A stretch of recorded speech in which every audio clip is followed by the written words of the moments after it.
A very good morning to you and welcome to News Update live on Suk News TV. I'm Oyin Priye Krumale. The President, in collaboration with the Fiscal Responsibility Commission, has commended a 3-day executive training program in Lagos aimed to strengthening fiscal governance and accountability in Nigeria's public sector. Organized in partnership with the African Development Studies Center, the program, which commenced yesterday, September 1st, 2025, brings together key stakeholders from ministries, departments, and agencies to explore how digital innovation can improve transparency, efficiency, and fiscal discipline. Delivering the opening address, the Executive Chairman of the Fiscal Responsibility Commission, Victor Murako Esquire, represented by the Special Advisor to the Executive Chairman of the Fiscal Responsibility Commission, Dr. Chris Uwadoka, stressed the urgency for adopting new tools for fiscal management. Represented at the event, they described the training as a command center for equipping the fiscal frontline with the digital tools needed to win the battle for transparency, accountability, and economic sustainability. Murako also raised concerns over poor compliance with the Fiscal Responsibility Act among state governments, particularly in debt management. He revealed that only one state currently presents a proper cost-benefit analysis when seeking loan approvals. According to him, every naira borrowed must be tied to a clear, measurable, and beneficial return on investment for the people of Nigeria. Participants expressed optimism, noting that their expectations to gain practical knowledge that would help close gaps in fiscal governance across the country. The workshop continues through Wednesday in the commercial city of Lagos. Now, the federal government, through the Nigerian Upstream Petroleum Regulatory Commission, has signed a production sharing contract with Total Energies and South Atlantic Petroleum for Petroleum Prospecting License 2000 and 2001 in the Niger Delta Basin. Covering about 2,000 square kilometers, the deal grants Total Energies an 80% operating stake and Sapetro 20%. The fiscal package includes a $10 million signature bonus and performance-based production bonuses tied to output milestones of 35 million and 100 million barrels. The agreement, aligned with the Petroleum Industry Act, also covers cost recovery, royalties, host community obligations, gas utilization, and environmental remediation. The NUPRC Chief Executive Benga Komolafe said the contract marks a new chapter in Nigeria's upstream sector, unlocking fresh explorations and strengthening energy security. NNPCL Group Chief Executive Officer Bayo Ojulari described it as the first deep-water deal under the Petroleum Industry Act, combining crude oil and natural gas terms with incentives to monetize non-associated gas. Total Energies reaffirmed its long-standing commitment to Nigeria, pledging responsible development of the blocks to help the country reach its target of 3 million barrels per day and attract new investments. Now, the Central Bank of Nigeria will this week launch fresh open market operations to absorb an estimated 784 billion naira inflows into the banking system. The breakdown shows the OMO maturities of 459.6 billion naira today and the Nigerian Treasury bill maturities of 324.4 billion naira on Thursday. The move comes as system liquidity opened at 275.9 billion naira on September 1st, a 10.4% increase from the previous week. Analysts expect Wednesday's NTB auction of 480 billion naira to further support liquidity tightening, while beyond yields are projected to moderate on strong demand. Year to date, the CBN has withdrawn over 13.3 trillion naira from the financial system through the OMO sales, up from 7.45 trillion naira in the same period last year. Economists said the aggressive issuance strategy under the Governor Olayemi Cardoso administration has pledged to curb inflation, attract foreign portfolio inflows, and stabilize the naira. Nigeria's headline inflation has eased for 4 consecutive months, settling at 21.88% in the month of July, according to reports. Now, Forex traders said that Naira's recent stability is being supported by Nigeria's currency swap deal with China and the rise of peer-to-peer Forex transactions. The swap also allows Chinese traders to accept Naira for yuan instead of the dollars, easing pressure on Nigeria's dollar demand. The deal, first signed in 2018 and renewed for $2 billion in 2024, has boosted trade ties as China remains Nigeria's largest trading partner.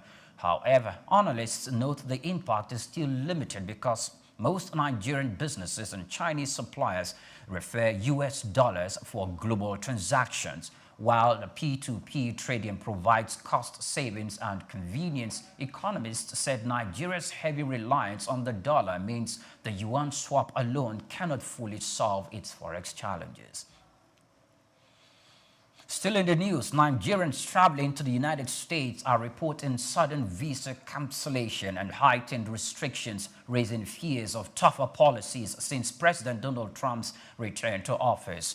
According to reports, sources said that the travelers have had visas revoked at airports, while student visa processing has virtually stalled.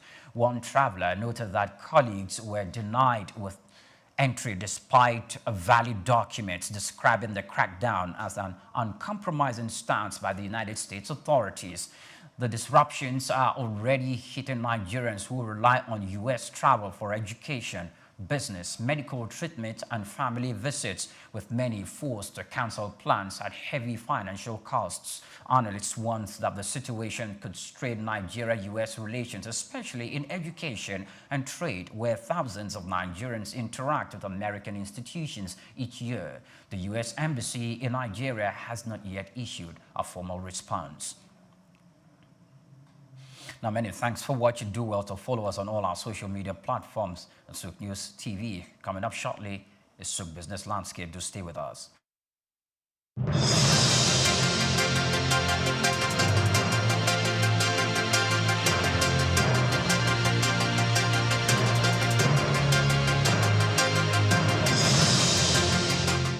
Known as the father of African literature, Chinua Achebe was born on the 16th of November 1930 in Ogidi, now Anambra State, eastern Nigeria. He was born to Isaiah Okafor Achebe, a teacher and an evangelist, and Janet Anenichi Ilegunam, a vegetable farmer. Achebe has reshaped the global understanding of African identity through the power of storytelling. Raised during the twilight of colonial rule, Achebe's education was steeped in both Igbo tradition and the Western values of post-colonial Christianity.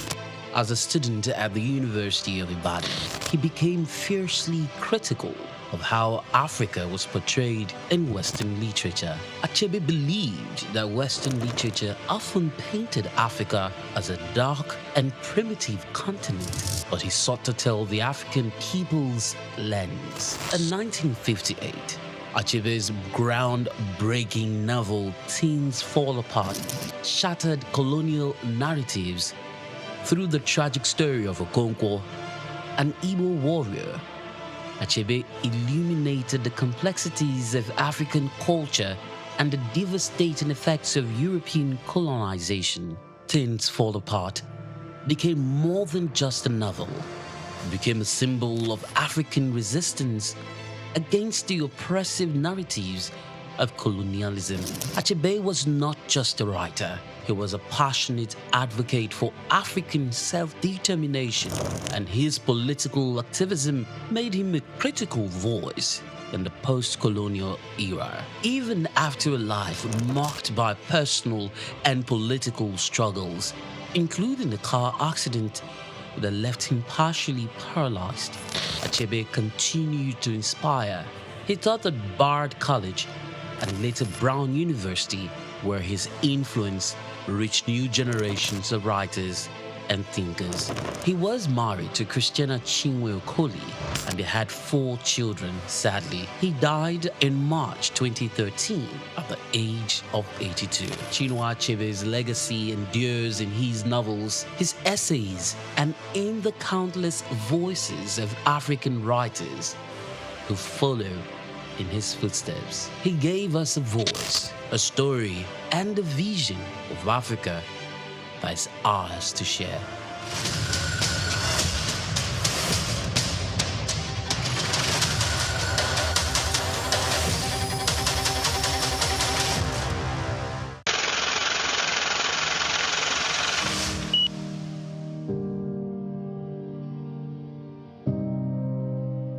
Wale Soyinka, born Akiwande Oluwole Babatunde Soyinka on July 13, 1934, in Abeokuta, Ogun State, southwest Nigeria, stands as one of Africa's most celebrated literary figures and a global icon of resistance against oppression. His life and works reflect an unwavering commitment to justice, culture, and the transformative power of art. Soyinka was born into a Yoruba family in colonial Nigeria, an environment that exposed him to both traditional African culture and Western education. His father, Samuel Ayodele Soyinka, was a school headmaster, while his mother, Grace Eniola Soyinka, was a devoted Anglican. This blend of indigenous and colonial influences deeply shaped Soyinka's world. Soyinka attended Government College Ibadan and later proceeded to the University College Ibadan, where he studied English and literature. Soyinka completed his education at the University of Leeds in England, earning a degree in English and later a doctorate degree. In the late 1950s, Soyinka began working as a dramaturgist at the Royal Court Theatre in London. However, his passion for storytelling and cultural preservation drew him back to Nigeria, where he founded 2 theatre groups known as the 1960 Masks and the Orisun Theatre Company. Soyinka's works, often a fusion of Western dramatic techniques and African themes, address universal issues of justice, freedom, and human dignity. His early play, titled A Dance of the Forest, which was introduced in 1960, written to celebrate Nigeria's independence, critically examined the nation's socio-political trajectory, setting the tone for his career as both artist and activist. Soyinka's activism became more visible during Nigeria's post-independence years. In 1967, during the Nigerian Civil War, he called for a ceasefire between federal forces and Biafran separatists. This led to his arrest by the military government, and he spent 22 months in prison, where he wrote a short drama titled The Man Died, Prison Notes, a harrowing account of his imprisonment and a profound critique of authoritarianism. Soyinka has authored more than 20 works, including plays, novels, poetry, and essays. In 1986, Soyinka became the first African to win the Nobel Prize of Literature, an achievement that brought global recognition to African literature. Soyinka remained an outspoken critic of oppressive regimes, often at great personal risk. His activism extended beyond Nigeria, addressing global issues of injustice and human rights. During periods of military rule in Nigeria, he went into exile, continuing to write and speak against tyranny. Today, Soyinka is celebrated not only as a literary giant, but also as a symbol of resilience and moral courage.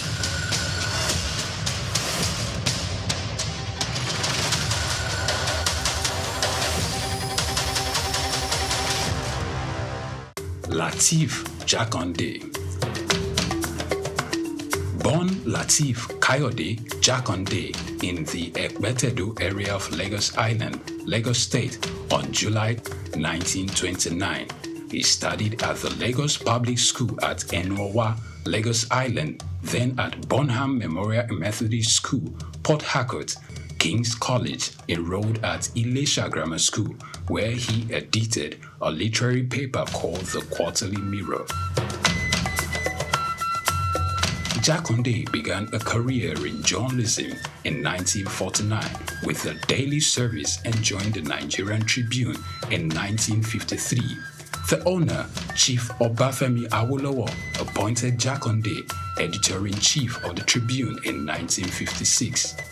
Jakonde established John West Publications in 1975 after leaving Tribune and began to publish the Lagos News. He served as the first president of the Newspaper Proprietors Association of Nigeria, NPAN. Jakonde ran for election as Executive Governor of Lagos State in 1979 on the Unity Party of Nigeria platform. His administration was effective and open and implemented the cardinal policies of his party. He introduced housing and educational programs targeting the poor, building new neighborhood primary and secondary schools, and providing free primary and secondary education. He gave poor people's children education, and many of them are now very prominent in the society today. Jakonde established the Lagos State University and constructed over 30,000 housing units. After the military takeover in 1983, Jakonde was charged, prosecuted, and convicted of treason and later pardoned. He served as Minister of Works under the Sani Abacha military regime. He died in Lagos on February 11, 2021. Lateef Jakonde was the first civilian governor of Lagos State. Lateef Kayode Jakonde, Suk Enlightenment. The National Theatre, Igomu, built during the military regime of Olusegun Obasanjo and finished in the time for the Second World Festival of Black Arts and Culture, FESTAC, in 1977. The theater holds amazing treasures and memories. The artworks fill everyone with pride.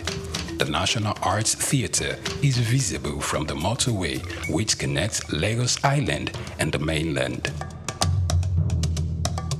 The National Theatre is packed with the artworks of a legendary contemporary Nigerian artist, stained glass walls by Yusuf Grillo, sculptures and murals by Lamidi Fakeye, Erabo Emopai, and many others.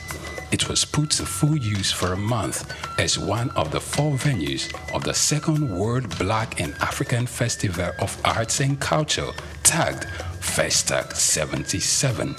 The complex hosted 16,000 participants from 56 African countries and the diaspora in an unprecedented showcase of African music, fine art, literature, drama, dance, and religion. The National Art Theatre was built and designed by Techno Experts Troll, a Bulgarian company mirroring the Palace of Culture and Sports in Varna, Bulgaria. Completed in 1976, the building is one of the largest and most beautiful of its kind on the African continent. It consists of a central hall with 5,000 seats, a collapsible stage that can be quickly rebuilt, a conference hall with 1,600 seats, 2 large exhibition halls, and 2 cinemas with 800 seats each. The theater complex has a dressing room for artists, a garage, offices, coffee bars, and a buffet. It has indoor TV and radio systems, as well as booths with facilities for simultaneous translation of languages and hectares of lush green lawn around. The majestic structure sits in Igomu like a quiet mountain, mesmerizing visitors and passers-by. The National Theatre, Suk Enlightenment. Take Nigeria because it's the mind that needs to first of all be rebranded. Literally said is going to be putting Nigerian labor, Nigeria content and materials first. If we say Nigeria first and it is just us down here that, are pushing that agenda, it's going to be a big struggle. Do you think Nigerian firms, Nigerian organizations should start looking at getting their staff involved in this market or buying to keep for their staff? Within this side, let's also learn citizen diplomacy. See something. This is Suk business landscape.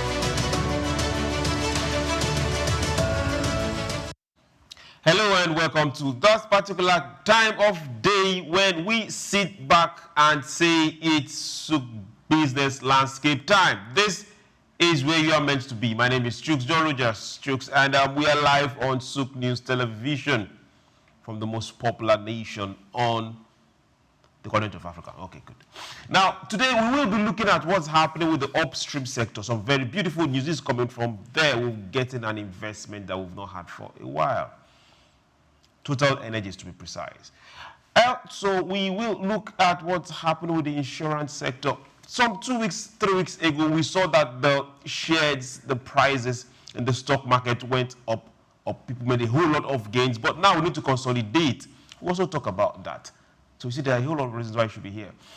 Then also, Dangote is in the news. Yes, you heard us. Dangote is still in the news. He is not leaving.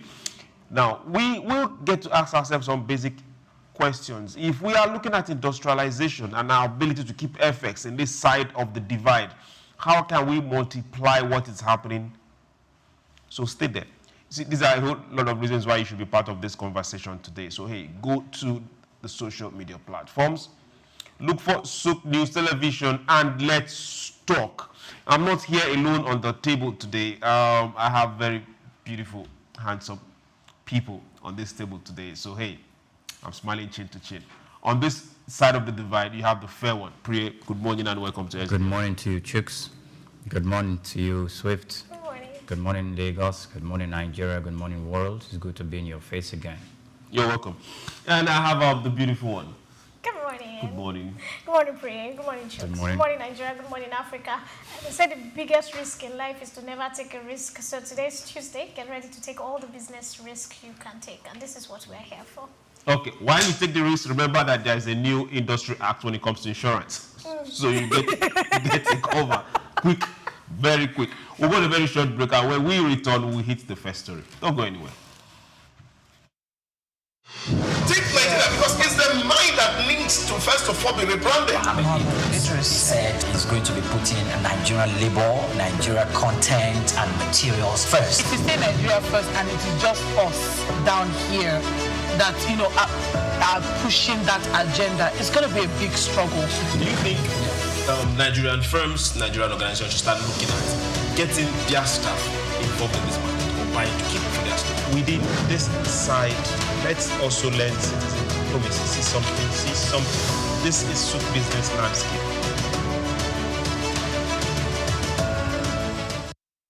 In Africa, there's one man who has consistently been a household name and index of reference in the business arena. The name Aliko Dangote apparently stands tall. The Africa's richest man clearly benchmarks success, wealth, and prosperity.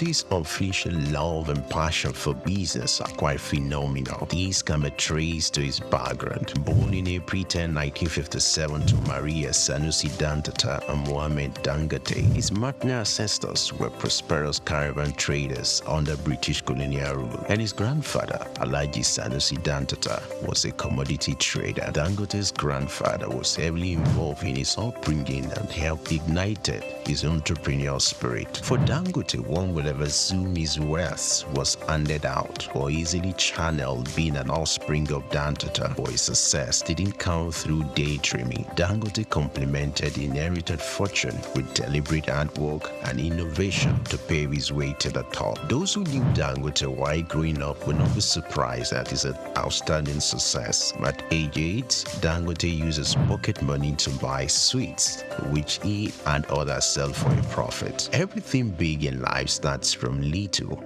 Taking a clue from this, Dangote from a seed loan of 500,000 obtained from. Take Nigeria because it's the mind that needs to first of all be rebranded. He said he's going to be putting Nigerian labor, Nigeria content and materials first. If you say Nigeria first and it is just us down here that, are pushing that agenda, it's going to be a big struggle. Do you think Nigerian firms, Nigerian organizations should start looking at getting their staff involved in this market or buying to keep for their staff? Within this side, let's also learn citizen diplomacy. See something. This is Souk business landscape. Welcome back. Now to our first story for today. Federal government, yes, this federal government, through the National Nigerian Upstream Petroleum Regulatory Commission, has signed a production sharing contract with Total Energies and South Atlantic Petroleum for petroleum prospecting licenses 2000 and 2001 in the Niger Delta Basin, covering about 2,000 square kilometers. The deal gives Total Energies 80% interest as operator and SEP Petrol 20% interest. The physical package includes a $10 million signature bonus and production bonuses tied to output milestone of 35 million and 100 million barrels or their cash equivalent. The Commission said the agreement provides clarity on cost recovery, royalties, host community obligations, and gas utilization in line with the Petroleum Industry Act. NUPRC Chief Executive Gbenga Komolafe described the contract as a new chapter for Nigeria's upstream oil and gas industry, adding that it would unlock new exploration, boost reserve, and strengthen energy security. The Nigerian National Petroleum Company Limited noted it is the first deep-water contract awarded since the Petroleum Industry Act, and the first to comprehensively include crude oil and natural gas terms. Total Energies pledged swift execution of the work program, stressing its six-decade presence in Nigeria and the commitment to low-cost, low-emission offshore development. The deal is expected to support Nigeria's target of 3 million barrels per day and attract new investment inflows into the sector. Good. Okay, ladies and gentlemen, on this particular table, several times we've tried asking ourselves, okay, let's push. How can we explore more, drill more, produce more barrels a day? We've also asked, okay, what's happening? Priya keeps shouting, deep water, upstream. Leave shallow waters alone. Now we are having this particular production contract, Total Energies, and we're having this revitalization of the upstream exploration. And now we also know that globally there is this particular pressure to leave fossil fuel. There's also decline in investment and funds flowing into fossil fuels. But now we are having this. Well, is this the right? Are we on the right track, or should we seek more? Should we slow down? Well, what should we be doing? We're on the right track, and I think we should seek more. Total Energies is a multinational. Yes, it's foreign, but I'm glad that it's not completely. The contract was not completely given to foreign organization. Sapetro is local, so we have 20% stake local participation in that. And that seemed to want to balance it, but not entirely, because I would have expected more participation from that. Was hoping it's going to be 1 foreign and 2 domestic companies, so we can have a larger domestic participation in that. But aside that, we are going to be tapping or try to explore the untapped resources and potential of the deep water assets, where if you look at most organizations or most companies participating in the deep water section, you have very, very few local organizations, domestic organizations, because most of these organizations that are dominating the deep waters sold their shallow water assets to domestic organizations. That is where we started having some form of marginal increase in our local participation. No, I'm talking about the drills, where we started experiencing some marginal increase from the previous 1.1 million barrels per day, where we moved up, and we've kept moving up. Though the margin is quite small, but it's progress that should not be wiped aside or undermined. But our participation in the deep waters is small. When I mean our participation, I'm talking about the local organizations, the domestic organizations. And that's because the assets that is required to participate on that space is huge. The investment you talk about. The investment. Okay. and the assets being on that deep water is huge. If we have domestic organizations coming to fish in that big waters, probably there will be a measure for us to really have an effective domestic participation. You can see Total Energies. Look at the chunk of the contract they are going away with. 80%. 80%. Yes. And it says a lot. Okay. Before we get to that now, let's look at this. Now, Priya talked about the investment and the asset. Okay, the investment buys you the asset. Now, let's look at it.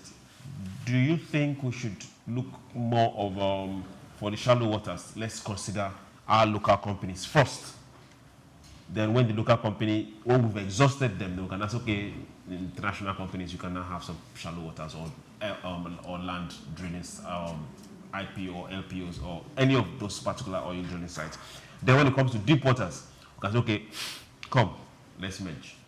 You know, like what he said, it's a lot of investment assets. Do the local companies really have the financial capacity to sustain this? A lot of them. For the shallow waters? Even for the shallow waters. For the shallow waters, some of them are still partnering. We saw the other day, even for the shallow waters, a couple of them are still partnering. For the shallow waters, a couple of them are still complaining that they still need government intervention, that they do not have enough resources because the funding... Then they should not play there. No, you can't say they shouldn't play there. It's baby steps. So, for example, this right now, it's boost investor confidence. Okay. Like if you look at it, the fact that a lot of companies like Total and ExxonMobil have been selling their own, their shallow water assets. They did. It just tells you that the government too has been putting a bit of pressure on them. And this is why they are selling. And even the companies that are buying, you are looking at 2-3 companies sometimes merging together to just get one small asset from Shell and ExxonMobil and Total. These people have been managing over 100 assets over the years. And you, 4-5 people... They didn't start today. That's what we are saying. It's the same thing. 4-5 people are putting monies together. So, like I said, it's baby steps. But the good thing about this deal, although it's been some people have criticized it, the good thing about this deal is it boosts investor confidence. While, there was a time they were scared that companies like Shell, ExxonMobil were selling off to leave, for a big international company like Total to be reinvesting, because they're going to invest a lot of capital in this, and this is meeting worldwide standards. From this, we feel that we'll be able to meet up our barrel production. That's what people are claiming, or that's the whole idea of federal government doing this. Yes, there is also the quarrel that the $10 million is too small compared to what the future is looking at. And the fact that Nigerian government is not going to be a major beneficiary, they are just going to be regulating. That's a challenge. But the good thing is the investors, the boost in investment. The fact that a lot of other oil and gas companies will look at what Nigeria is doing, look at Total as an example, and be able to come back home and reinvest. It means that the government is doing something right in the oil and gas industry. Do not forget, this is the biggest deal under the PIA Act since it has been, constituted. So it means that we are taking, like I said, we are taking baby steps, but we are accomplishing some things. When I read it, I was excited. One, I was excited that it wasn't only Total alone. There was an 80-20. I feel it should have been a 70-30, but I wasn't on that table to push that. So, yes, I was not there. So to clear the record, I wasn't there. I think you were there. Okay. While we are looking at who was there, who was not there, and those that were not there, we are also looking at, there are several deep ocean fields that are, as we speak right now, work is not going there, exploration is not going there. With this signed, how should NNPC and the broader companies, sister companies, start pushing and marketing this particular place? The Brazilian oil company is coming back. Guyana, yes. Several most likely follow. That same question, I'm still looking at it. Should we concentrate on the foreign companies? Okay, good. Bring in more investment. Go into the ocean and go and drill. But, Chooks, this is one of its kind. This is almost like the first phase of this offshore deep water production sharing contract. And It's more after the Petroleum Act. Yes, it's more like a pioneering step of the PIA. So if you look at Total Energies, they've been exploring these activities. They've been in Nigeria for 60 years doing this. So Petro is spent half of that, 30 years doing that. And I really congratulate them because they are local. Now, with this, you could see there are other countries like Brazil, you talked about Germany, Guyana, some of the multinationals that represent this company, that are coming from these countries, have seen the potential, and this recent production sharing contract that has just been executed by the PIA is going to be more like the bait that will attract investment, more investment in offshore deep water assets and drilling and exploration. This is about 2,000 square kilometers. It's huge and it's large. So I think it's something that we can't really extensively talk about since it is its first phase. Let's just look at the way the NNPCL is going to manage it transparently and to make sure that Total Energies, well, I know it's quite delineated and clear from both parties, as NNPCL would be more like a negotiator or more like an umpire between Total Energies and Asa Petro. But for me, it is a local participation. And if other multinationals are coming in and we are telling them to go into the deep waters, because that is where we are focusing right now, so we can leave the shallow waters for domestic and Nigerian organizations, I think we're doing the right thing. Okay. I think I also like that part. Now, from this particular story, we are looking at our ability to hit 3,000 barrels per day. 3 million barrels. 3 million from barrels. From the 1.5, which 3 is million critical. barrels per day. Yes. For the last 2 months, result gave us that we've met and exceeded the OPEC quota. We're looking at ability to go at least 2 million before the end of by this year. You're smiling. No, you speak as if it's just a tap. We just walk up there, just open it for it. We need to tap. And here you have it. Tap into it. Here we have it. 3 million. But it is possible now. We need to tap it. Now we are extending the frontiers and the barriers. We are moving away from shallow waters to deep waters, and at deep waters, at least according to experts, they can get twice what shallow waters is producing. Okay. Yes. Now let's also remember that by next year, if all things work the way it's been planned, BUA is coming on board, the refinery. Yes. Yes. Dangote is here, and he's still expanding. He's importing as we speak. So if we are able to hit this target, we should not be importing crude. Well, I'm looking forward to the 650,000 barrels per day capacity refining, having all its crude locally. Yes. That will save us a whole lot of seeking effects. Yes. Of our CBN and of other countries. So if we are giving him less than 50% of that, or 50% of that at the moment, that in itself is not bad, because it's actually contributing to reducing the pressure of the forex in the naira. However, yes, because I like looking at, I don't want you to see me as a pessimist. I like looking at all the corners, because the war that had been on between the 650,000 barrels per day and others who insist on importing into the country, it does not, though it has died down, but it doesn't mean it is completely out of the system. It is still. It has died down in the media space. Okay, so let's assume we have productions, the deep water is doing well, and we're having productions, and we are attracting more MNCs to come participate in the deep waters, and we have the wherewithal and the capacity to give him the whole of the 650,000 barrels per day, and we will not falter in our supply to him, and we will not also falter in our supply to other small refineries and maybe the BUAs and others that are coming to the stream. We'll be moving towards independent. I know I'm sounding like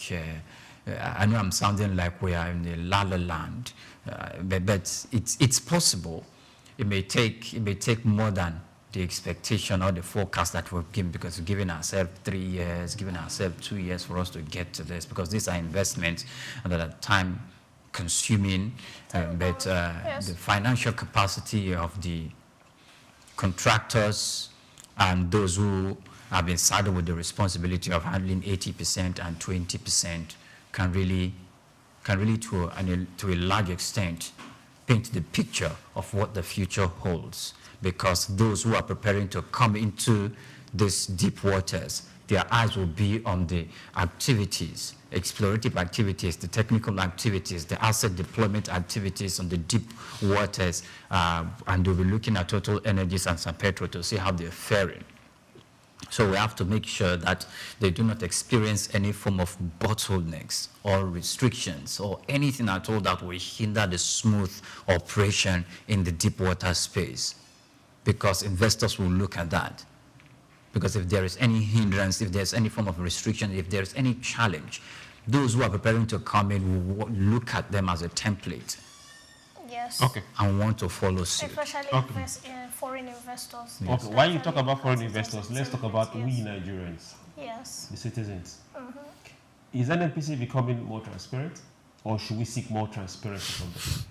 Okay, so me, I'm coming from the point where Total at least employs 80% Nigerians and uses about 20% foreigners, if not less. I'm coming from the point where this means more employment.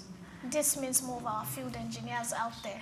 This also means a training process. Like, you're looking at the younger companies that are now taking over the shallow waters. 70 to 80% of those engineers were trained by the bigger companies, Shell, ExxonMobil, Total. They worked there for a bit. So it means that this is training, this is development for us. So like I said, I think it's baby steps. We can't just rush into these things. It's like when the banking sector started, education, medical, we had foreigners come teach. Then after a while they left, then we go back. Most of people have argued that some of our engineers are not equipped enough to. This is new terrain for many of our engineers and our working force. So it's critical that they learn, and they can only learn under expatriates and the bigger people and trainings. And these trainings, they are here to be offered by the Totals, the ExxonMobils, and the international companies. So for me, it's a win for us. Also Forex is a win for us. For me, everything is a win, like you said. But we need to be careful. We need to be careful how government regulates this. We need to be careful that the bottleneck bureaucracy does not come and kill this initial plan. Because if they do, other investors will take some steps back. But the Tinubu administration is actually making a conscious effort. Hold on. To ensure that our foreign investors is the same thing. Now it's under NNPC is under the regulation of NNPC is coming from this administration. No, I have an issue with anytime I bring up you are sharing. Let me talk. Because my brothers in the red chamber, they need me to say this. Your brothers in the red chamber right now, we need to cut their salary. Because doctors need to be paid. Now, let's get somewhere. Do not let me start with the fact that why are federal hospitals and state hospitals not... Let's come back to oil and gas. Okay.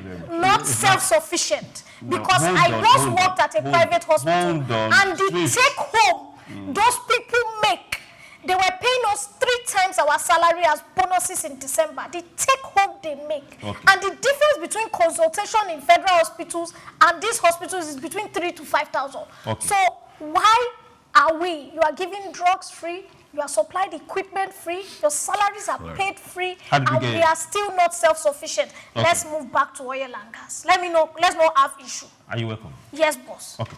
Now let's get back. Okay. Let's get yes. back. Oh, you want to jump into this? How transparent should NNPC be? Because if we take, for example, there's always this company that come here. We also state-run, the Saudi Aramco. And as a Nigerian, you can actually get to their site, and the figures are there, open for you. What they drill per day, per week, per month. What they export per week. The companies, the partners, and all that. Now, they might not give you details when it comes to money and spending. That's not your business. But how transparent do you think our NNPC should be when it comes to exploration and partnering companies? Well, until with NNPC or NNPCL, look, I've always said it. I'm not a fan. I've never been a fan. There was a time all the money that has been given to them to reinvest, if our refineries are not still working under them, and Dangote refinery is working, then it just tells you that these people, to me, they are not ready. In fact, when they said, when they came out to say they wanted to sell the refineries, I was one of the most excited people, because I feel that private-public, government-public partnerships is the next way to go. We saw it with the telecoms. We have seen it with electricity. It's the next level to go in Nigeria, because somehow, once people are receiving direct income from the federal government, they seem to sit. Now, you are looking at smaller oil companies. Look at what they are doing. Look at how many barrels they are turning out in a day. NNPC has 3 refineries. They have everything at their disposal. Their staffs are being paid huge salaries. What are they giving back to the country? Okay. So when you come to transparency now, thank you. God bless you. Like I said, if you leave NNPCL or NNPC the way they are, there will be no transparency. It's until there's a private partnership. Let them partner with Dangote. You will see transparency. Let them partner with a Seplat. Let them partner with Total. Because those people, let me explain. They are those people's shareholders. They like to see their figures. They like it to be transparent. They want to see what you are doing, not just sending me emails or whatever. They want to see it out there so that they can also show. So are you of the opinion that NNPC should go to the capital market? Yes, 100%. It's high time they should stop being fully funded by federal government. Let us see what they are capable of. Okay. Now let's get. No, Priya wants to drop that one. Priya, don't drop it. Don't drop it. Now we see a lot of all these multinationals. They are supported by their various governments, majorly Total, France, Eni, Mobil, all of them. They are all supported by their government in one way or the other, with government interest and private interest. Shell Dodge.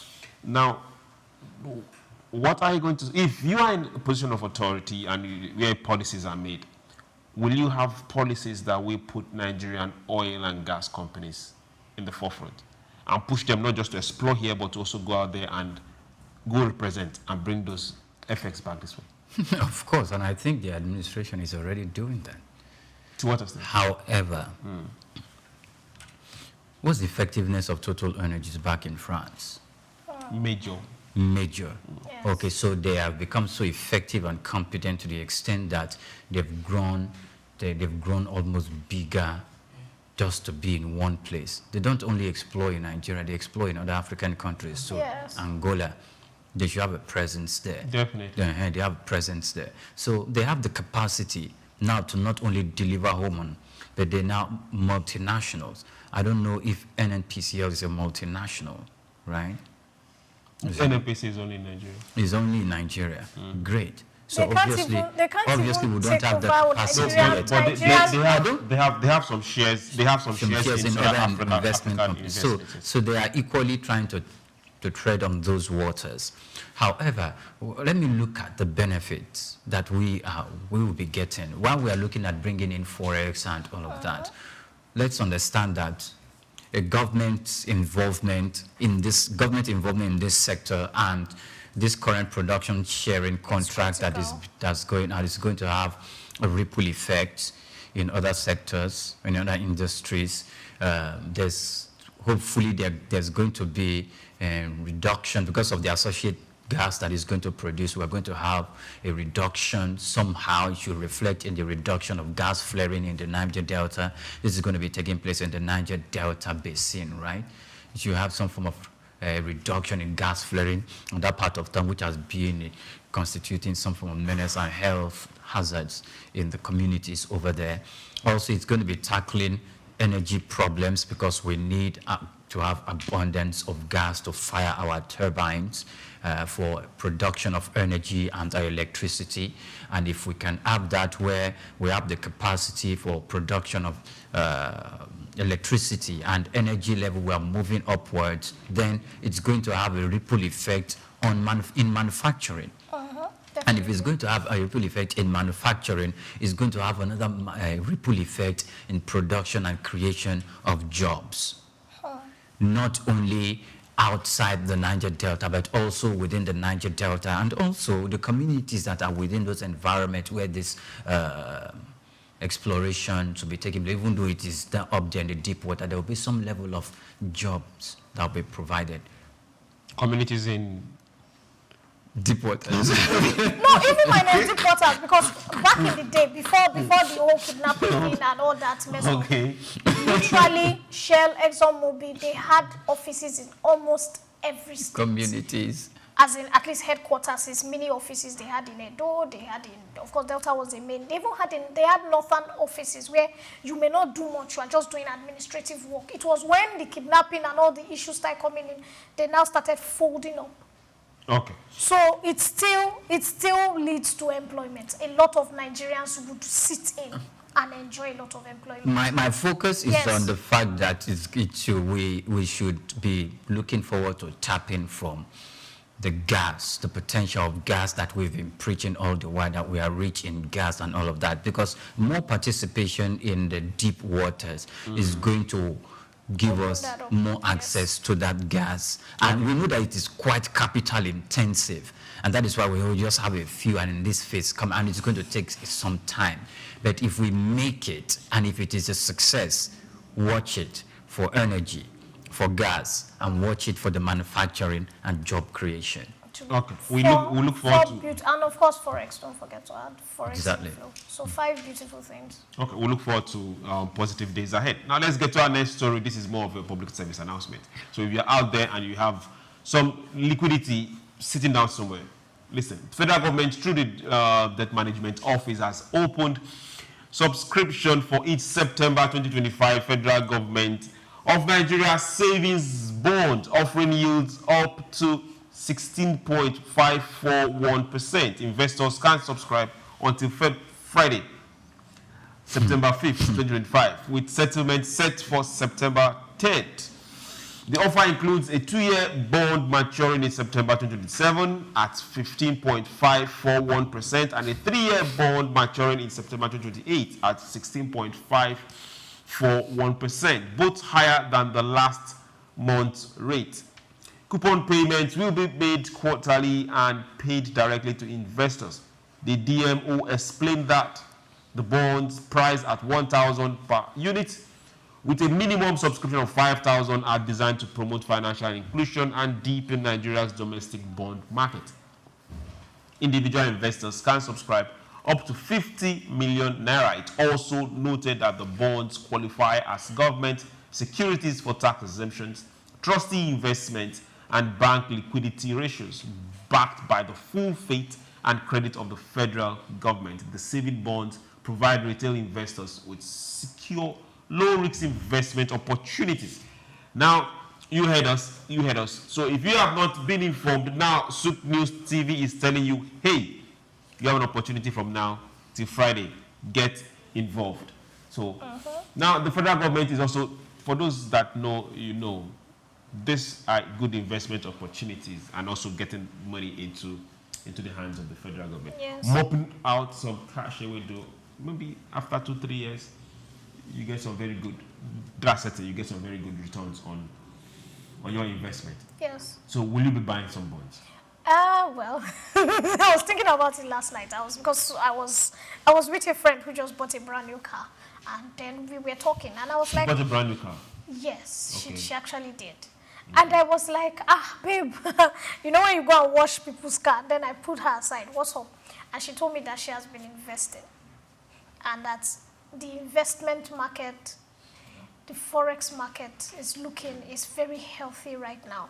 That she has put in some money into some companies. I wouldn't want to call names, so it's not like I'm advertising, but they are mostly Nigerian-based companies, and her turnovers has been fantastic. Yes, she does have a lot of money because she put 5 million in one, she put 20 million in another, and she bought a car for about 15 million, which is not bad.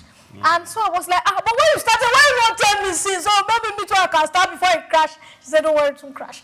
What the federal government is doing, I think, is important. It's, you know me, I'm very into investors' confidence.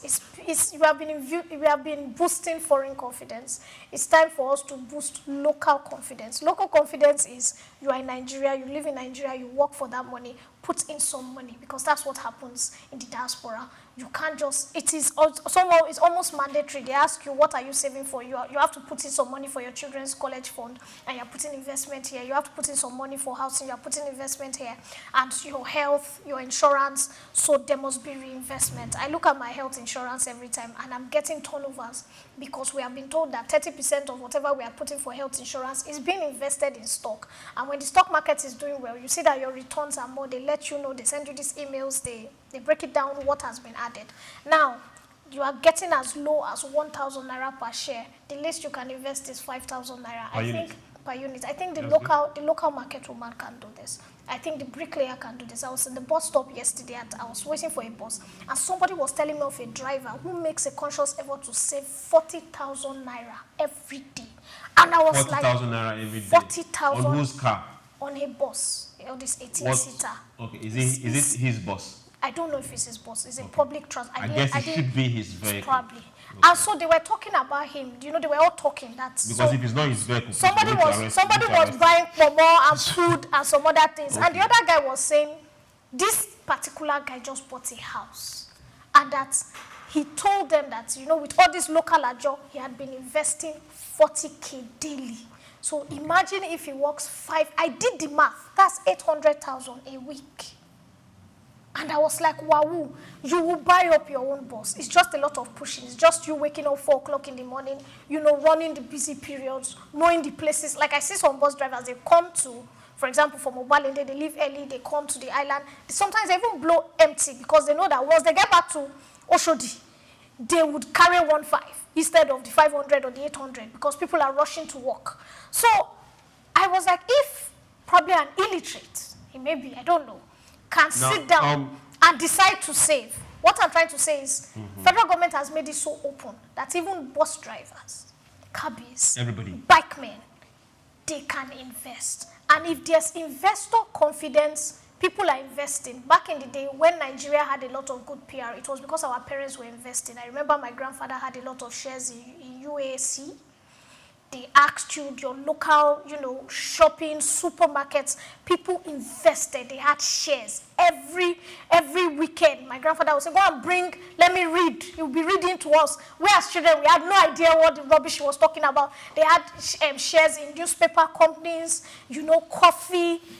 For me, this is the next step to take Nigerians forward, because when people invest in a country, they become proud of the country, they build the country, and they fight against corruption. Okay. So when I saw this investment, I was excited. Okay, yes. Good. Now, dear grandfather, I don't know where you are right now, but he's dead. This is the granddaughter that called your beautiful investment rubbish. Don't worry. We'll get to her very soon. So, Priye, we are looking at these opportunities that have been coming. We spoke about one last month, just towards the end of last month, and we are having another. She has talked about a whole lot of confidence and ability that is open for everybody. So it's not something that is above the reach of the rich, the poor, or the average person. If you are in a position to talk to people, hey, would you say, hey, that money, put it here? What will you tell the next person? Well, it should be accessible, and accessible in the sense that there is some form of limitation for the big buyers not to buy everything. Yeah, you have a cap, 50 million. There's a cap for 50 million. 50 million is even... Before you get 50 million for this country, bro. No, people have it, and they. And that's what I'm saying. You're a big buyer for you to have 50 big buyers. Yes. Because you know the people, they are corporates investing. There are pension fund managers investing. Yes. There are portfolio managers investing. Banks themselves are investing. So the one that is left for the bus driver, on the streets, for Musa. At this point in time, we should start asking this particular question. Yes. How many units are available? Well, that's the next question. Because that's why when you put those limits, so yes. there should be another side of bond that the government should make sure, because these are risk risk-free investment. Like you invest, you go to sleep. Are they risk-free? You invest and you go to sleep. Okay, then what happens when there is a devaluation in the currency? Are you going to still lose? The thing is, the kind of devaluation we're talking about, it will come through what? Government policy? It is going to come through government policy. So the people will not say government. It will take between 3 to 6 months for the government to do a major devaluation of the naira. This particular bond, there are 2-year bonds and 3-year bonds. Yes. Now, do you know why? So even 6 months, yes, your money will be bond there. Understand? Do you know why I brought this up? Now, yes. If we all remember when this administration came up, we had a major devaluation after they let the naira float. Yes. And till now we have some good stability, although a lot of companies went down and some had to struggle. Yes. After that, especially those that were getting forex at ridiculous prices because they had family and friends that after were those major Please, let's drop it there too, because they were the ones that ruined businesses for a lot of other people. Okay. I don't know where you're going to. Yes. Now let's stay on this. So they couldn't start too. We had an administration before now that did not manage the central bank well. The economy was not managed well. But we should go beyond that and start holding people accountable for their failures. That is what I think. Yes, that's why the former CBN governor is still in Kiriki. No, he's not still there. You don't keep. He still has a case. You don't keep cases for 2, 3, 4, 5 years running. We've had it concurrently. No, we should, at most, 365 days is done and dusted. We know that this trial has come, judgment has been passed, and people would learn. Because they just, okay, don't worry, next admission they'll let this or that. I think the way Nigerians are, we like to see you suffer. We like to hear you are in prison for 3, 4, 5 years. It makes people happy. But does it serve as a deterrent to wrongdoing? Well, it makes you know that for those number of years, you cannot go to party, you cannot spray money in the air, and your assets will be seized for that period. So it's the shortest form we also know of that punishment. this lapses in our judiciary is also one of the major issues why investors are afraid. Because it's okay, tomorrow if I have a problem, how long is it going to take the judicial system to sort this out? Yes, definitely. So we need to sort all this out to be able to make sure that the economy stands on a very strong footing. And if I'm bringing my money tomorrow from Russia, yes, you heard me. I'm bringing 10 billion from Russia. I know that no governor will wake up tomorrow and do the obvious. I'll call the Chief Justice of Nigeria and inform. Don't worry. Okay, so guys, let's get our hands and buy some bonds before Friday. So how much are you looking at investing? If people just will be on their phones. Yes. They'll be on their phones like this, investing? waiting for Friday, 12 a.m. on Friday. Let me consult my bank. And let's go. We'll go on a very short break, and when we return, Souk Business Landscape will be right back. Remember, companies can also buy for their I wanted to say you should just invest your full salary this month, so we just move. Okay, my bank manager will get back to us. Don't go anywhere. Souk Business Landscape will be right back. Take Nigeria because it's the mind that needs to first of all be rebranded. Idris said he's going to be putting Nigerian labor, Nigeria content and materials first. If you say Nigeria first and it is just us down here that are pushing that agenda, it's going to be a big struggle. Do you think Nigerian firms, Nigerian organizations should start looking at getting their staff involved in this market or buying to keep for their staff? Within this side, let's also learn citizen diplomacy. See something. This is Souk Business Landscape. In Africa, and there's one man who has consistently been a household name and index of reference in the business arena. The name Aliko Dangote apparently stands tall. The Africa's richest man clearly benchmarks success, wealth, and prosperity.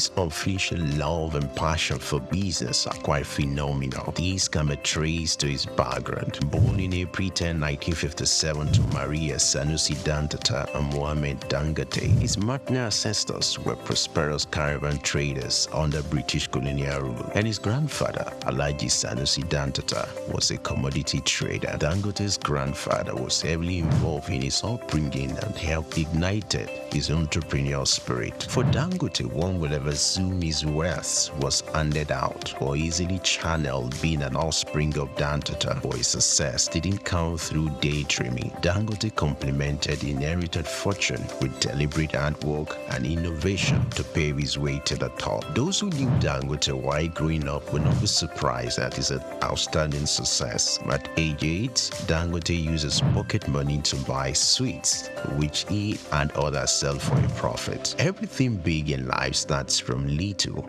Taking a clue from this, Dangote, from a seed loan of 500,000 obtained from his uncle, started business, which he traded commodities and business supplies, primarily cement. By 1981, his firm was successful that he had incorporated other businesses and established the Dangote Group. His empire extended to foodstuffs, including sugar, salt, wheat, cement, haulage, and other business concerns. Among his holdings were Dangote Industries, Dangote Bale Nigeria, Dangote Cement PLC, Benue Cement Company PLC, Dangote Sugar Refinery PLC, Dangote Flour Mills, and Nascent Ally Industries PLC. In addition to his holdings in Nigeria, the Dangote Group has operations in several African countries. With these giant strides in the business arena, Dangote will forever be grateful to his grandfather for giving him wings to fly. According to Forbes, an American business magazine, Dangote remains the richest man in Africa with an estimated fortune of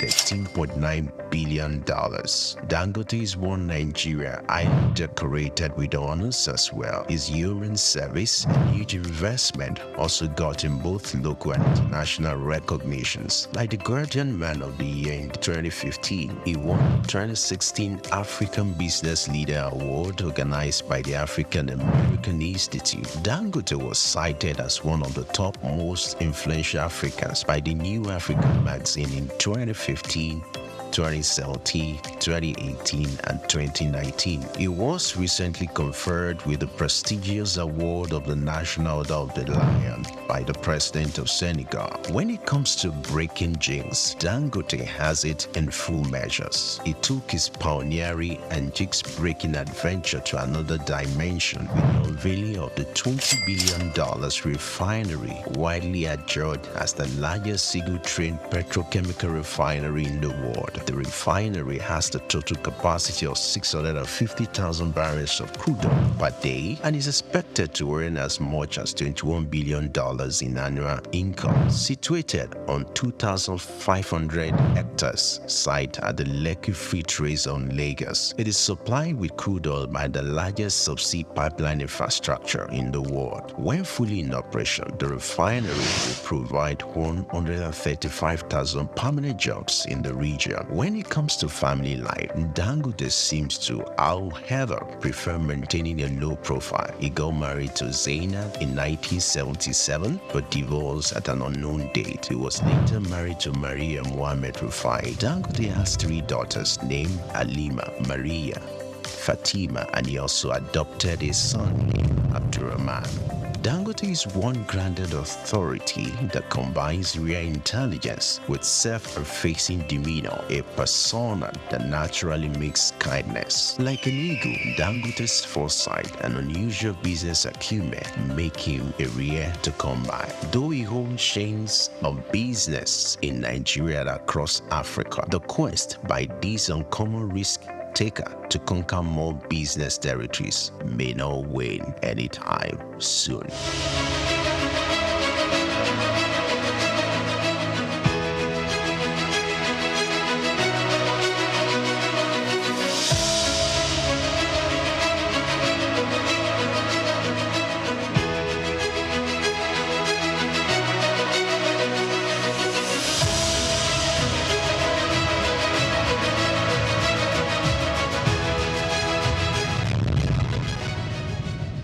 Idumota Market. Eko Idumota, once a residential neighborhood, is home to Idumota Market located on Lagos Island. It is one of the oldest and arguably one of the largest markets in West Africa. Idumota is a historic neighborhood adjacent to the Lagos port that facilitated the slave trade, and later under the British indirect rule, it surrounded to exports that fueled the colonial enterprise. Idumota was also the location of an armed forces remembrance cenotaph called Soja Idumota, built as a monument to Nigerian soldiers who served with the West African Frontier Force. An Eyo Masquerade statue and a clock tower are also some monuments at Idumota. Idumota Market is so popular that large sales are recorded as early as 7 a.m. The market is made up of hundreds of lock-up shops occupying several multi-story buildings, with some measuring about 5 or more floors. In 2010, the Lagos State government demolished some illegal structures in order to improve vehicular and human movement in and around the markets. During weekdays, the neighborhood of Idumota is densely populated by shoppers, traders, and bus passengers. From the Carter Bridge ascending into Lagos Island, passengers can see the neighborhood before disembarking at their final destination. Idumota Market accommodates the substantial inflow of imported goods. The bulk of import from abroad are routed first through Idumota and then on to other markets through Nigeria and other West and Central African countries. The energy of private Idumota traders and wholesalers facilitate this activity, where millions of US dollars worth of wholesale is exchanged daily. Idumota Market, Souk Enlightenment. Broad Street. Broad Street, situated in Lagos Island, is steeped in Nigerian history. Once the biggest financial hub of the country, it housed the headquarters of major banks. Take Nigeria because it's the mind that needs to first of all be rebranded. Idris said he's going to be putting Nigerian labor, Nigeria content and materials first. If you say Nigeria first and it is just us down here that, are pushing that agenda, it's going to be a big struggle. Do you think Nigerian firms, Nigerian organizations should start looking at getting their staff involved in this market or buying to keep for their staff? Within this side, let's also learn citizen diplomacy. See something. This is Souk business landscape.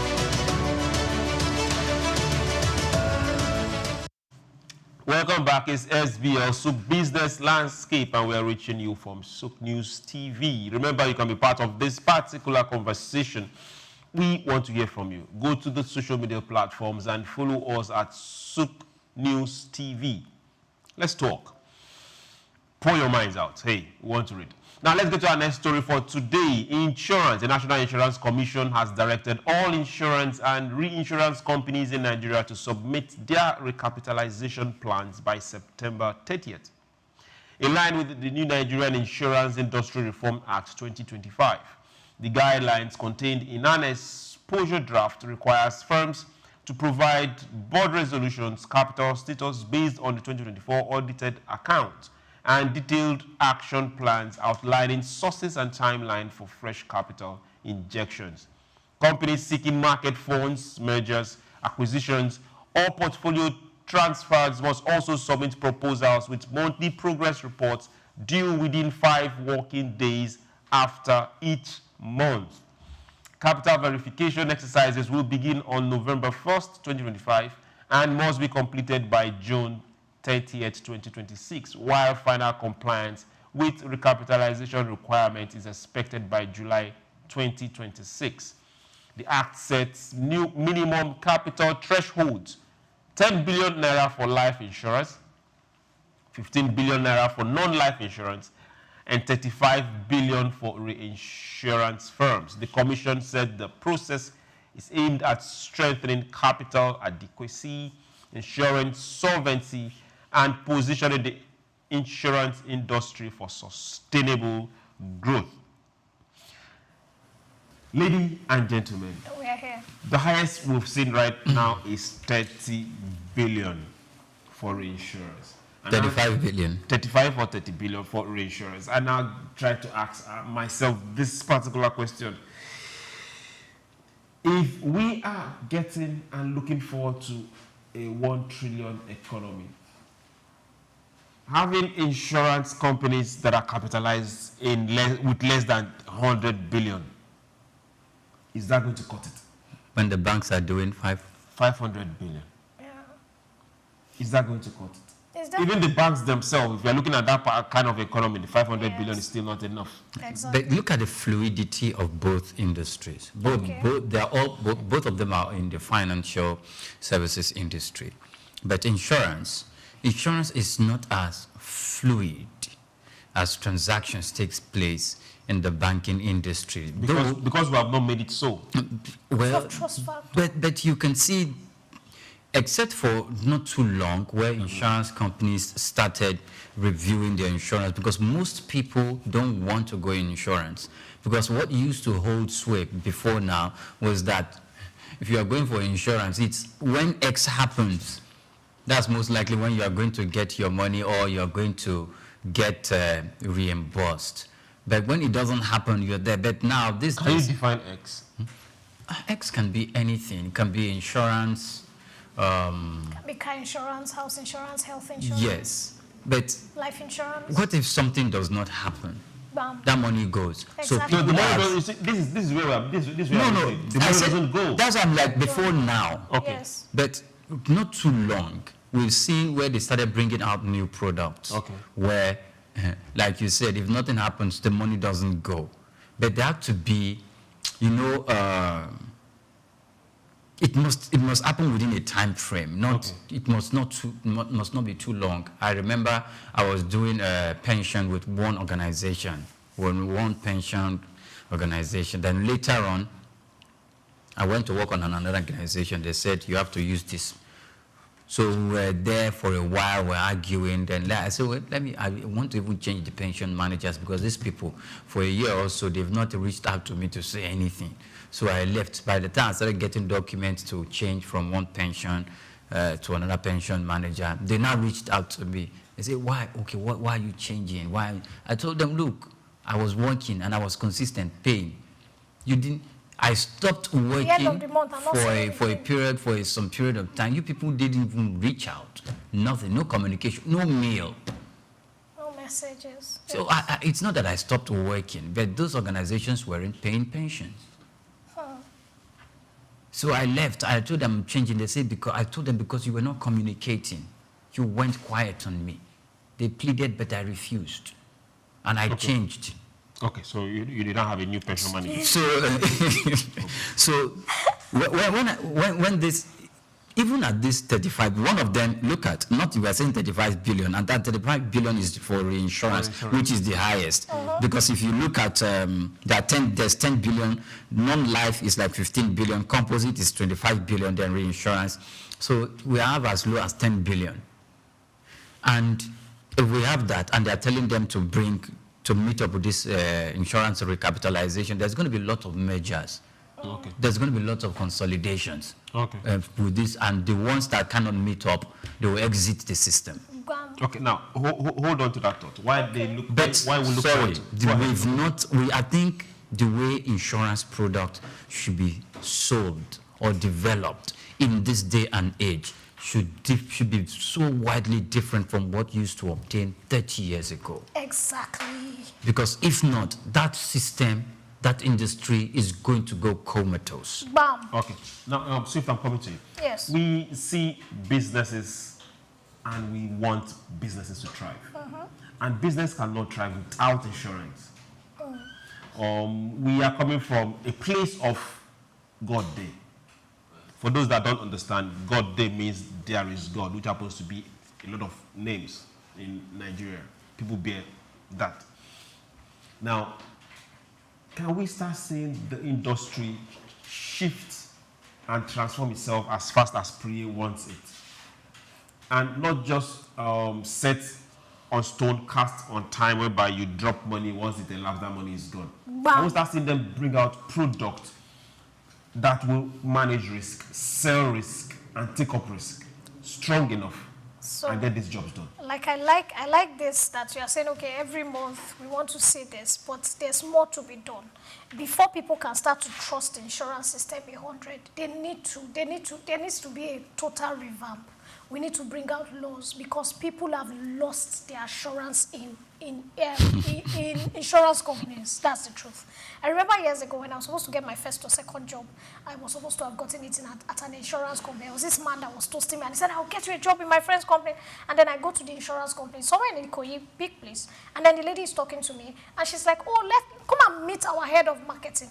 And the lady comes in because she wanted me to market. And I see the lady's shoes. All those shoes had gone far in life. And I knew that I could not take this job because if the head of marketing shoes looked like this, me that was upcoming, how would my shoes be? What are we trying to say? When I was growing up, a lot of people trusted insurance. I saw my parents say, oh, our car insurance, they did house insurance, you are buying anything, you are insuring it. We bought a TV then and my father went to insure it. There was a trust. They had the Nikon insurance. They had some very strong insurance companies that they had practically state funding. And then what happened? These companies started going down. People started losing houses. The insurance companies will refuse to pay. You have an issue with your car, the insurance company will refuse to pay. I remember houses. When my father now said he would never pay for insurance again, somebody hit him, there was a serious accident, and the insurance company for over 2 years, they kept dragging. My father said, I will never pay for insurance. Now, this happened on our side. You talked of fire, you talked of people who insured their market goods. That was where Nigeria started losing confidence in insurance companies. It's the same way there was a time too Nigerians were losing confidence in the banks. Before the regulations came, banks had to have a certain capital for you. If not, you merge. And we saw the mergers. And we have seen right now you can put your monies in the bank. You can put 20 million, 30 million, 100 million in the bank. And you close your eyes and you are confident that at least there's asset base now from CBN. Same way insurance. What is the asset base of every insurance company? Before I go and insure my house with a company, that I know that the full asset of the company is not up to my 300 million house. How does that work? So I think it's not just giving that deadline date every month to do this. What are the rules? Can we get some financial backing for our insurance? Insurance for now, according to statistics, covers 1% of the GDP. That's poor. That means telecoms is doing better than you. Even the private educational schools have more funding than insurance. And these people will now go to a school that has 5 different branches from Lagos to Ibadan and tell you that they want to insure a private university. There's a private university in Nigeria that is worth billions that has already opened a sister branch in America with a bigger campus. Okay. Then you will now tell me that one insurance company that cannot even sort a 3-bedroom flat in that school who has over 300 houses for their lecturers. No, we now come and meet me that owns the insurance that we want to insure you. What are you insuring? Something is wrong with you. And so this is what I'm trying to say. Calm down. Until there's a total overhauling. This is what the Insurance Act has come to do. Yes, but I want to see more stricter laws. I want to see more things that have to do with asset base. They are all in that Insurance Act. I'm not impressed. Okay, hold on. I'm sorry. Hold on. Apologies. Then also, can I drop one more? Yeah, okay, drop. I think they need to link insurance companies again with banks. Okay. Or something that is solid. At the point in time, yes. When the Banking Act came and all those, they had to separate insurance from banking. They all played different. Banks had insurance companies. Yes. Some banks they still own those, but they have to now split it. No, you are either a bank or an insurance company. If you have both, they're good. They are 2 different entities. Because the one I use that has stayed, and as for over the years, even when insurance companies went down, up, middle, it belongs to a bank. Okay. And it's still one of the best. And even, I will tell you the truth, I worked for a company for 10 years. I will not call the name, I know. I worked for a company for 10 years who did not pay insurance, who at a point in time did not feel that it was necessary for us to have health insurance, or the company was struggling, I don't know, but for over 10 years. And the insurance company I worked for has remitted almost 300,000 with what I had worked for before. over the years, every month they are giving me profit, and it's from a bank. So I think I can put myself asleep with that one. But when I see some insurance, I'm asking you, okay, who's your father, who's your mother, who are you related to in this insurance company? I gotta tell, I'm like, oh, nonsense. Okay. So Hold on. there should be asset based. Slow down. So yes. right now we have an act that will clean all that up. So all those mushroom names that. But I'm still reading the act, Okay. and I'm not interested. Please finish reading it. Let's get to you now. Some time ago on this particular table, we're talking about the shipping industry. We're talking about the airline industry. Now we are looking at insurance companies from here being part of those that will play major roles in this industry. And now we're looking at the capitalization that is coming out right now. 35 million billion is the highest we've seen. Can a 35 billion naira insurance company insure an ocean-going vessel? No. No, I think when we look at insurance, there are specific insurance companies that cover that industry. And so their level of solvency is built in a way that it can accommodate. Let's talk about Nigerian companies right now. Because if we have Nigerian, the level of companies is talking about, not Nigerian companies. And that's the truth. If we are to have Nigerian insurance companies that operate in the shipping and the cabotage industry there, because we have regulators, before they are given the license to operate and to run that race, they would have been told, they would have been assessed. They would have met all the specifications and all the conditions that is required for them to run, including their capitalization, which is what I'm saying, that it is something that can accommodate the kind of losses that organizations and businessmen and investors experience in those terrain. Because most of the insurance organizations in that industry you're talking about, they are international insurance organizations. And I have not seen, maybe I still need to do more search on that, but I have not seen local insurance organizations that operate in that terrain. So if you look at this reform, there are several insurance organizations that operate in that industry, but not as cheap as insurance. I don't know if you know. Cargo, yes. Freight, life, seaman, yes. But I'm not cheapest insurance. Directly, not in collaboration with other foreign insurance companies. Can we there's nothing wrong even if they are in collaboration with. And I think the government or the regulatory authorities that is requiring or that's calling for and setting a date for this recapitalization understand the plight of the insurance company here in Nigeria. It's a hard sell, selling insurance to a Nigerian. Yeah, but hold on. One single government policy can turn that around. Yes, hope you know. Yes, we know. But look at if you look at the recapitalization and the reason, one of the reasons why the government is even doing that. Number one is what? Improve solvency. What does that mean? If you are to improve solvency, there's no money in that place, or probably there's money, but it's not as solvent as we look at the banking industry. Basically, so it's not. So the problem is exactly what she is saying. You have a lot of names in quote of companies, and they are not that say they are insurance companies, but they are not government regulations. They are not liquid enough to really. And sometimes because. Okay, I tried selling insurance too. You did? When I was running around looking for a job. You didn't take off like before? I took off and went to do customer service. Maybe before I went to the university. Maybe before I went to the university. I think today happens to be confession time. So maybe before I went to the university. Let's have it. You were told to go and sell insurance, and by the time you first go through a training. You first go through training for like 2-3 weeks. Okay. And they have you dress corporate. when you are done, then they now tell you to go sell, and you have to go sell insurance, and you meet the people that you want to sell insurance to. Don't, at the beginning, please don't mention insurance. Because once you start talking and advertising, just woo them. Because if not, by the time they seem so interested, and they are so lit up and quickened and looking at, okay, what next is coming, and you mention the word insurance, you will see the excitement will die down. Because they'll be like, insurance. Someone will ask you, so let me use this word, please.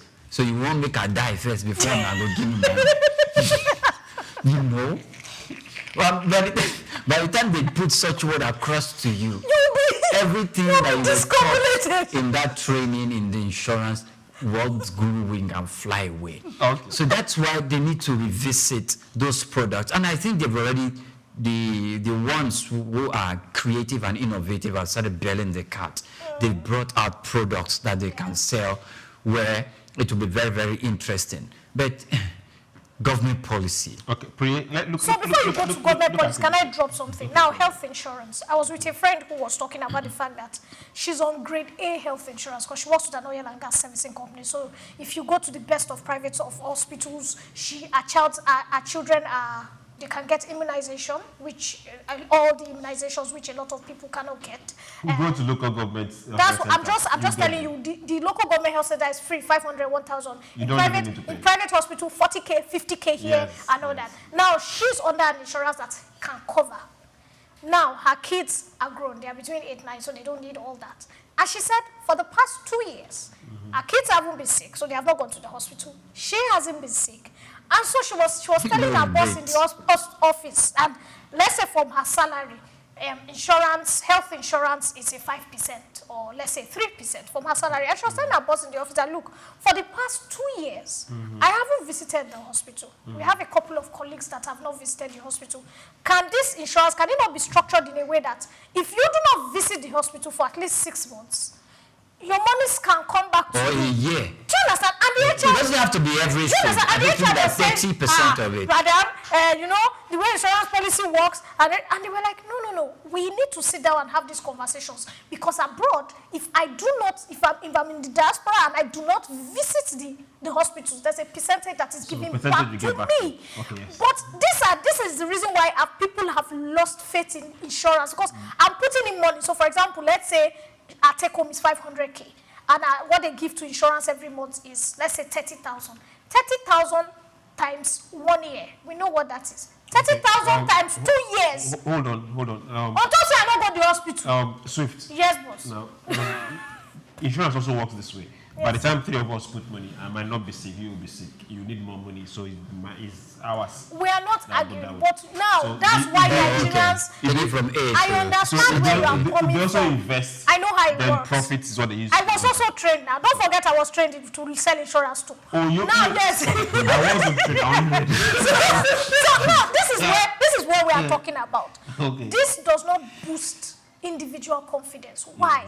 I have lost 30,000 times 12 or 10,000 times 12. That's 120K from my lean earnings. And I'm going down to think about the fact that in 2 years, that's 240,000 that just went to one insurance company. No, you didn't get anything. And I did not get anything in return. Okay. But if the insurance company has the restructuring, that's what I'm saying, the regulation, it needs to be very conscious of what the common man is saying, what the man on the street is saying.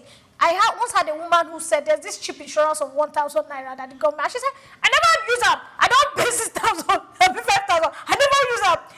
If at the end of 3 months, you give her 2,500 back, when you tell her, come and put in money Let's for... say 1,500. No, yeah, 1,500. Yes, I said it. Or even 1,000 naira. Even 1,000 naira. Okay. I'm just saying. Even 1,000. She will feel like, okay, these people are giving me something back. They understand. And tomorrow, if if you go and meet her, you come and pay again, she'll pay. But by the time people feel that, the people just feel the insurance company are takers. They take. When it's time to give, is an issue. Sorry, I also had a friend. It depends. Hold on. It depends on this is a true life story. He did life insurance for his mother. Okay. And he had paid for 5 years. He was working in, I wouldn't want to call this South African company that is a media company at Ilupeju. And he said after 5 years, something had happened. His mother was very sick. And so he hit the insurance company back. And they told him that, oh, how old is your mother? And he said his mother is 90-something. They say, who opened the insurance for you? That when somebody is above 70, they don't do life insurance because the person is already on a death cell. And you've been taking the money. He had to get a lawyer. They now opened the insurance this thing. That this is what it says. That the policy says when someone is 70 and above, you do not do life insurance for the person because at 70 you have already passed the meter of might leave anytime and soon. so that money was lost. And that guy felt very bitter. We were laughing at him that even you say Virginia Pop, why you don't read the insurance policy? Okay. But, this is a challenge. Okay, but the choose. Sorry. Now, sometimes it's not about reading the policy. Sometimes they come selling that policy to you. They don't tell you all these details. They hid some details. They hid it away from because they want you to pay. Yes. Because they know there are some clause in those policy that is going to put you off and you will not want to put in money. An uncle went, he has health insurance too. He felt sick. Normally under the insurance policy, the insurance company was supposed to provide at least with the kind of ailment he had. Yes. The insurance policy was supposed to provide like at least 50, between 45, 50%. Yes. His church took most part of it. They were sponsoring. He was in the hospital. He was calling the insurance policy. They were sending him mail. Yes. He was replying the mails. They were saying, he's telling them, he snapped pictures of him on the insurance, on the sick bed, the medication that he bought and everything, and the monetary costs of how much the medication costs, the hospital bills, so they can do their mathematical calculations so that the insurance company can take care of. I mean, they can start to their own obligation. And pay through HMO or just regular insurance? It is, I think, HMO or regular it's not an HMO, it's a regular insurance. Where you are paying by They yourself. didn't come. Okay. They didn't pay. Okay, So hold on. No, that's we are not here to. And this story, Hold on. Yes. We've gone very far. We are not here to put insurance companies on the hammer. No, we are not. We are just talking about reassurances. Good. Now we have a new insurance act that has come to play in 2025, and that particular industry is going to see a lot of transformation and restructuring. For those that invested and dropped some good money in the stock market in the last 1 month, you've made good profit, and that sector is going to grow. But we want to see more. We want to see that sector be the sector that will grow businesses in Nigeria. We don't want to see them play second hand or second fiddle to international insurance companies that we see every day, and they make billions of businesses in this particular nation. So let's see this sector be that we really want it to be. Let's get to our second story. Thank you very much. Mr. Truth, I need to ask this question before you go. Okay. Are you sure you didn't sell insurance or you own that? I did not. Because you are so defensive. I did not. I walked away, but yes, so it's like there's a relationship.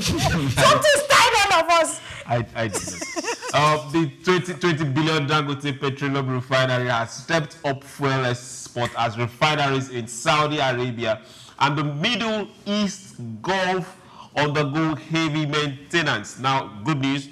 In August, the Lekki-based plant shipped large volumes of petrol, diesel, and aviation fuel abroad after earlier supplying 2 long-range cargoes to the region. Between June and July, industry reports suggest that refinery shutdowns in Saudi Arabia and Kuwait have tightened supply, forcing regional buyers to seek alternative imports, including from Nigeria.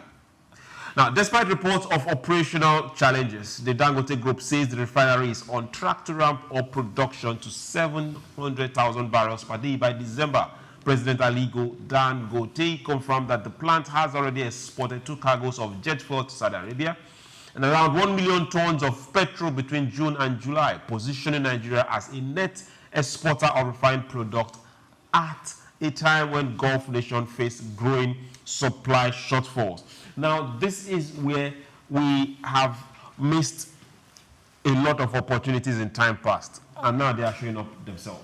Okay. When issues of not self-inflicted conflict, regional conflict, when issues of shortfalls like this is where if we had NNPC refineries working, Dangote working, by now we will be smiling to the bank.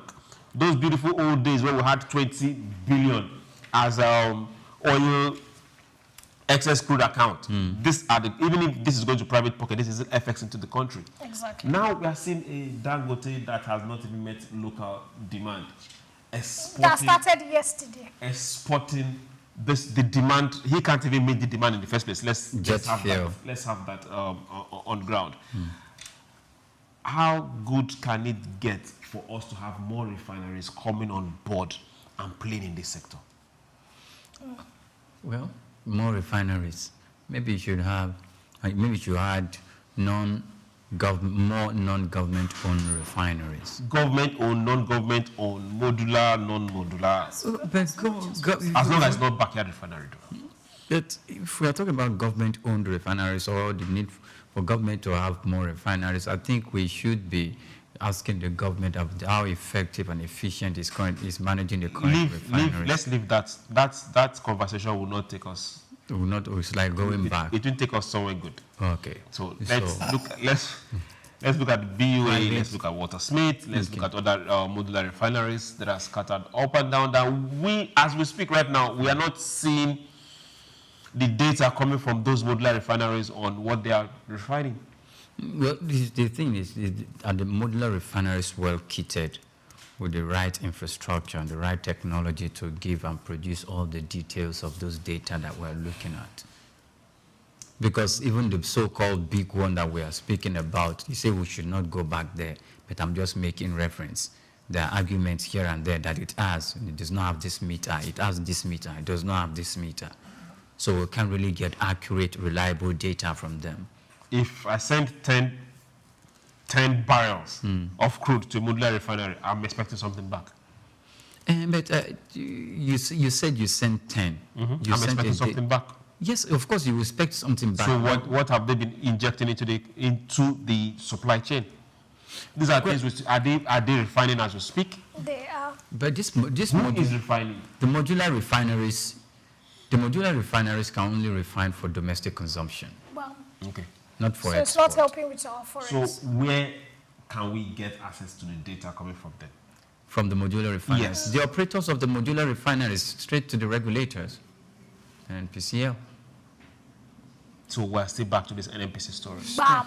They're not NNPC does an L. So there was something I went online to try and find out because I was looking at different oil producing companies and looking at, okay, these people that are making huge turnovers, do they have smaller refineries? Because I was one of the people that felt government was doing bad things when they find a local refinery or these roadside processing refineries and destroy them. I felt, why doesn't government partner with these people, give them a license and push? And then I discovered that in Saudi Arabia, there are no small refineries. They ensured that those things do not exist. We have Total there too.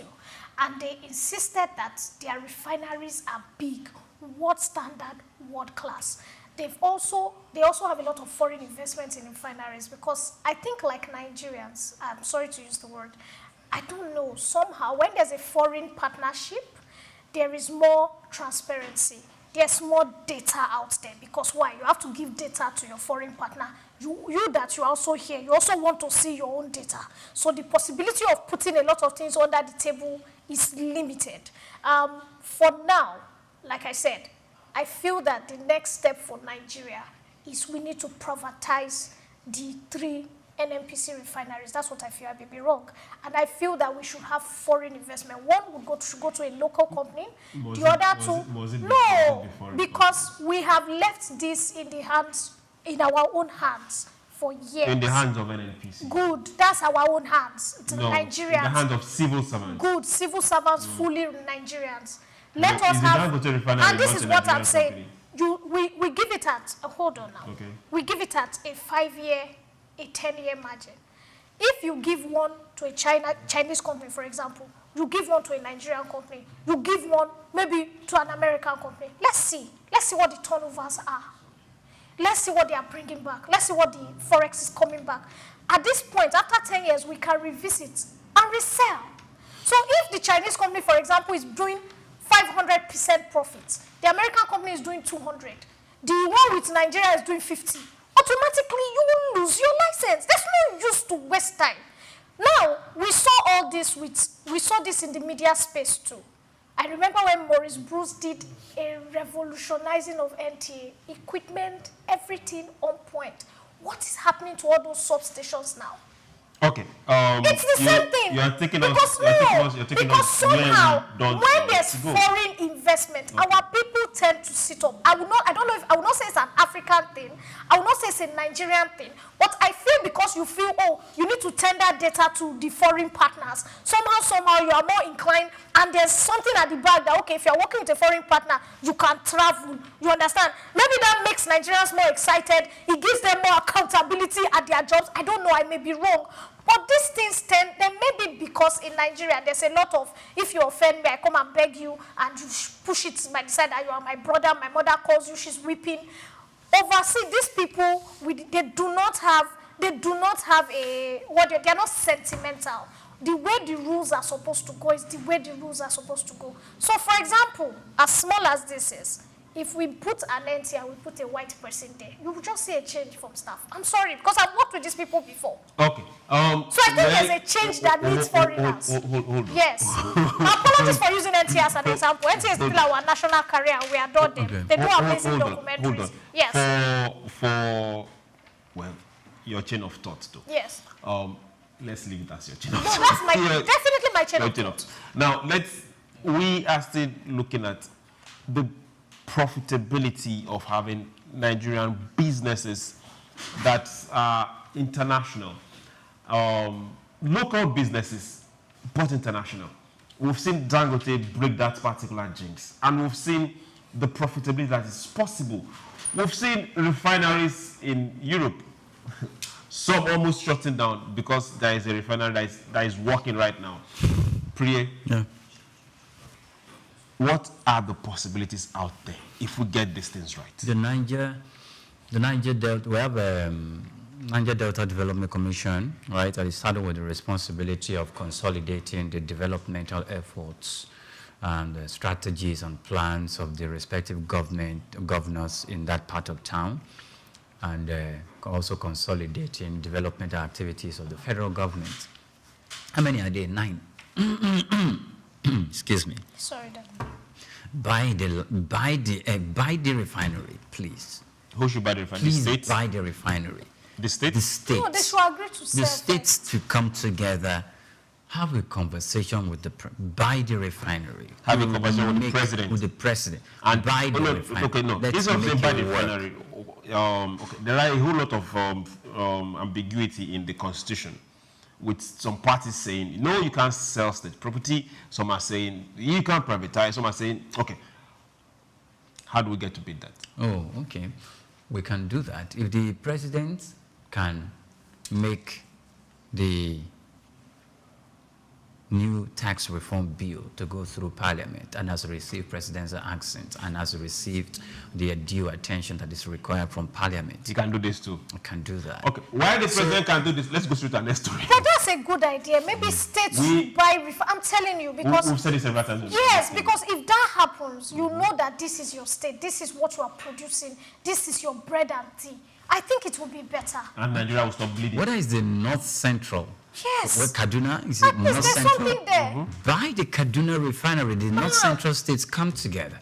Buy it. Take it away from the federal government. It's not going to lie dormant because the state government will have to be together. They look at the shares, each stake that each state owns. Then you run it as a private organization. The money is coming in from there. We'll also consolidate the North Central Development Commission that will be bringing, consolidating the developmental efforts in that place. And you are providing jobs. If you are going to outsource, you outsource. If you're making sure that you are going to outsource or anything, you can still look at domestic organizations or companies within the North Central, or in other case, within the southern part of the country. Why can't they do that? Constitution ambiguity, it's not a problem. It's something the administration can take care of. Okay. Because I think except they are doing what I said the last time we had the conversation on this issue, that it is intentional. It's been crippled intentionally and used as a conduit to rip off the state. Okay, now let's get to our last story for today. This won't dwell much on it. Now, the Nigerian Association of Resident Doctors has given the federal government a 10-day ultimatum to resolve long-standing welfare demands or face a nationwide strike. In a communique signed by the leaders of the association said many doctors are yet to receive their 2025 medical residency training fund, 5 months arrears from the revised salary structure and other entitlements. The group also condemned the downgrading of postgraduate membership certificates by the Medical and Dental Council of Nigeria and the non-issuance of certificates by the National Postgraduate Medical College. The association further criticized the Kaduna and Oyo state government for failing to honor agreements with their doctors, though it commended states that have paid the MRTF. It demanded immediate settlement of outstanding allowance and restoration of postgraduate recognition.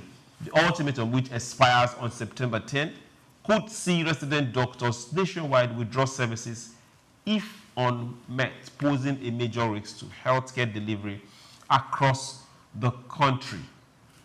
Okay.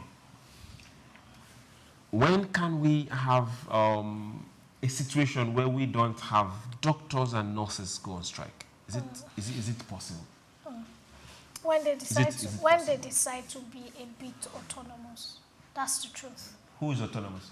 When the medical doctors sit down and understand that the federal government cannot continue to bear the full brunt.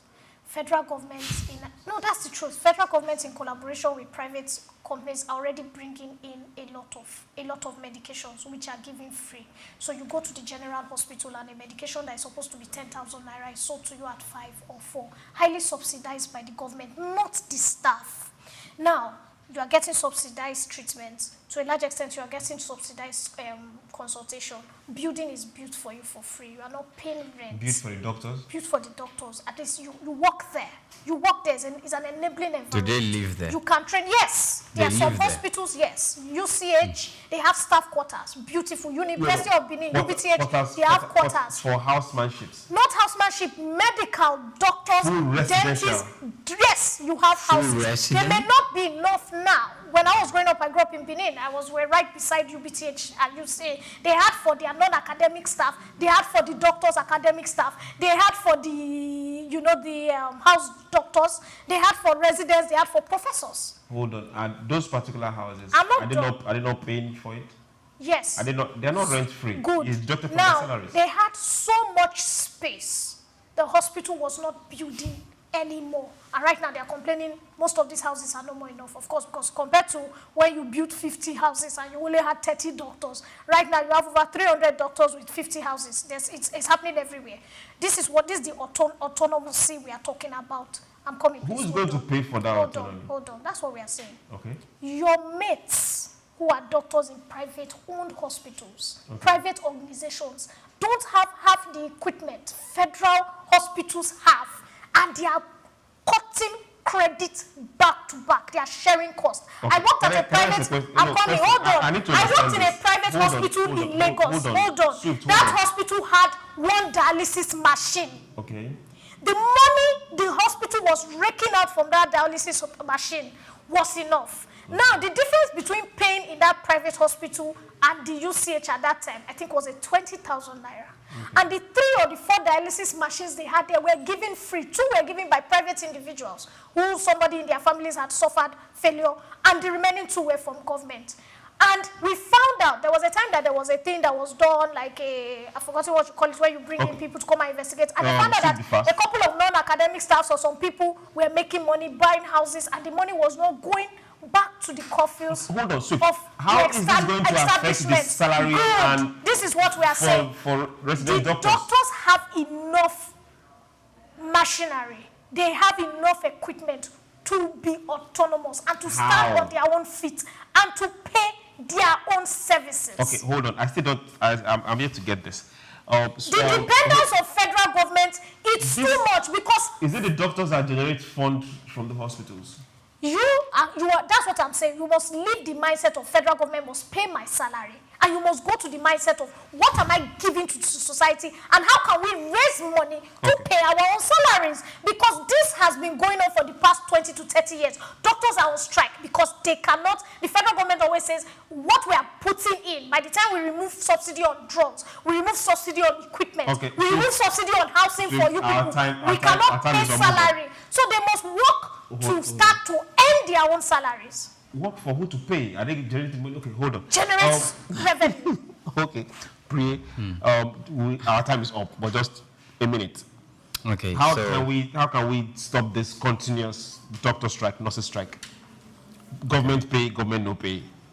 Agreement reached, agreement not followed. I think about Section 14 of the Constitution of the Federal Republic of Nigeria states that I think what the primary responsibility of the government is to protect the life of the Nigerian and life and property. The life and property of Nigerians. And when we are talking about protecting the life and property of Nigerians, it's not only against terrorists that carry guns, because we also know that COVID-19 can't be seen, but it's more lethal. We also know that sicknesses can't be seen, but they are more lethal. To what they are carrying is even more dangerous than guns and all of that. So look at any nation that is, and look at even the thriving nations, and let's look at their health sector or their health industry. It's not, you don't leave it and say, go fend for yourself. It's dangerous for the man on the street, for the common Nigerian. They will die. They will die. And because the government know, the tax reform bills, the government is even saying we are not going to put tax on pharmaceuticals. Why is the government trying to take that initiative? Because I know Chuks will say they do. Why is the government trying to take that initiative? Chuks, for the past 4 years, can you round up from 4 years, 4 years till now, it has been said this is not the time for Nigerians to fall sick because drug prices have gone up 500 times, 1,000 times. The depletion in the number of medical personnel, from doctors to midwives to consultants, left the country in droves because the government was not doing right by the doctors. It reached an obligation, it will fault an obligation. They will sign MOU, the government will fail. They left. Now, we are in a place where we are still in. So, what the government should do is to hear the cry. The Tinubu administration should not allow whatever happened in previous administration to happen in his own administration. To pay all the doctors' money and to look at their offices, to look at the facilities, upgrade the facilities.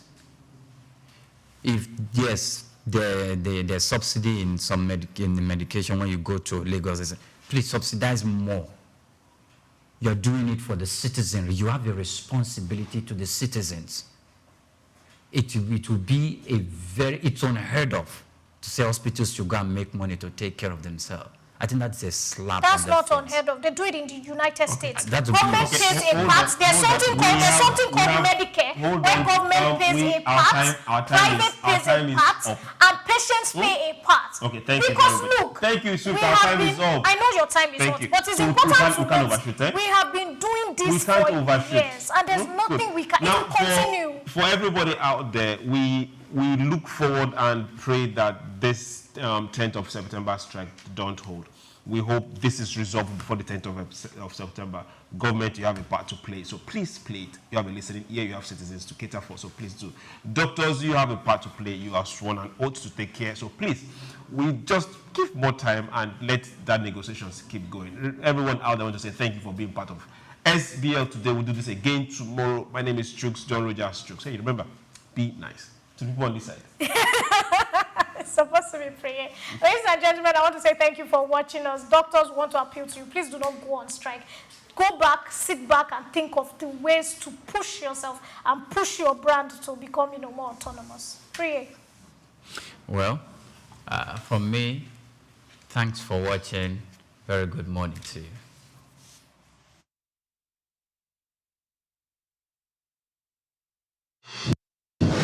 Because it's the mind that needs to first of all be rebranded. Idris said he's going to be putting Nigerian labor, Nigeria content and materials first. If you say Nigeria first and it is just us down here that, are pushing that agenda, it's going to be a big struggle. Do you think Nigerian firms, Nigerian organizations should start looking at getting their staff involved in this market or buying to keep for their staff? Within this side, let's also learn citizen diplomacy. See something. This is Souk business landscape.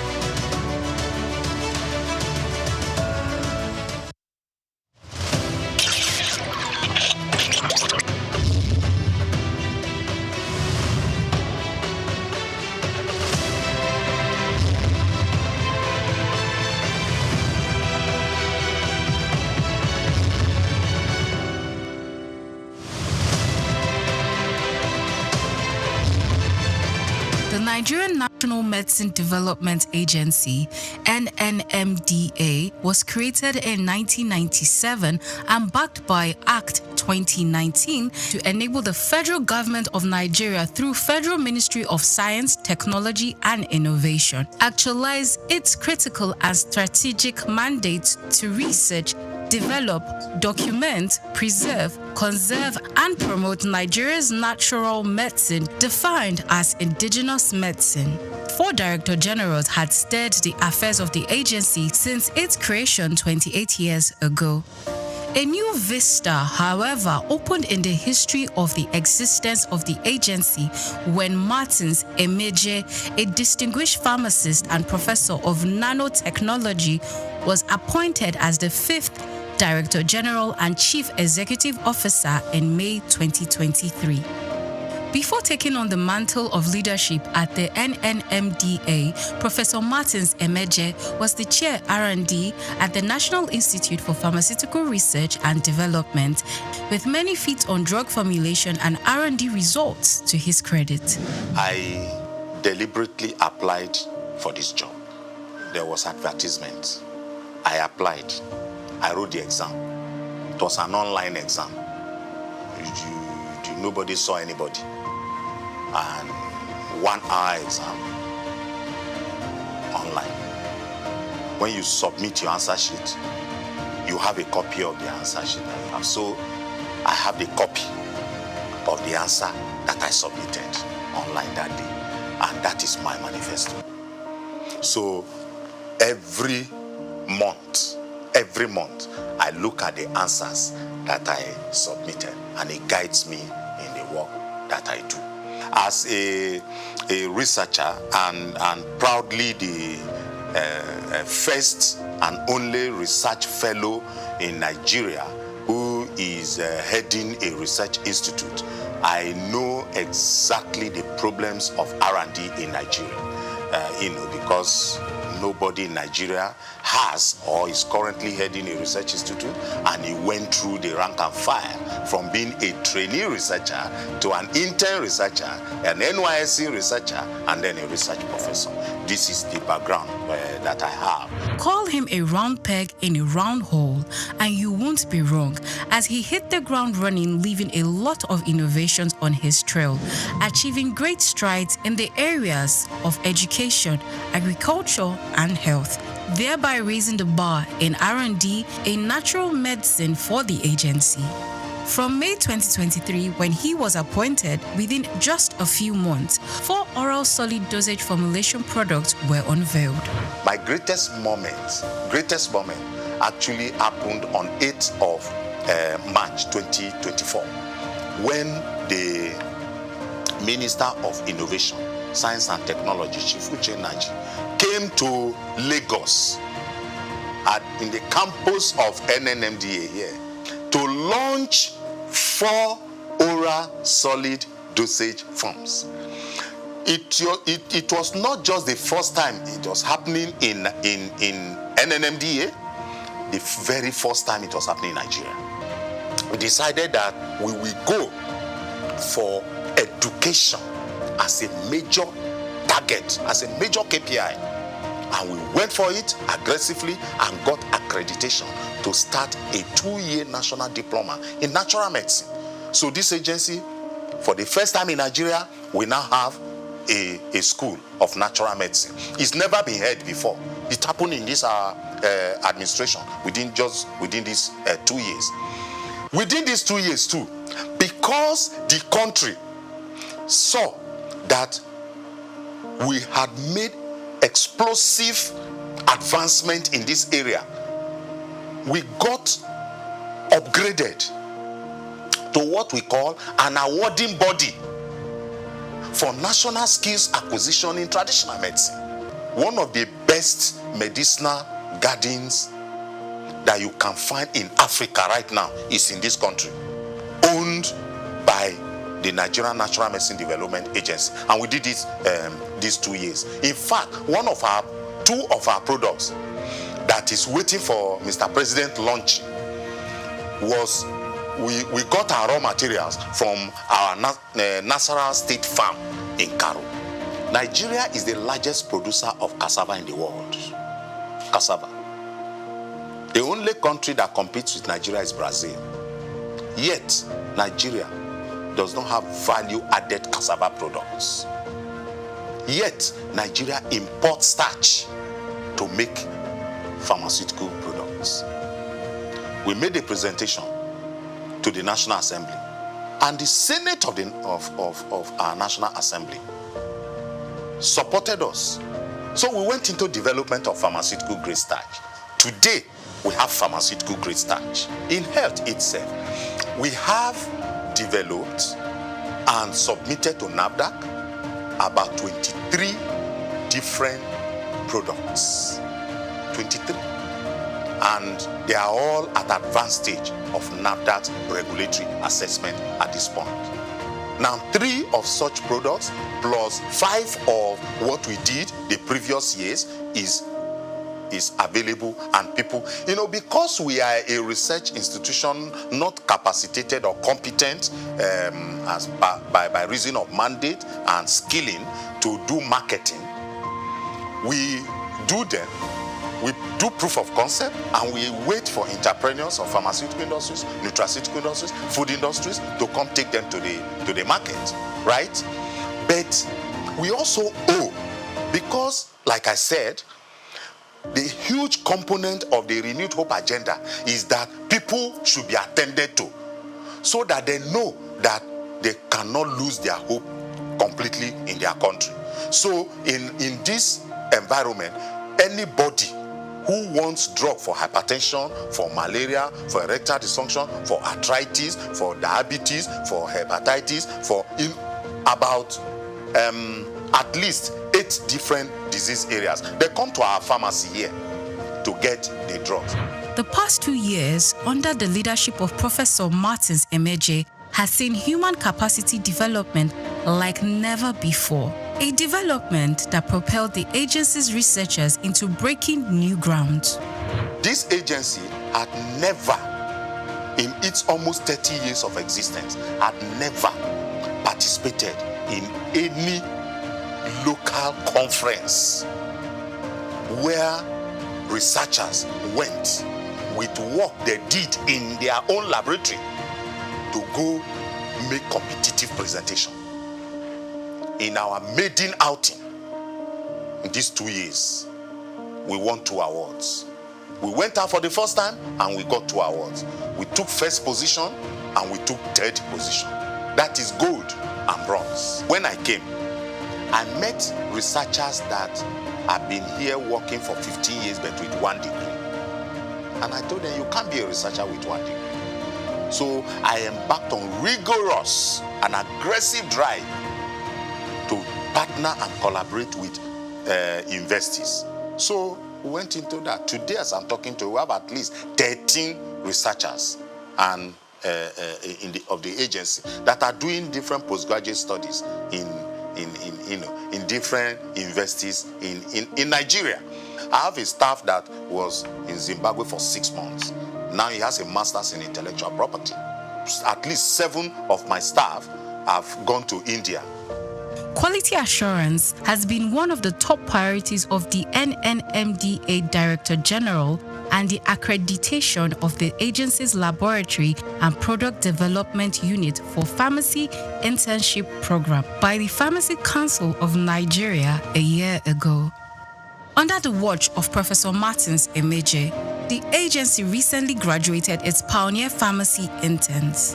I went into nanotechnology or nanosciences after PhD, and I had to go out of the country to train in this area for more than 4 years. So it's an area that I'm keen about. I'm one of the first people, if not the first, in Nigeria to have put in practice nanotechnology. What it has done to me as someone who studied Western pharmacy, which is more like macro study, it is that it has taught me how to manage resources, no matter how simple. The last 2 years has seen NNMDA signing important memoranda of understanding with reputable academic institutions and other critical stakeholders in the areas of training and laboratory services to Nigerian universities.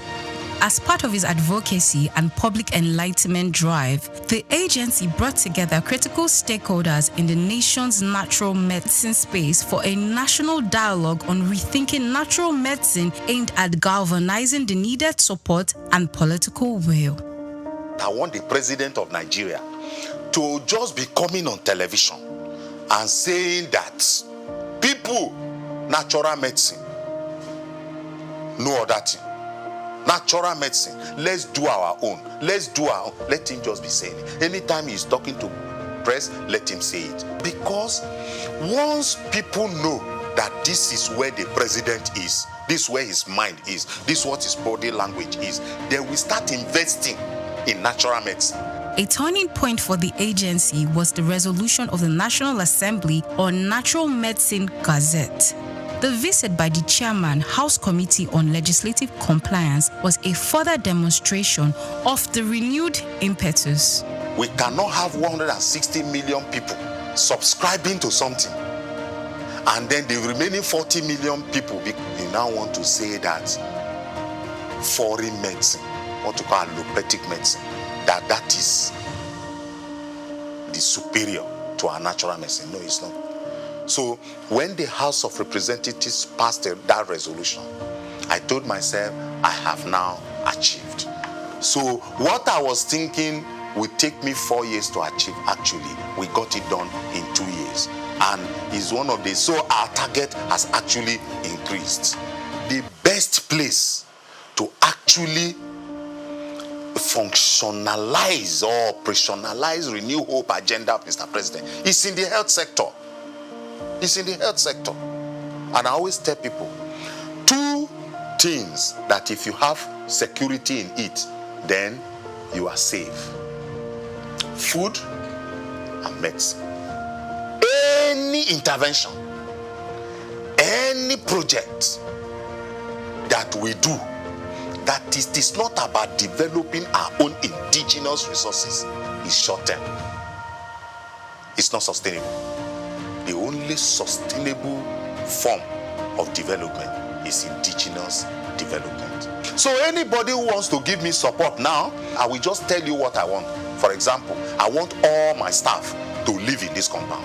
If you go to other countries of the world, all the staff of the research institution, they live inside the compound. Inspiring a new mindset among staff and attitude to work, for the NNMDA Director General, the task of achieving the mandate and the vision of the agency is work in progress.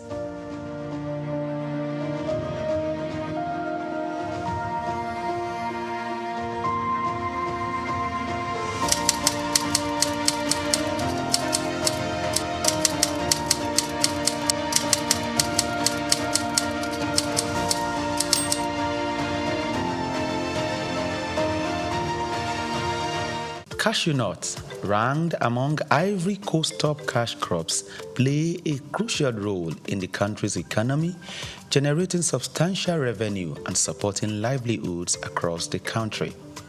As the world's leading exporter of raw cashew nuts, Ivory Coast contributes an estimated $800 million annually to its economy and also serves as a vital source of income for over 410,000 families, particularly in rural areas where few other opportunities exist. Cashew trees flourish in Ivory Coast northern regions, including Bondukau and Savannah, known for its high-quality nuts and extensive plantations, just as Worondogu and Bagwe in the north central and northwest are also emerging as key producers. These regions not only drive Ivory Coast cashew production, but also support local livelihoods and economic growth. However, the country with over 29 million citizens is yet to fully realize the potential of its cashew industry. Despite being the top producer, the country processes only 7% of its cashew domestically, resulting in lost opportunities for value addition and job creation. Specifically, a recent data reveals that only 22% of the country's cashew nut output was processed domestically in 2023, even as the volatility of global cashew prices poses risks to farmers' income and overall economic stability. Concerns also arise regarding labor practices in some cashew farms and the environmental impact of deforestation for new plantations. To address these challenges and maximize the benefit of its cashew industry, Ivory Coast must focus on key strategies moving forward. These include investing in local processing facilities to boost job creation, export value, and farmers' incomes. Furthermore, the Ivorian government body overseeing the cashew sector, ARECA, must promote fair trade practices and ethical sourcing to ensure better prices for farmers and improve working conditions. Sustainable farming practices will also help to protect the environment and ensure long-term cashew production. According to a recommendation made at a workshop organized by the World Bank, tax exemptions and access to credit facilities will help to tackle some of these challenges. Furthermore, the private sector can also invest in research to develop high-yielding cashew varieties, improve processing techniques, explore new cashew products, as well as develop and implement digital platforms that connect farmers to market in order to facilitate financial transactions. Organizations like the Africa Cashew Initiative, ACI, must also assist in data compilation in the value chain at macro, meso, and micro level. By addressing this and harnessing its cashew potential, the country can further enhance its economy and build a more sustainable future for its citizens. Israel Adeyemi, reporting for Souk News.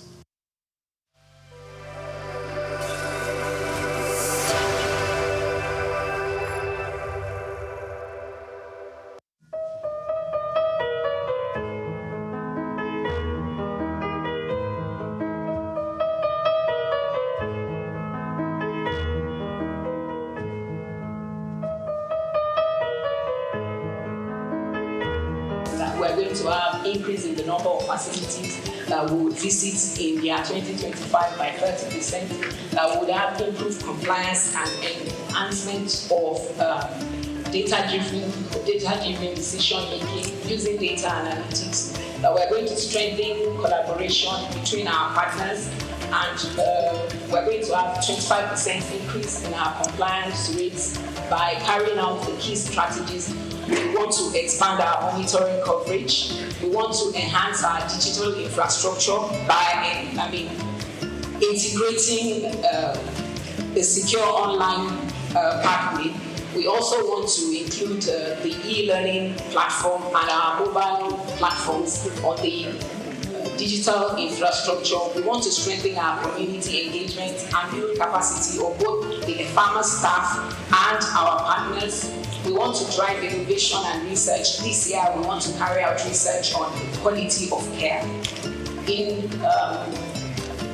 doing all of this, we want to make the health facilities in Lagos safer by leveraging on technology and ensuring that all our processes are data-driven. Thank you very much. Thank you very much, Dr. Onoriyede, Dr. Nibo Shinawo, Dr. Veronica Iwayemi, and Dr.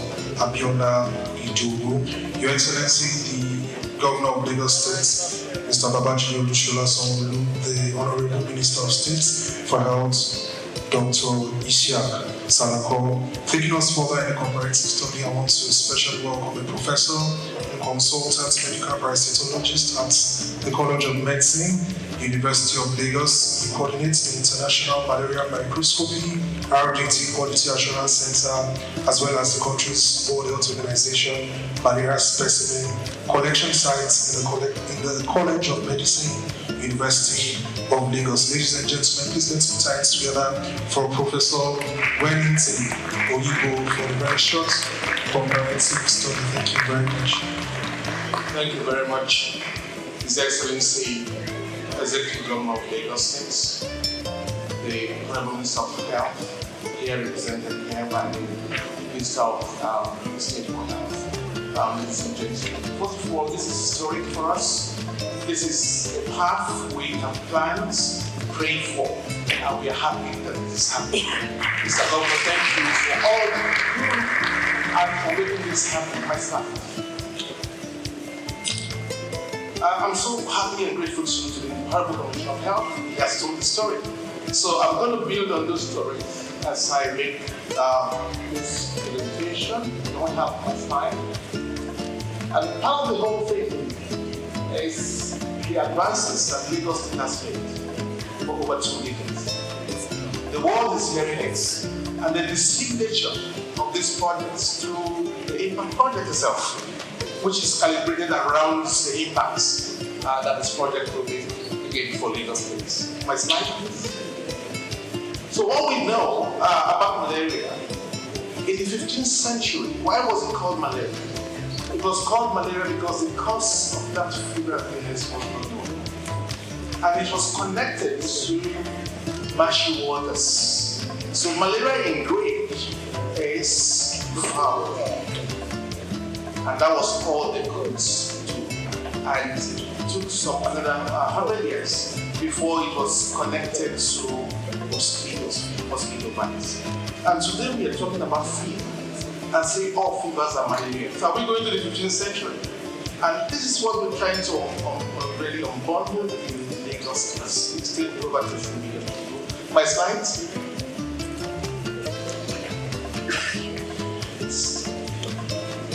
So if fever is still malaria, we go back to the 15th century. And then, of course, for evidence base, meant that we will have to quickly provide the evidence. Can I have the slide up? Yes. So the horrible complaint of school is out from here.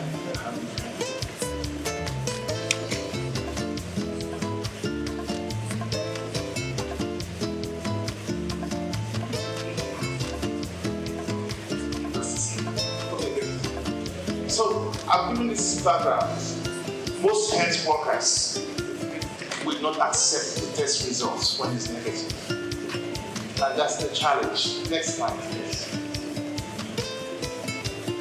Okay, and if you don't have data, which we are talking about digitization, you cannot calibrate where you are. And so if we look at the entire program and the plan of the projects, is to see that real-time data is available and that tests are done. And when the test is done, we can say quickly, cost-effectively, this is where we are. Because you can get the rely on routine data. The country do not have quality data, and that's the challenge. Next slide. So low confidence in the test. Basic things are being used. Lagos making progress. How do we handle this?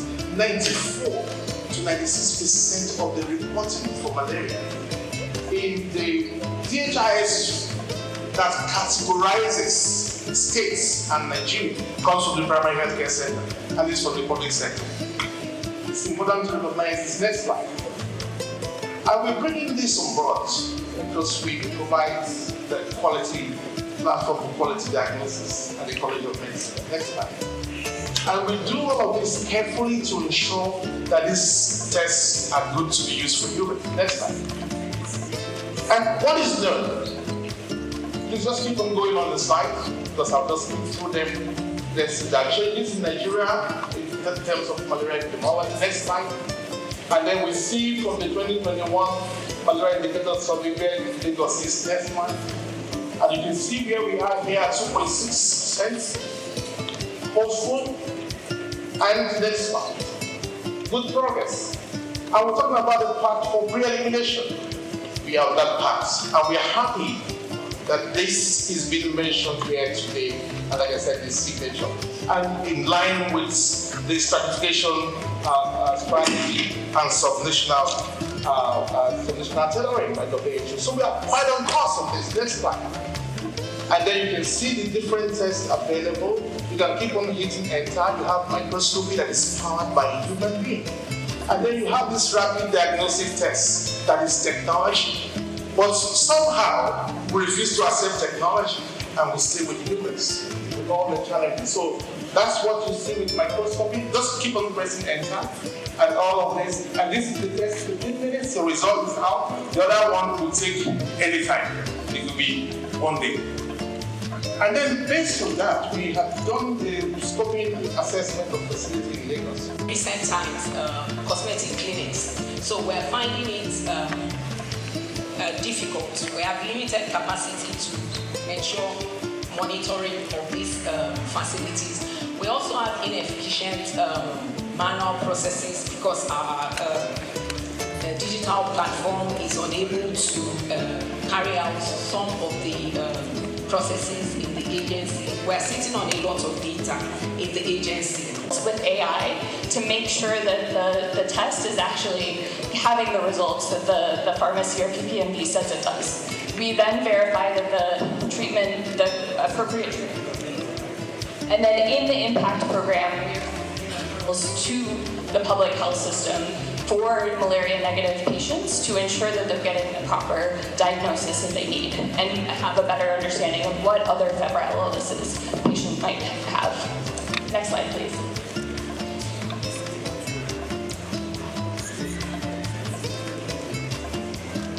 Next slide. Okay, so I'll just talk briefly about all of the other partners that are working on this as well. So we are working closely, of course, with the Lagos State Ministry of Health, which envisioned this work and brought us in to support on this, with NMEP, which is overseeing the work and providing technical oversight, with WHO, which is providing, again, technical support and facilitation, and then importantly with our private sector partners as well, so PCN, which is doing quite a bit of the regulatory oversight and ensuring the quality of care in a pharmacy setting, with SFH, which is enabling the supply chain, and then of course with LASHMA, which is supporting. To go quickly into the final results on why this is improved quality of care. Okay.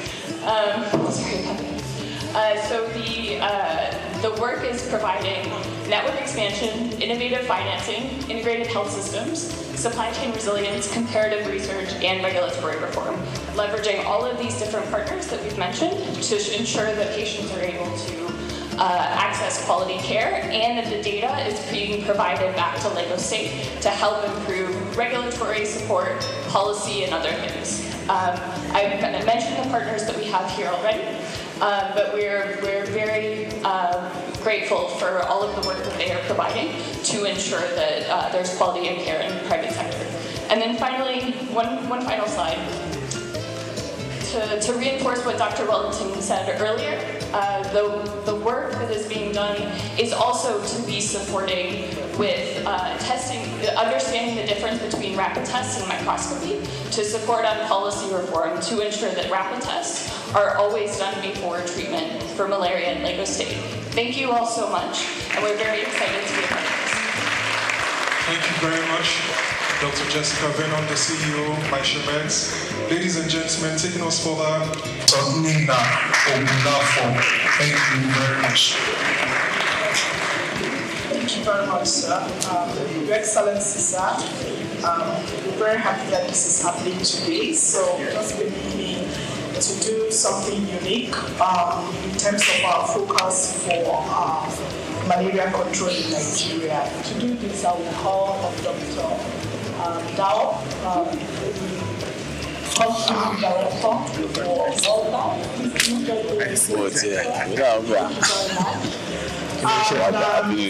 We're going to have the Honorable Minister being tested for malaria. Honorable Minister, please. Thank you very much. This is showcasing the main focus for malaria control in Nigeria, which we refer to as the 3 T's. Your Excellency, the first T stands for tests. We cannot overemphasize or we cannot underscore the importance of that. The second T, sir, is for treatment.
Cannot have His Excellency and the Minister of Health standing for long, so once we take their samples, we're going to have them seated again.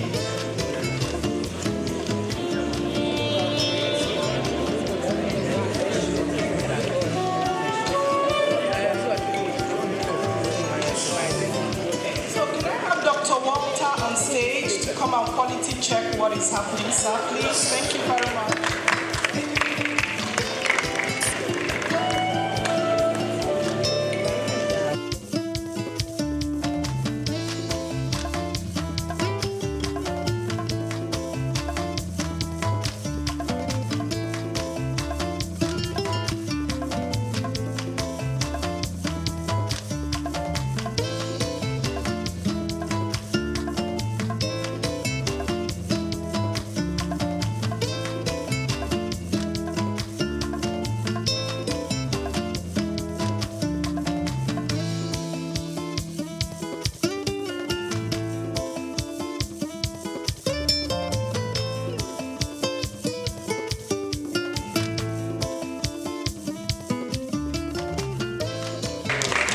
We are witnessing leadership by example.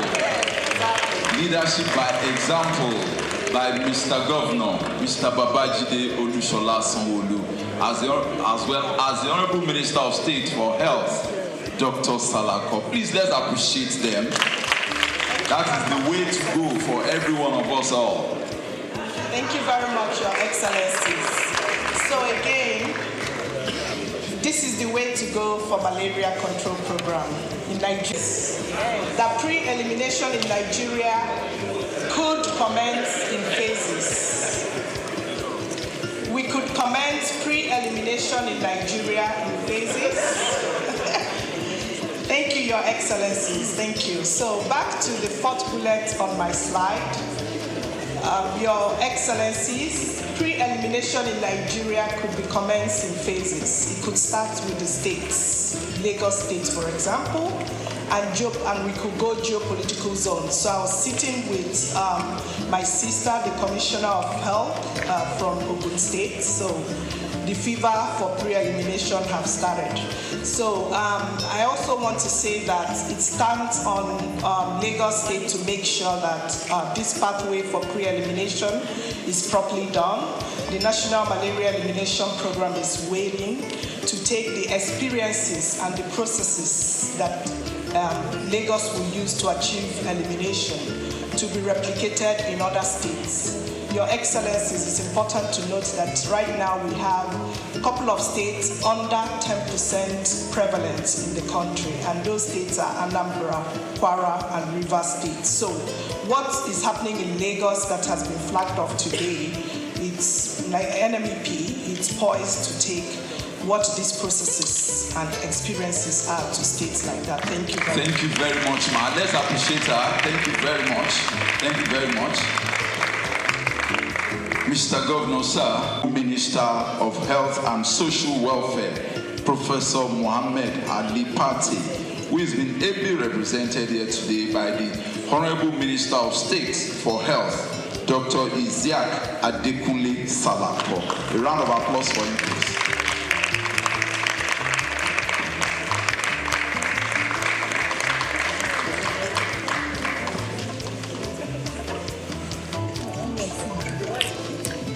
Your Excellency, the excellent Governor of the Center of Excellence, Mr. Babajide Olusola Sanwo-Olu. I must recognize my brother, who is one who has summoned all of us here today, the Honorable Commissioner for Health for Lagos State. And all members of the Lagos State Cabinet here present, our partners, WHO, World Bank, distinguished stakeholders in the health sector, gentlemen of the press. Because of time, let me say all protocols to be extended.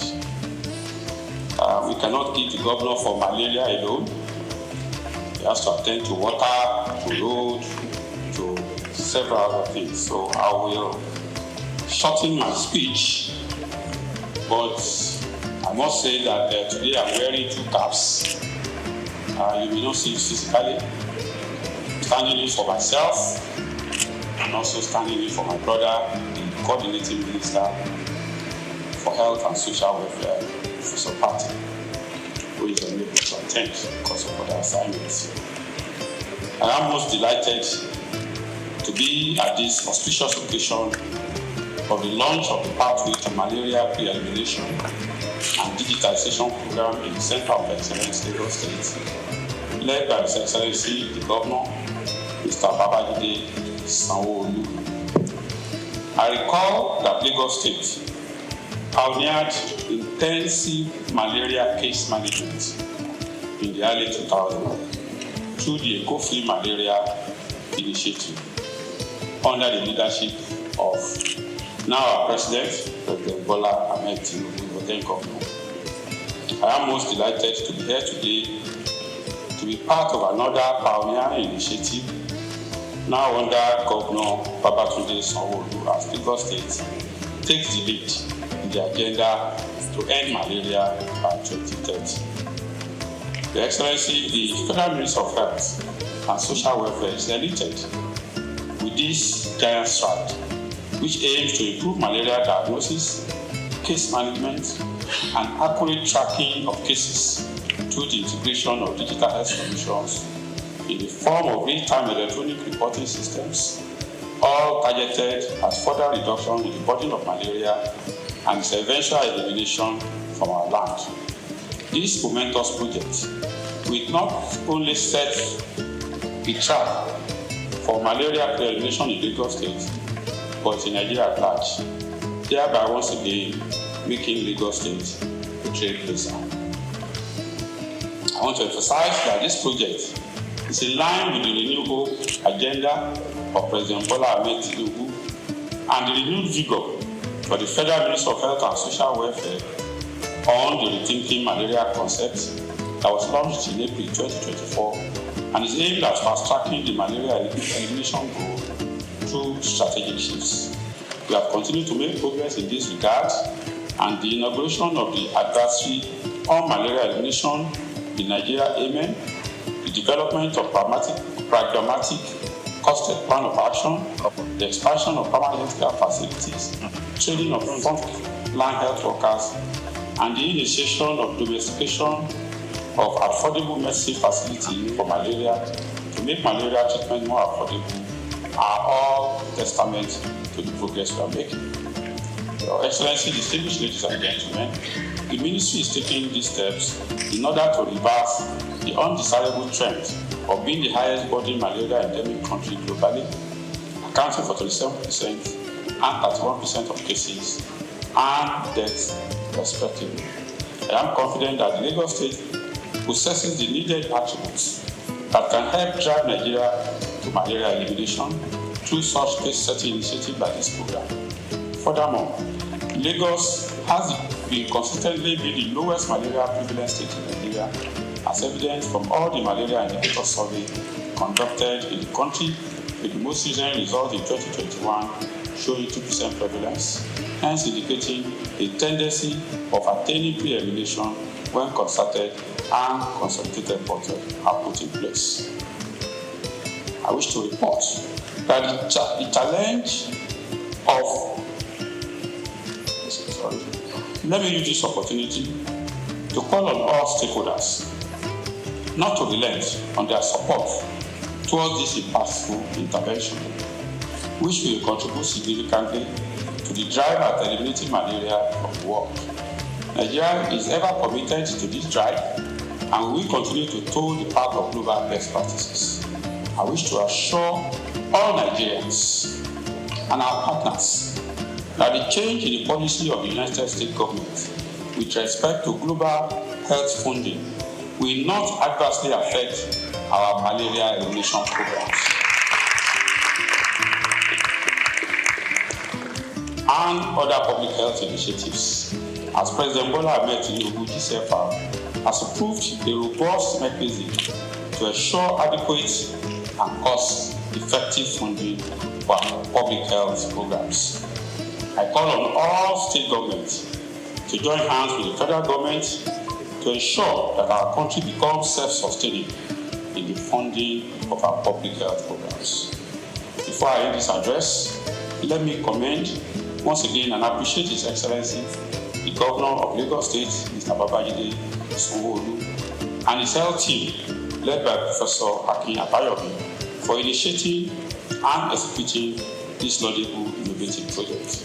I wish to also sincerely appreciate all the partners, World Bank, WHO, all the implementers, especially for providing the needed human resources, technical support, and the funding for the implementation of this initiative. I wish all of us a successful launch of this impactful project as a springboard for the elimination of malaria from our country. Thank you, and God bless the federal government.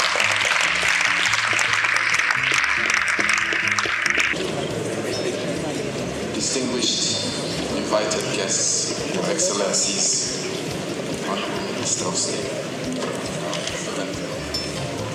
have your results.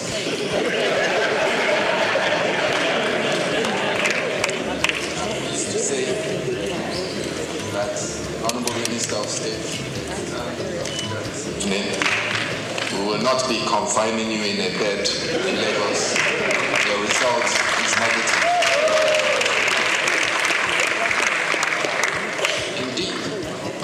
When patients go to clinics and the doctors tell you that they've performed the test, it is your responsibility as a patient to see the test. Please ask for the test and take a picture of it and have a record on your phone. My governor, the Excellency of Lagos State, I'm pleased to tell you that you may continue with your duties. Congratulations, sir.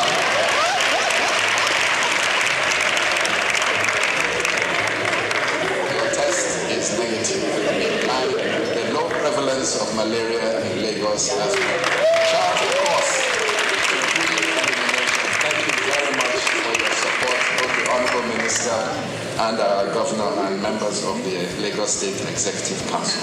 Mr. Governor, if you would like to approach the podium to give your keynote and to launch a pathway to malaria elimination in Lagos. Practitioner himself and a strong politician, Dr. Thank you very much for finding out. Members of the State Executive Council, especially Professor Akin Abayomi, and Special Advisor on Health. Thank you very much. Other cabinet members, all the permanent secretaries in the Health Ministry, there are several of you that are here. Thank you very much for taking our time. The country director for the World Bank, Dr. Diop, the country representative for the WHO, Dr. Walter, all of our partners that are here, MyShamed, Impact, SFH, the National Malaria Organization, our friends from our neighboring state, the Honorable Commissioner for Health in Ogun State, thank you. All of our health practitioners, stakeholders that are here, gentlemen of the press, ladies and gentlemen.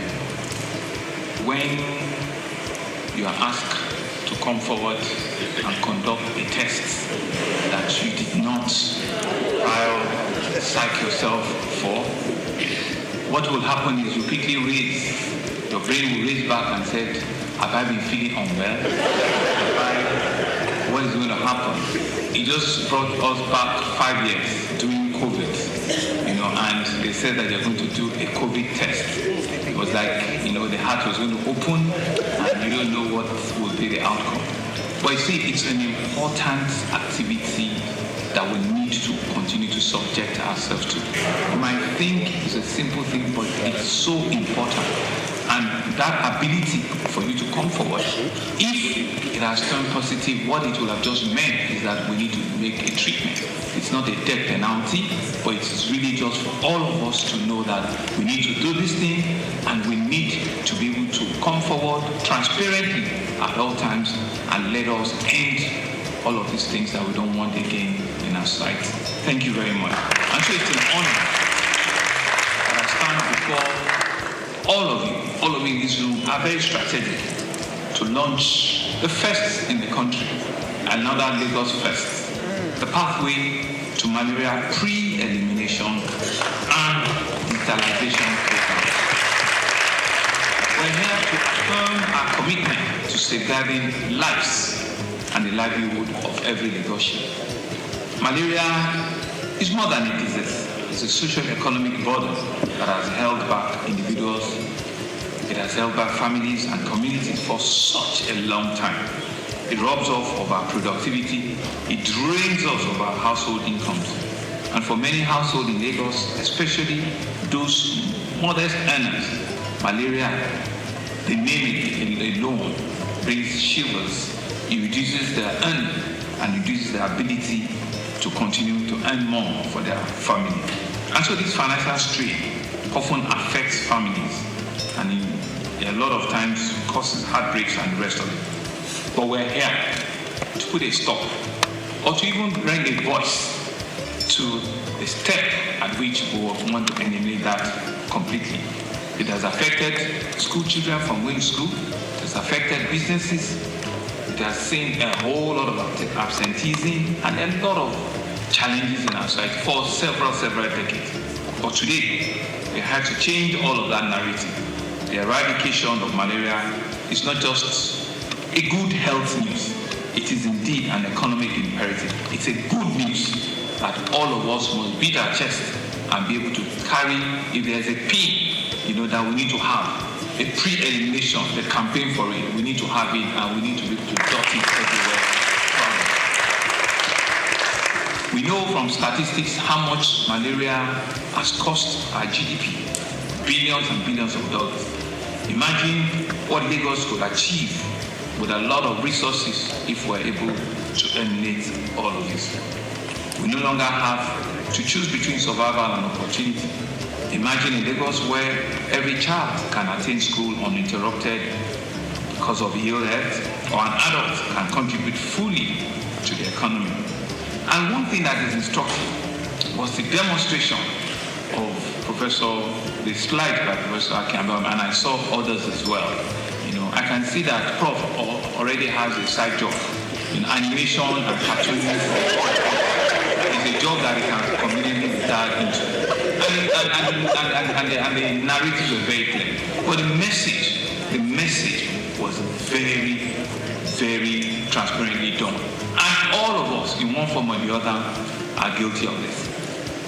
You feel unwell, you think you have a fever, the next thing is you are diagnosing yourself with malaria. Very easy. Just give me injection.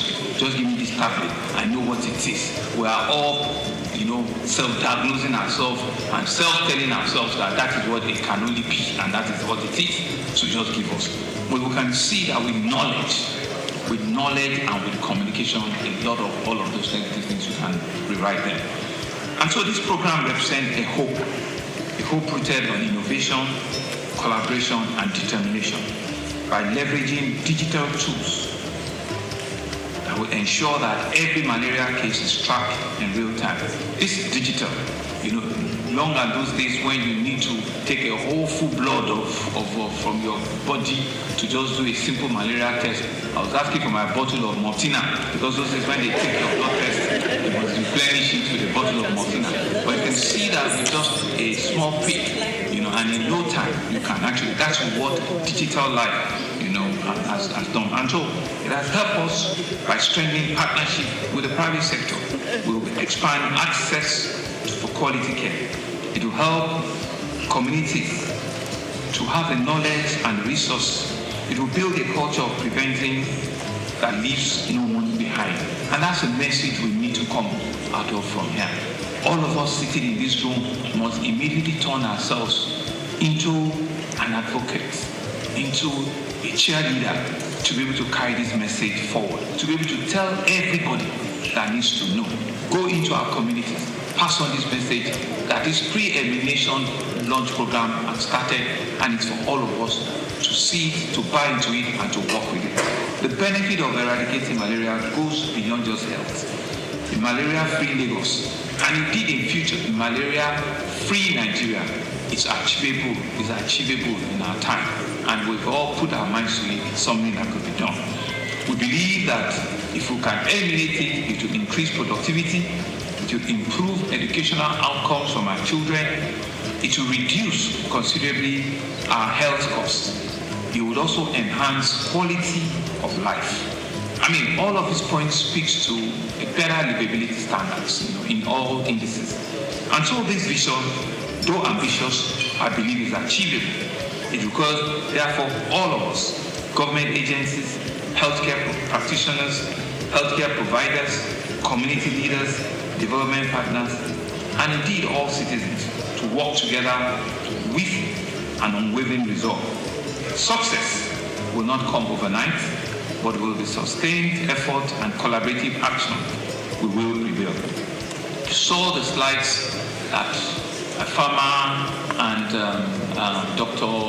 the lady on malaria and the lady on immunization. You saw the statistics between January and February, what the run rate should be.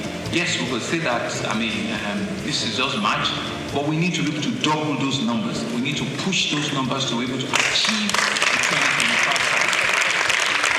We need to be able to push and achieve, because there is no magic to it. If your target is 2 million and in At the end of February, we are still doing less than 200,000. We are doing far, far less. So you need to double, your spike shoots. You need to work harder, twice as fast, twice as much for you to achieve the 2025 record. And Doctor told us, Prof told us from WHO that it's 2025. They are going to close the envelope. Hello? Yes, they said they are going to close it. And there's a 20. Where is it? I thought it was. They're going to close it. Our target is that we have to take that $20 million. We have to do everything to reach what our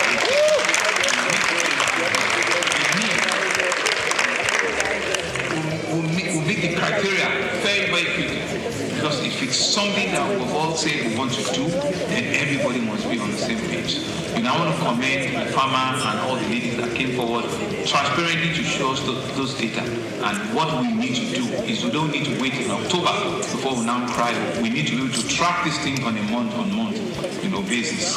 So I want to thank all of you. I want to thank our partners, the World Health Organization, the World Bank, the National Malaria Elimination Program.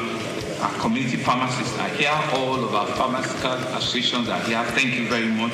Our various private and public hospitals, and all of you that are here for your valuable support and making this initiative positive. Of course, permit me to thank in absentia our very hardworking Honorable Minister of Health and Social Welfare, Professor Mohammed Al-Pate.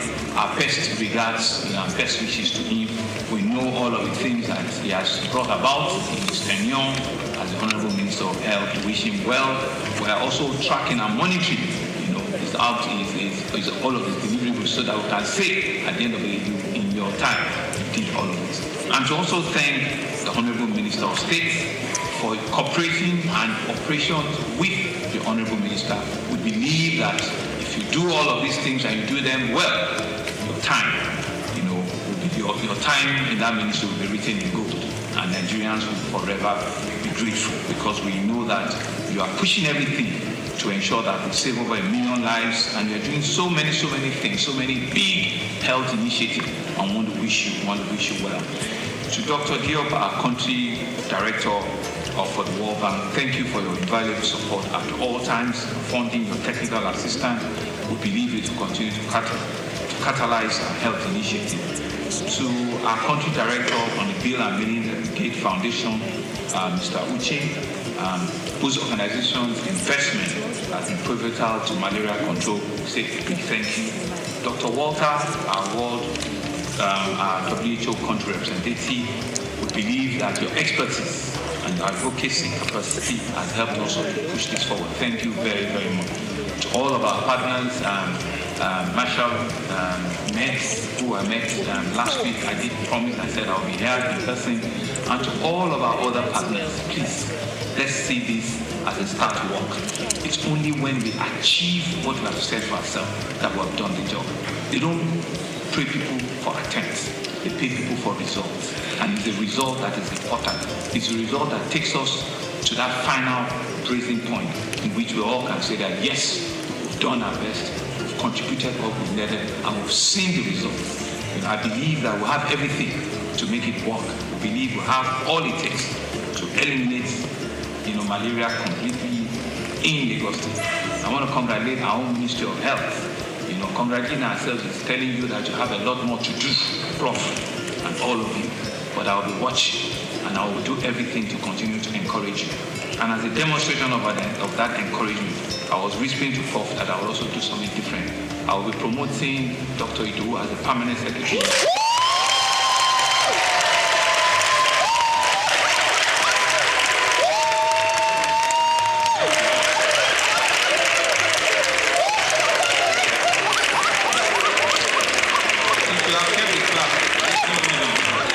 You don't know what you've done. By clapping means that she's going to work twice as much.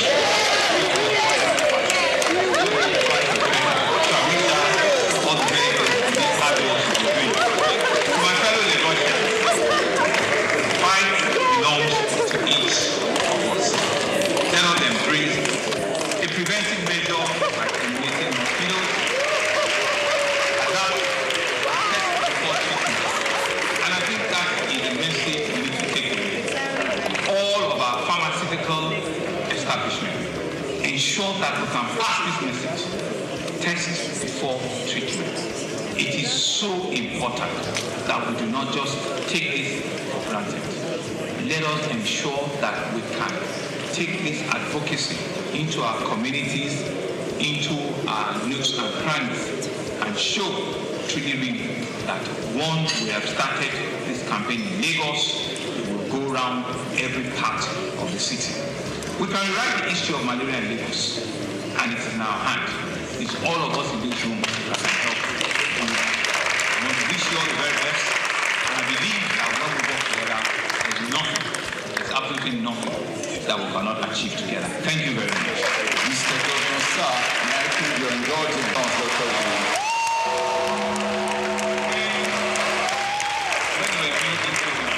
She thought I really didn't like her. She was frowning her face one day. It was between her eye and her eye.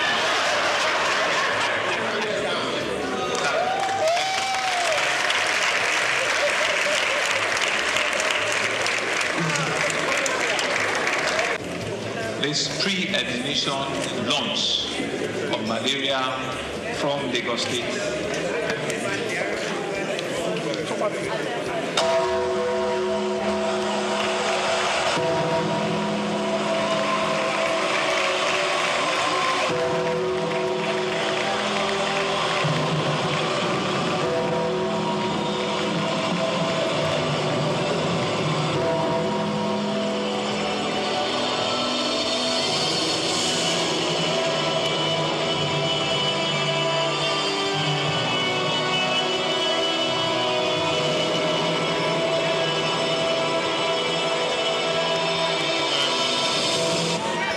Pathway to malaria pre-admission and sterilization program in Lagos. Thank you very much. Thank you. Mr. Governor, sir, may I crave your indulgence to quickly invite this Honorable Commissioner for Health, Special Advisor on Health and Permanent Secretary, Ministry of Health, to join you for the first photo op.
we are done. Also, we are inviting all the permanent secretaries in Lagos State to join the executive governor, actors from the Federal Ministry of Health, all the directors that have accompanied the Minister of State for Health, all the directors in the Federal Ministry.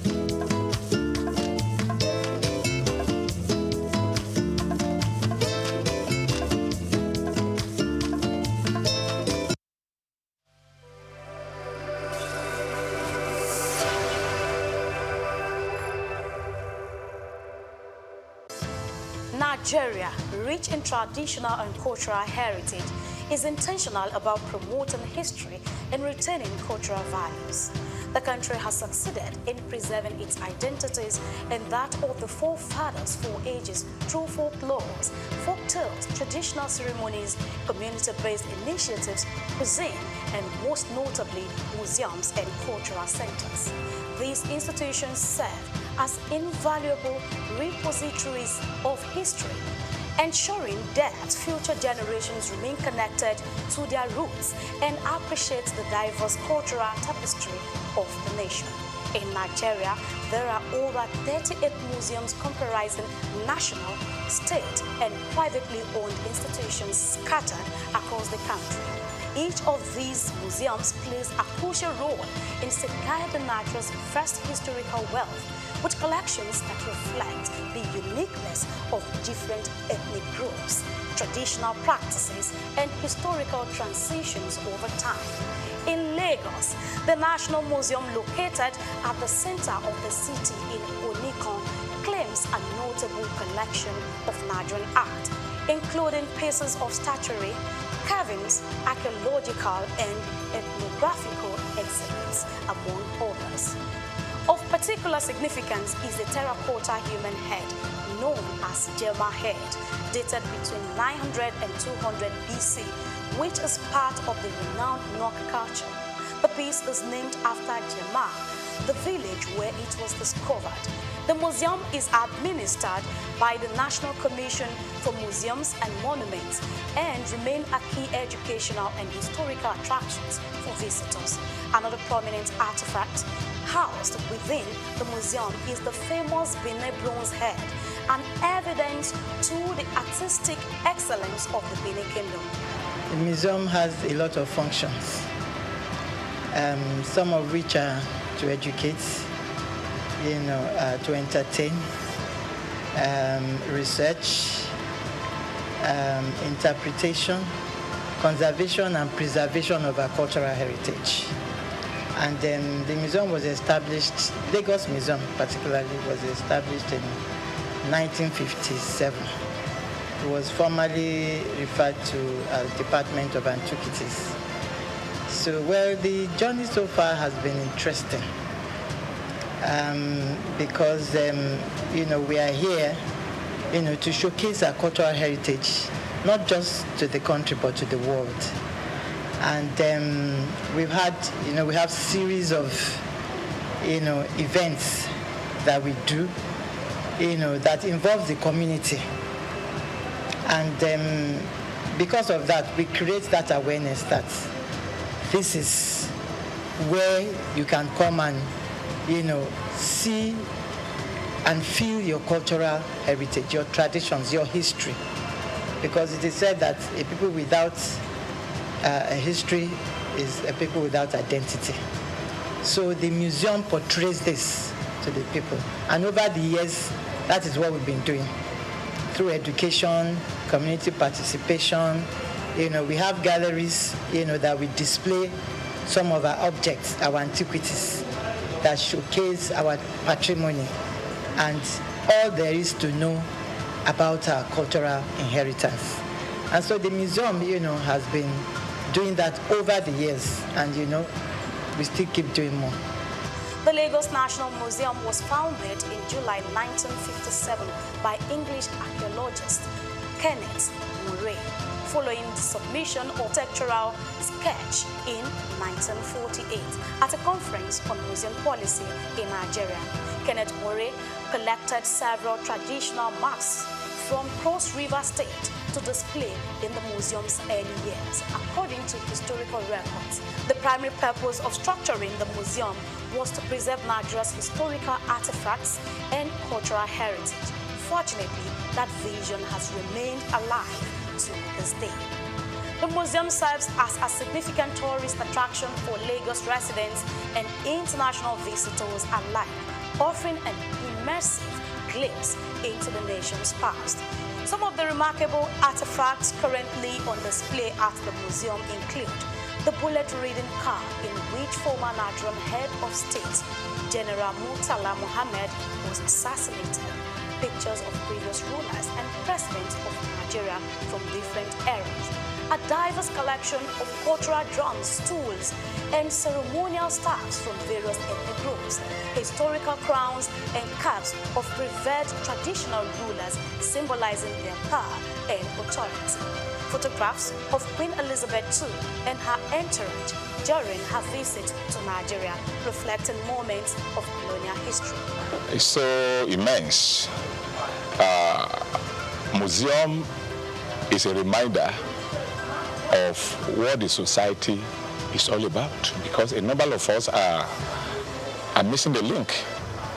We don't even know the role, the significance of the society we find ourselves because of foreign influence. But when you come to museum, it will bring your mind back to the original habitat, the way of life of people, how things should be seen in the society, and how we should react to phenomenal changes in our environment. Basically, we'll be doing this work of educating the general public, not only Nigerians, over 20-something years here, and the impact has been so tremendous, to the point that what we do at the museum is in consonance with the curriculum of our institutions, from primary, nursery, primary, secondary, even tertiary, even people in their corporate organization. They deem it to come to National Museum anytime they feel like, we are missing the link, we have missed a lot of things concerning the way of life of our forefathers. You know, even here, apart from that, we do have what is called seminar. We organize seminar for expatriates, for individuals. They come around on Wednesdays to come and listen and learn on cultural-based subjects. I think it was great. I mean, I particularly like the circle of life that it presented in here, right? From birth to reincarnation to external influences. I think it gave a good history of Nigeria. I learned a lot about that. There seems to be some real big connection between Nigeria and Benin in terms of the history that I wasn't totally aware of. I was able to see the different artifacts and stuff that were presented. So it was quite interesting. They did, I think, a pretty good job doing a comprehensive tour or comprehensive history of Nigeria and its culture and its surrounding areas. A visit to the Lagos National Museum offers an enriching experience, transporting visitors back in time and allowing them to connect with Nigeria's rich and diverse history. The museum provides an opportunity to explore stories of resilience, artistry, and governance that have shaped the nation. Whether you are a history enthusiast, a student, or simply a curious traveler, stepping into this museum promises a nostalgic journey through Nigeria's past, fostering a deeper appreciation for its cultural legacy. Nigeria continues to reflect the stories that shapes its people, steadfast in its commitment to promoting history and preserving its cultural values for generations to come. Grace Komalafe, Souk Perspective.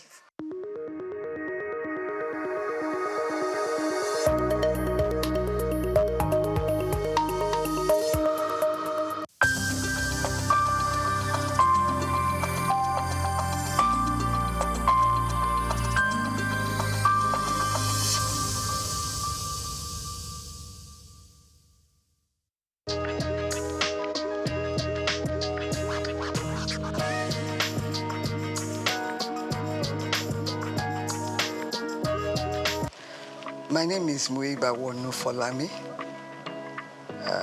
an indigenous of Lagos State, Ikorodu, to be specific.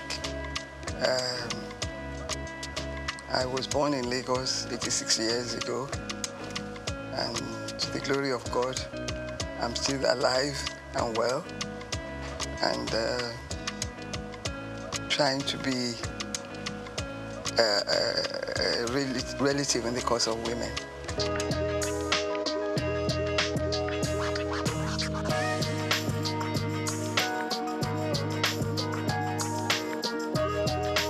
I attended primary school. I started at Ansarudin Alakuru School.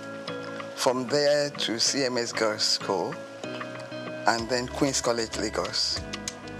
From Queen's College, I went to the Portsmouth College of Technology for my A-levels, and then University of London for my first degree in law. The same university for my master's degree in law. I had, between obtaining my master's and my first degree, I was in Nigeria to do the mandatory law school course. I was one of the last people to do a 3-month course before it was changed to 1 year. And then went back to England for my master's. And from there to lecture at the University of Zambia. Back to Nigeria, I was appointed by Dr. Taslim Elias, the CJ of Nigeria, to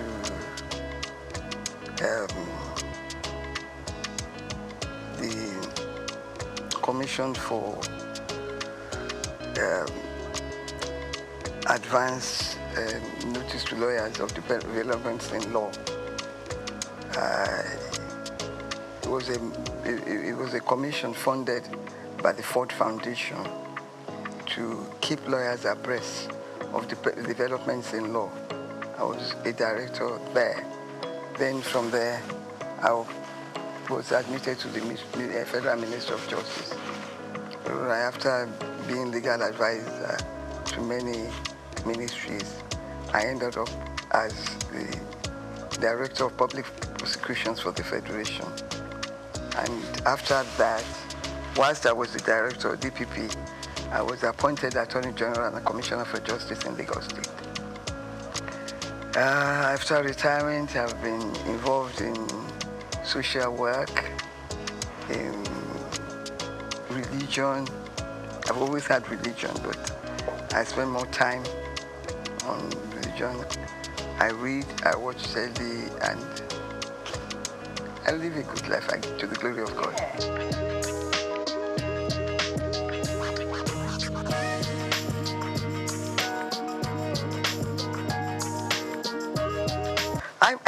You see, when you begin to think that it was not until 2007 that women started to get equal pay in tennis tournaments.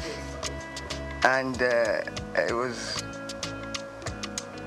something that was fought for. Little things like that does not add to equality.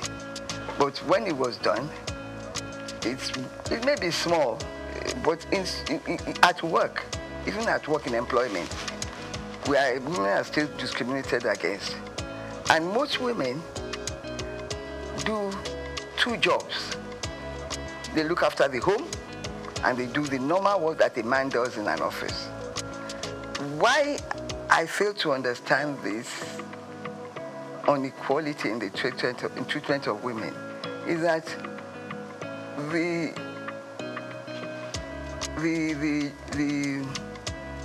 work, the responsibilities in the workplace is not reduced for women, even though we do not want to be paid the same salary as men. It's a fight that has continued, and in that area, I think we need to do more to push for more recognition.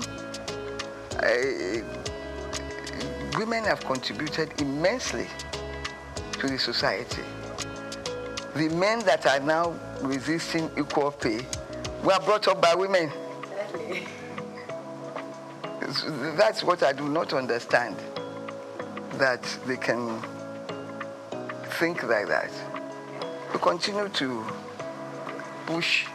But how can we speed this up? By bringing it to the attention of world powers, recognition by every country of equal opportunities, equal pay. I want to know, somebody to explain to me the jobs that women cannot do. Yeah.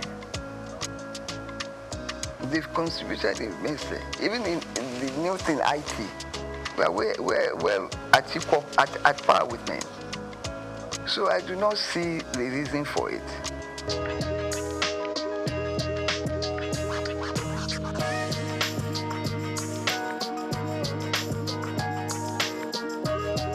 Unfortunately, I did not experience it because when I left university, I practiced law briefly in my uncle's chambers before I went to University of Zambia as a lecturer. There, my position was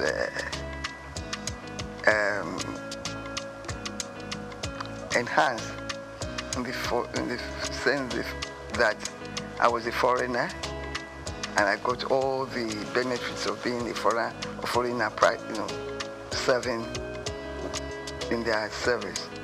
Fortunately, in Nigeria today, the federal government does not discriminate in terms of salaries. Whether you're a man or woman, you get the same salary scale.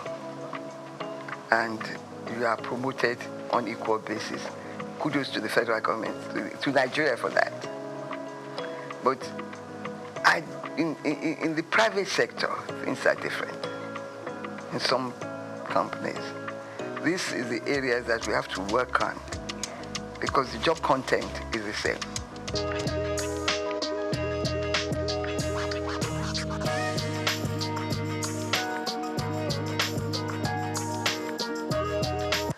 Some of these facilities are available in Nigeria. I learned by being a member of the Society for the Disabled that every government body must admit a certain percentage of women and of disabled people. So most times this opportunity is not taken. They are bound to employ them. We continue to push for that to be implemented in most ministries. It's important because it's there. You have to take a certain percentage of disabled people to work in government positions. It's important that we work to enforce that rule in our society. When it comes to discrimination, Nigeria is way ahead of some developed countries because we, through slavery, we faced discrimination right from the beginning. We now know how to resist it. But in my country, Nigeria, in the federal government, in the state government, there is no discrimination. It may happen in private organizations, but they must continue to push to let them understand that the job content is the same.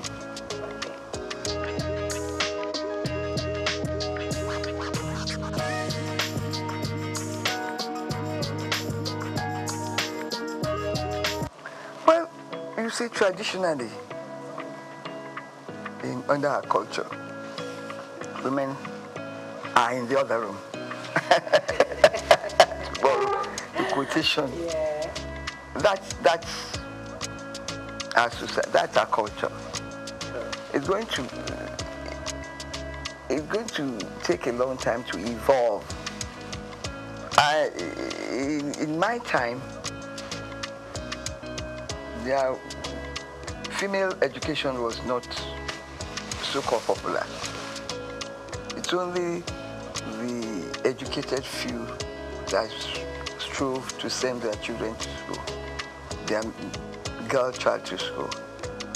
They end up trading with their mothers or going to market and getting married off early. But as education began to rise in our community, the value its value was seen by my parents and others of their contemporaries to educate the girl child. And I believe the society is benefiting from that. I mean, so we must continue to push for the education of women, of girls.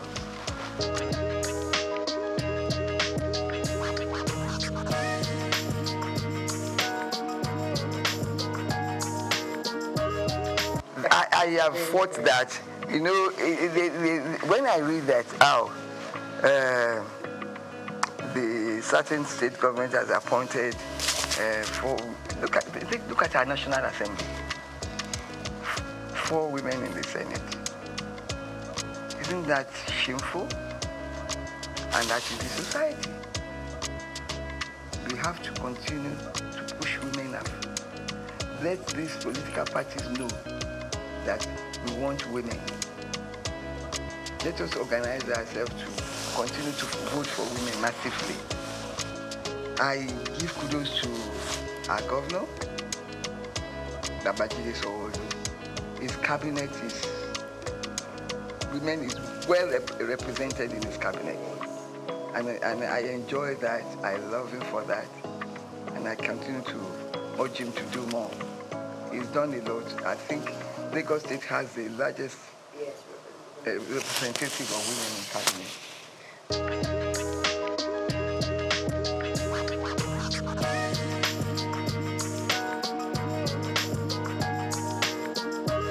First of all, they have to project themselves in their office space, their workspace. Let everybody know that they are equal to the task. Let us organize. There's a lot of society groups and societies that cater for the interests of women.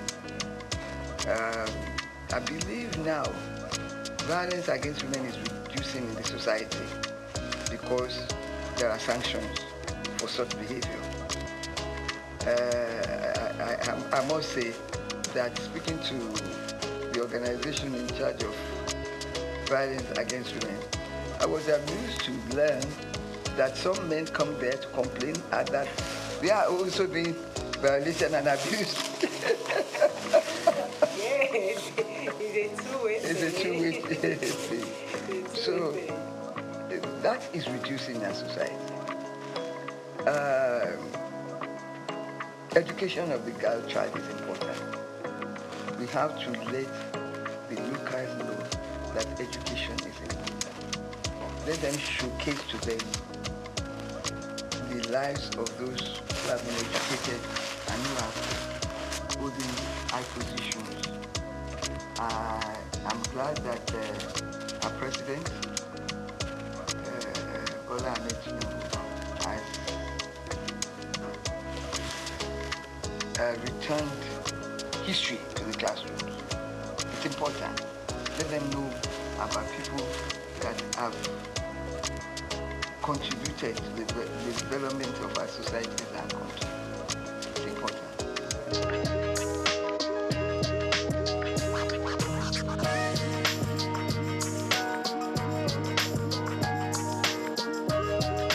Yes, it's education.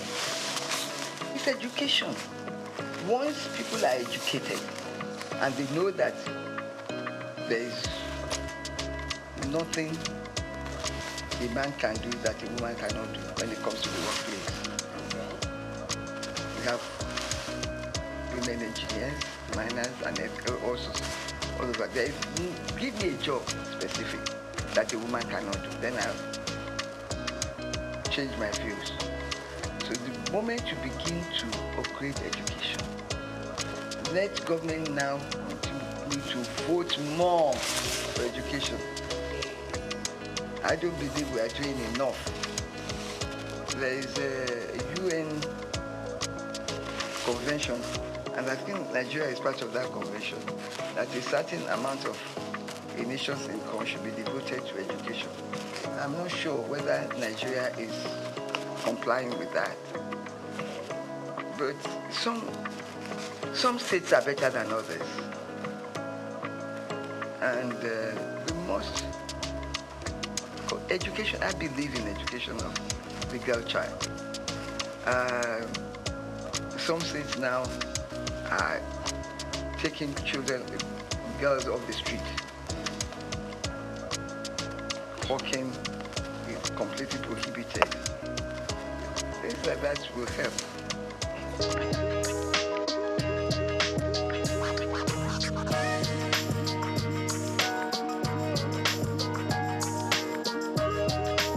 Unfortunately, in Nigeria, we are not advanced enough to use our votes to change things. We are still not voting for individuals. We are voting for parties, irrespective of performance. Education will help. And when we join other nations for the same purpose, we get results. Our organizations who are fighting for women in Nigeria should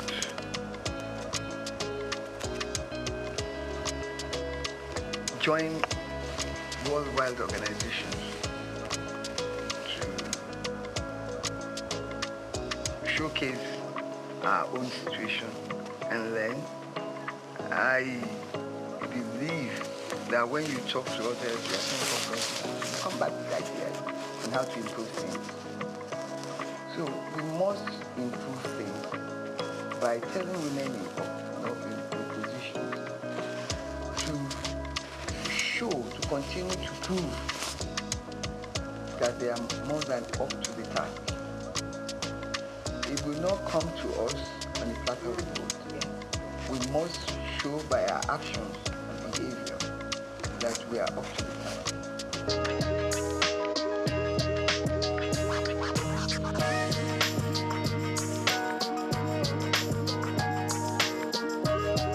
Of course, some women are wrong in claiming equal rights to their husbands in the house. I completely abhor that behavior. Even though they are husband and wife, the man in my culture remains the head. You should be respected. You should be respected. It's only now the condition of living is so high that you join the two incomes together to run the house. In the past, it was the men that ran the house to pay for everything. Maybe some of these women are thinking that because they are contributing a quota to the development, that they have equal rights. Yes, they have equal rights on the upbringing of the children in their homes and everything. But respect is important.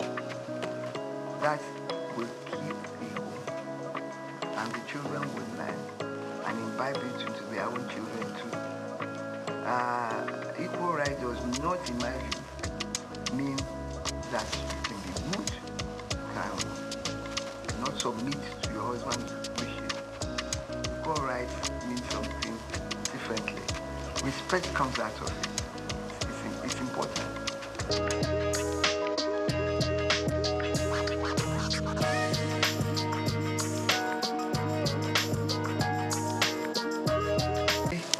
I go out and I'm like appalled at the way women dress. There's a competition to show as much of your body, to do that much as your put as much of your body that you can. It's absolutely difficult. They're not women. They're no longer women.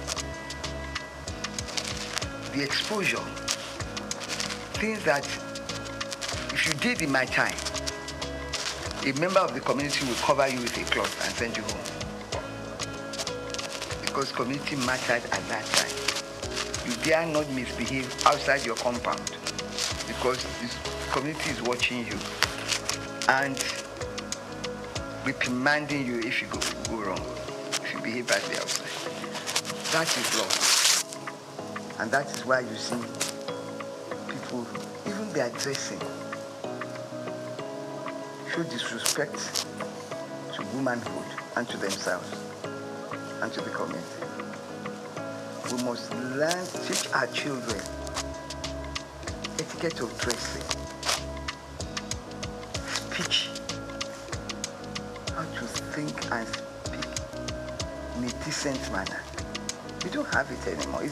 We're losing it, and it's shameful because people are appreciating naked women on the streets.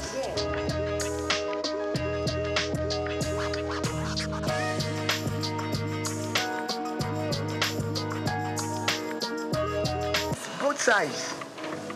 If people dress badly and you tell them and ignore them, they won't try the next time. For instance, I believe nobody can dress to come to my house or to come to my party like a naked woman. I will turn her back.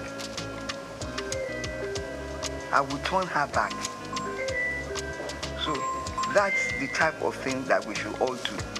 Let the people doing this know that we do not appreciate things like this. When the society itself corrects it, we must correct it individually. If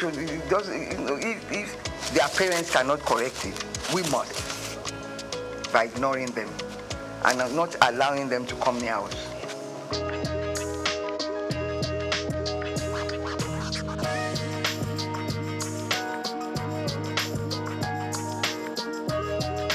Show our women that have contributed to the society.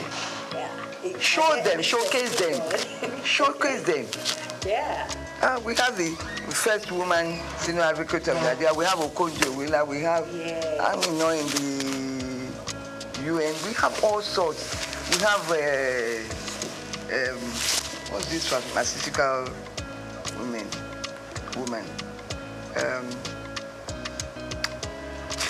She's done so much. The younger ones are there. Little ones like Shadi Okoya is managing her husband's company and doing well.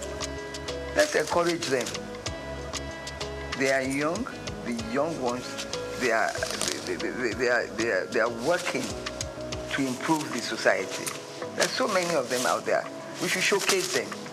Let them know that we have women who are of top quality, intelligent, and well-behaved, and they dress well. Dressing well is dressing in a manner that is appealing to the eyes, not nakedness.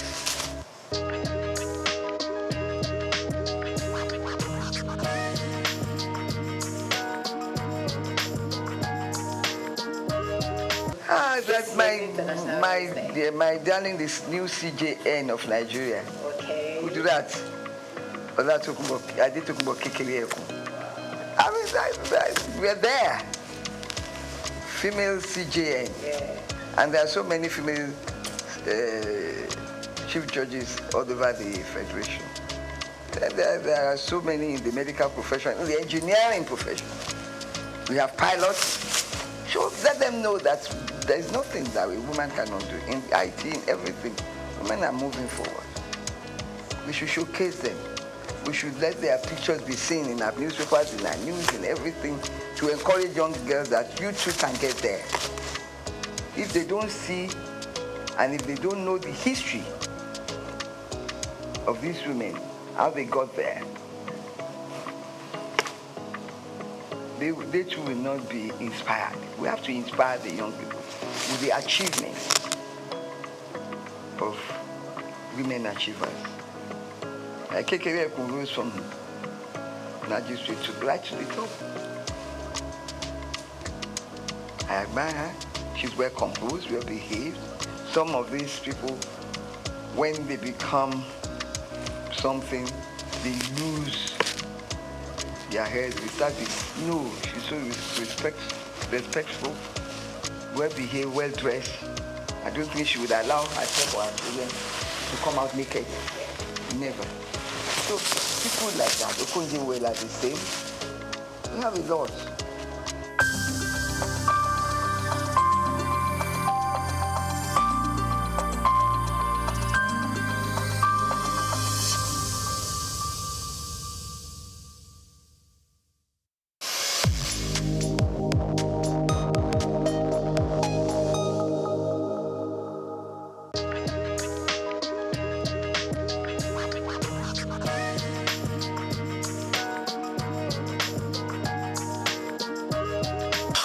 so much. I think the bill is a good one for Nigeria. And I think that the bill will be a catalyst for business to thrive in Nigeria. So my position and my perspective to the bill would be that it will be a very positive one for Nigeria going forward. If eventually the bill scale through the legislative processes and it have actually eventually become a law. So that would be my position.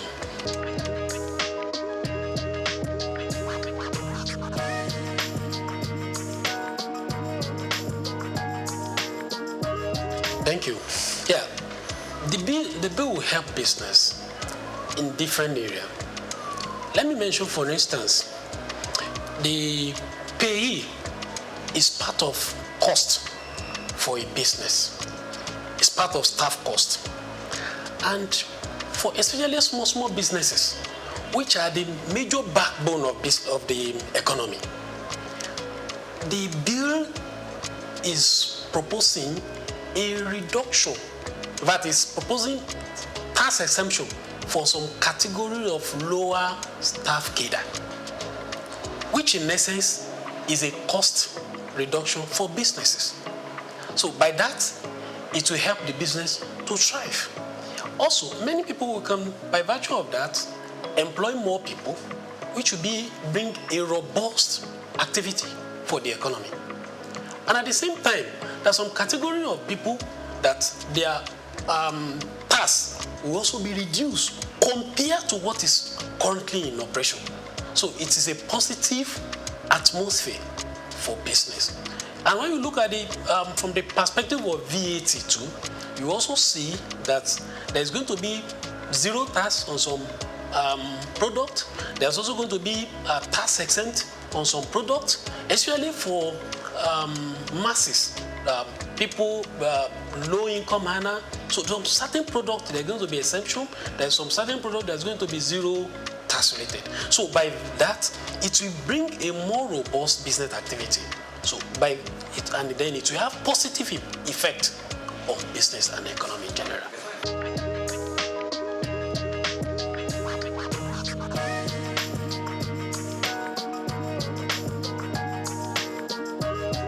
Yeah, the argument is important. It's very, very important.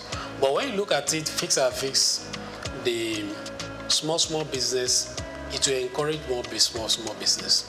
And also, even the 50 million turnover is not a small thing for business, though it is still small relatively to the economic activity. But it is a plus, right? And again, for business that their activity are more than 50 million, then it's good that they should pay tax and contribute little as company income tax back to the economy. Now, if their taxes are used judiciously, then it will bring more infrastructure to the economy. Then there will be development in the country. Then we'll also be able to look at the advanced country. We envy them, we look at them that there are infrastructures in places, then these things are not cheap.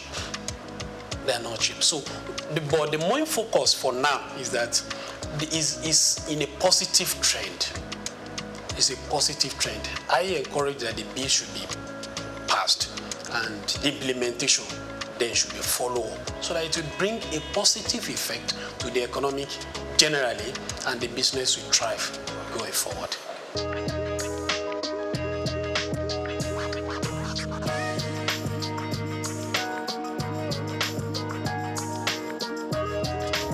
Well, I don't see disadvantage, but I see challenge. Okay. Yeah, one of the things is that naturally, human beings were adverse to change. So if something is bringing a change, especially when you want to take us out of a comfort zone, we may not want to willingly agree with it. But for me, I think the positive and the benefits outweigh whatever probably challenge or the disadvantage we may envisage. So I still strongly believe that the bill is in the right direction for this year.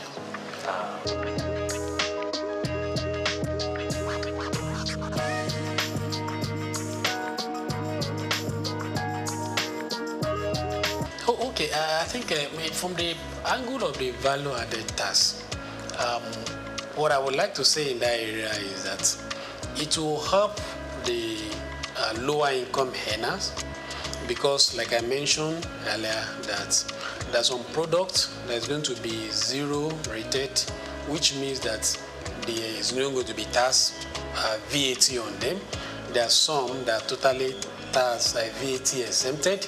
So, which means that, and these products, they are products that commonly, they are everybody really, but more of a masses low income earner will not, with the VAT that will have been paid on it will have been an impact on them, then it's taking off. So I think from that perspective is also a good and a welcome one. And it compared to what was proposed before, a general increase in the VAT rate across board. So this one is narrow it down to a particular area. So wherein it also exempt or puts zero rated on some product that are commonly used by the masses. So it's a positive direction. It's a good one.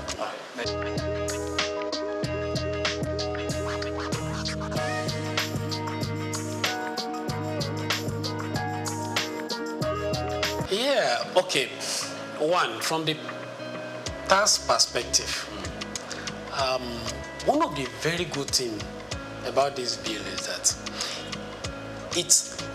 it allows that you claim input fats. VAT is what you sell, what you buy. So the net effect of it is what you remit.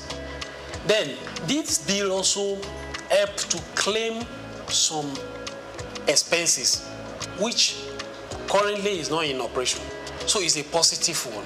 Then again, you mentioned the increase in the VAT going forward. Well, let's appreciate that the increase is going to be gradual. That's one. Then two, let's also remember that the VAT, some of these products, they are not going to be with VAT again. That with common people like me and you, transport, there's not going to be VAT on it. Rent, no VAT on it. Food item, no VAT on it any longer. And many more. Health, no VAT on it any longer. So you can see that the VAT is going to be increased gradually, but it's not across board. So those basic that we know is every day is already been taken care of. So I think it should give it to the people that work on this bill.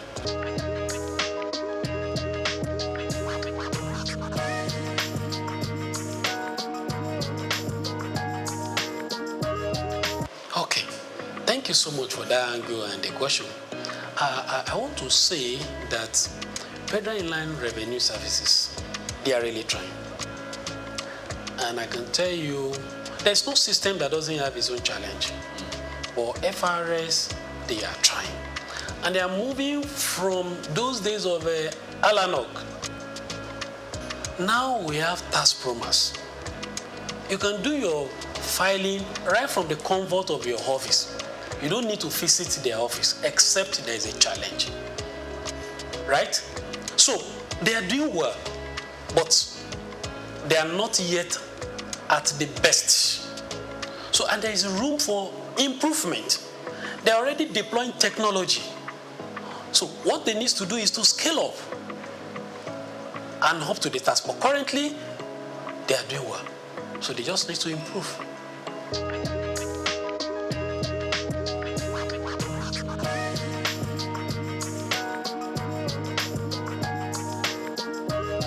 Yeah, well, it depends on the perspective you look at it. If is it shrinking? Yes, we have some companies that are no more within the soul of the Nigerian. So in that case, their taxes is no more coming to us. But again, look at other businesses that are springing forth. So definitely those are coming to the tax net. And then again, there are some companies that are not, businesses that are not in tax net. So through the use of technologies by FRS, they're already bringing them to tax net. So the tax net is increasing. So the net effect of it, you can say, is increasing. Though we have some that are leaving the south of Nigeria. So net effect of it, the tax net is increasing. Because we have people that businesses that are coming to Nigeria, and we have people that are businesses that are already in Nigeria, but they are not in tax net, but they are already bringing them to tax net. So it's like they are looking at perspective of increasing the threshold from 25 million to 50 million, as the case may be. Yeah. So are they saying that government should also still be taxing 25 million threshold? So we should applaud the bill that give opportunity for businesses that their threshold is less than 50 million, as the case may be. So, but from that angle, if you are looking at it that the business is shrinking, I don't see from that angle. I see from the angle of if the business is doing well and you are not to pay tax, right? Then your business is becoming robust, then you exceed the 50 million threshold. Then you also come back to the tax to be paying. So it's a way of giving boost to the business. And by the time the business is doing well beyond that threshold, then they'll be able to give back to the society. So it's a win-win situation. It's like giving a kind of relief to a business for them to thrive. And when they become better, doing well, then it's an encouragement to business, which they will also come to the net after that. So it's a good one.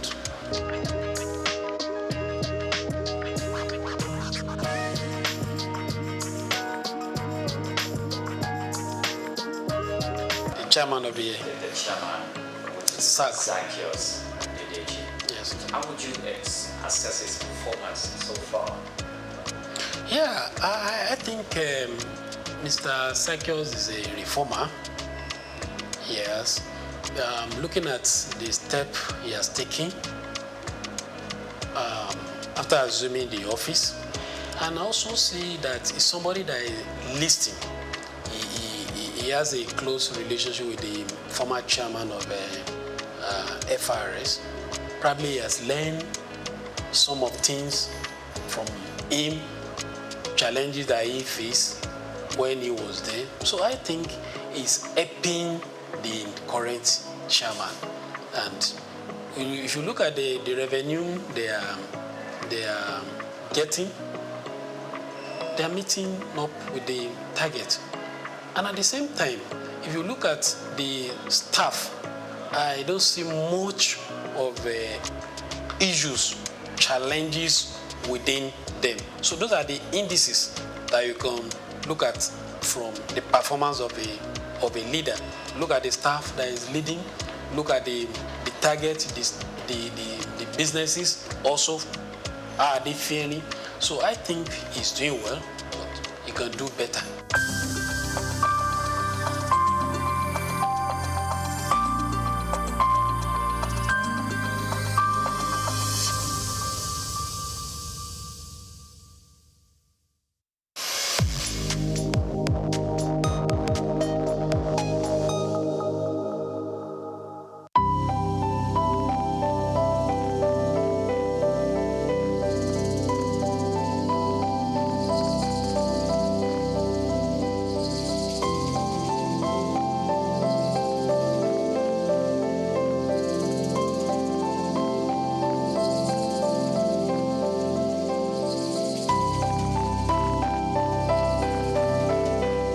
Trafalgar Square, established in 1844, is a symbol of British naval history and a popular cultural spot in London.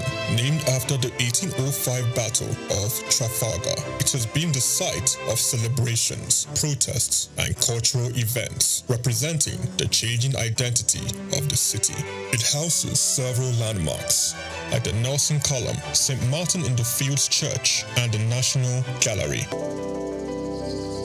The Nelson's Column, a tribute to a naval hero, is the main feature of Trafalgar Square. Standing 52 meters tall, completed in 1843, it honors Admiral Horatio Nelson's victory at Trafalgar. The column is topped with a statue of Nelson, and 4 bronze panels at its base show scenes from his battles. Surrounding it are 4 large bronze lions added in 1867, symbolizing British power. Iconic part of British culture, not just in its look, but this is very much the sort of centre of London. You know, whenever there's a celebration, a protest, it's a public space that's very important for a lot of not just people that live in London, but for the UK. You know, it's a place where people would congregate. You know, I remember being here all around the 25 Olympics, but it was very much one of the centerpieces of British culture. Yeah, no, you used to be able to climb on the lions when I was younger, but you can't do anymore. So there you go, that's progress for you.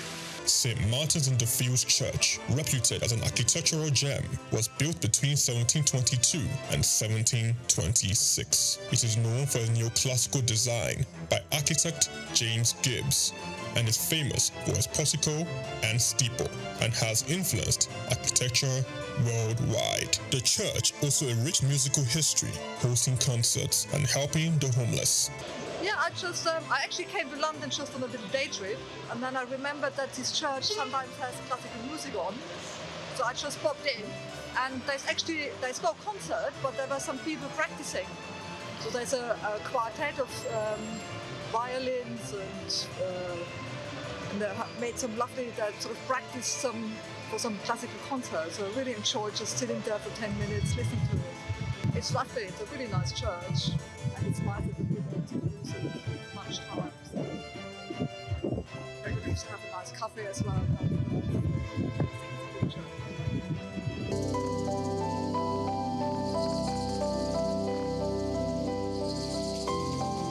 The National Gallery, founded in 1824, is a treasure trove of art. Located on the north side of Trafalgar Square, it houses over 2,300 artworks from the 13th to 20th century, with free public access to masterpieces from major European artists. I'm not really sure. I haven't been through the museum yet, but I'm here for a Christian heritage tour to kind of learn more about the history of the Protestant Reformation in England and Christian history here in England through the paintings that are in the gallery. So that's what I'm here for today. Trafalgar Square blends Britain's naval history with modern art and culture. It remains an important public space, attracting millions of visitors each year to experience London's rich heritage and vibrant atmosphere. Chike Okolo, reporting for Souk News. Tafawa Balewa Square, TBS. Tafawa Balewa Square was initially used as a horsing ground called Lagos Race Course. The edifice was constructed by General Yakubu Gowon in 1972 and named after Nigeria's first Prime Minister, Sir Tafawa Balewa. Tafawa Balewa Square is located at 45/57 Marse Bangboshe Street on Lagos Island, Lagos, and referred to as TBS. TBS is a 50,000-seater capacity venue and houses the Remembrance Arcade, the 26-story Independence House, which at a time was the country's tallest building. When Lagos served as the country's seat of government, the National Assembly complex was within the TBS. Also in the square are the National Broadcasting Commission Office, the Nigerian Hydrological Services Agency Office, shopping centers, travel agencies, restaurants, car parking lots, and a bus terminal. Tafawa Balewa Square is adorned with beautiful statues of white horses and red eagles, symbols of strength and dignity. Our historic neighbors include the King's College and the Holy Cross Cathedral. Tafawa Balewa Square hosted some of the country's memorable events, such as the Independence Day in 1960, when Nigeria gained independence from Britain, the Armed Forces Remembrance Day, which is celebrated annually on January 15. The edifice is a national cultural asset. Tafawa Balewa Square, Souk Enlightenment. Anthony Onyemaechi Elumelu was born on the 22nd of March 1963 in Jos, North Central Nigeria, to Susanna Dominic Elumelu, originally from Delta State. Tony earned a degree in economics from Ambrose University, where he laid the foundation for his future career, and then furthered his education at the University of Lagos, where he obtained a master's degree in economics. His academic journey also includes attending the Harvard Business School, where he completed the Owner of President Management program, equipping him with advanced business management skills. Tony currently serves as the chairman of Heirs Holdings, Transcorp, and United Bank for Africa, UBA, demonstrating his significant influence in the banking and investment sector. He founded the Tony Elumelu Foundation, which aims to empower African entrepreneurs through comprehensive training, mentorships, and funding opportunities. In addition to his professional achievements, he's also a family man, married to Dr. Adele Vivian Elumelu, and together they have 7 children. In 2020, his efforts were acknowledged when he was named one of Time's 100 most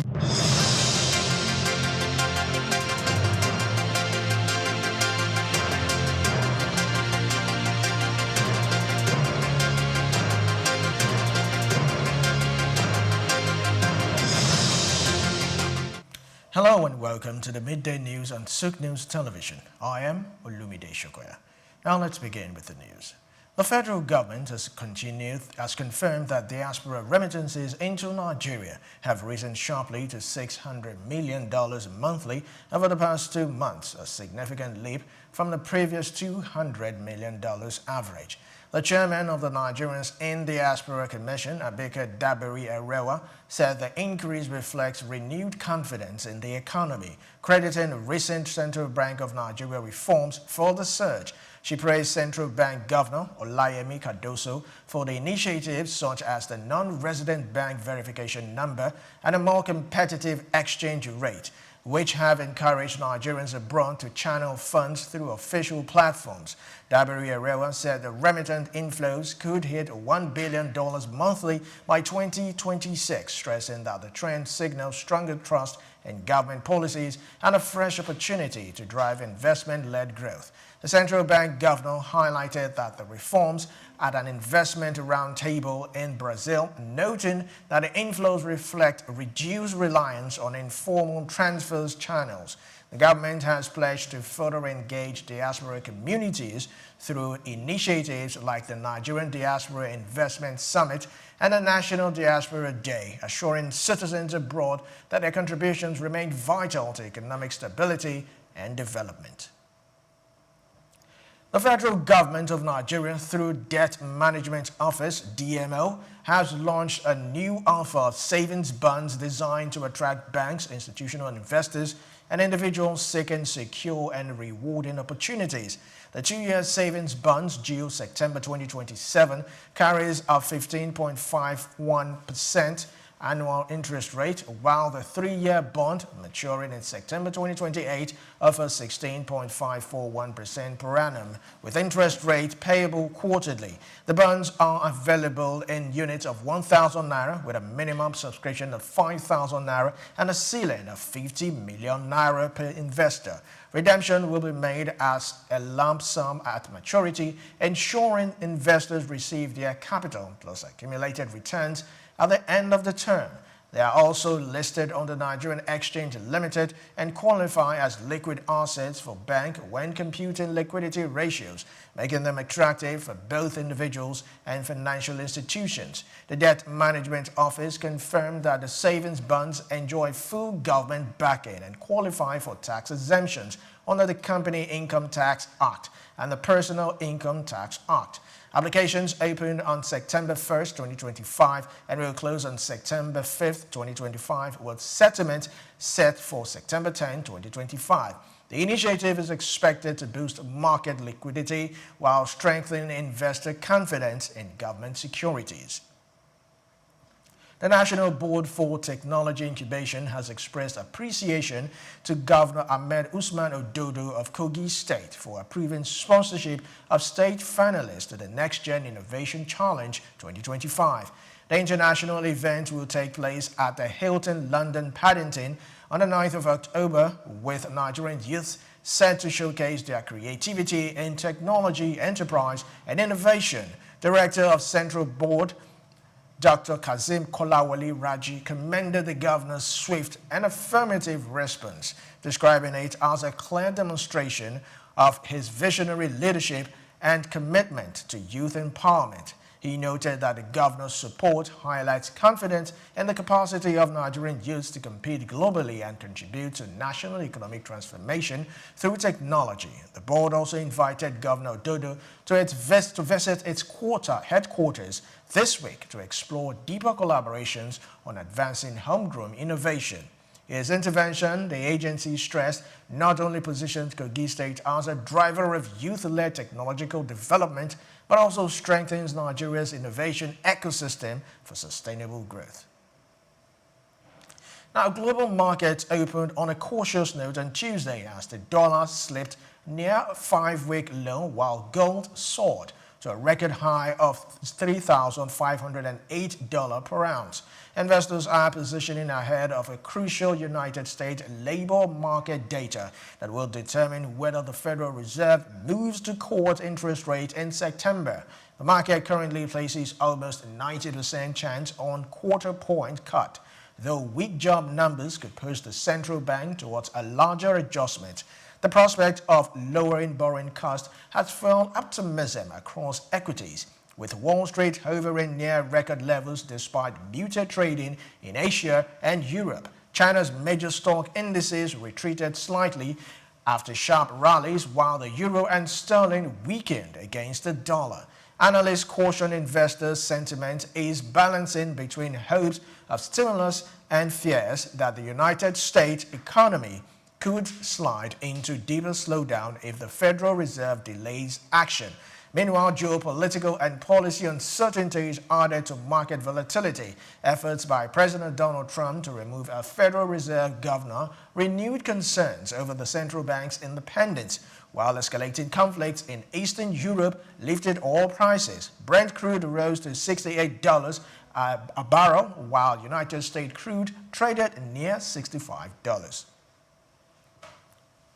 Also, the Trump family cryptocurrency venture World Liberty Financial faced a turbulent market debut as its World Liberty token WLFI dropped by 12% on its first day of public trading. Initially priced at above $0.30, the token slipped to $0.246 by late Monday, reducing the market value just below $7 billion, according to CoinGecko data. Despite the decline, WL5 ranked as the 31st largest cryptocurrency in circulation, with major exchanges such as Binance, OKX, and Bybit listing the token. Early investors who were allowed to sell up to 20% of their holdings viewed the token's appeal largely in its connection to President Donald Trump and expectations of long-term value growth under his influence. World Liberty Financial, which has already generated about $500 million for the Trump family, has been met with criticism from lawmakers and ethics experts. Concerns focus on potential conflict of interest as the president plays a role in shaping cryptocurrency regulation, while his family directly benefits from the sector. The White House insists Trump's asset remains in a trust managed by his children with no conflict of interest.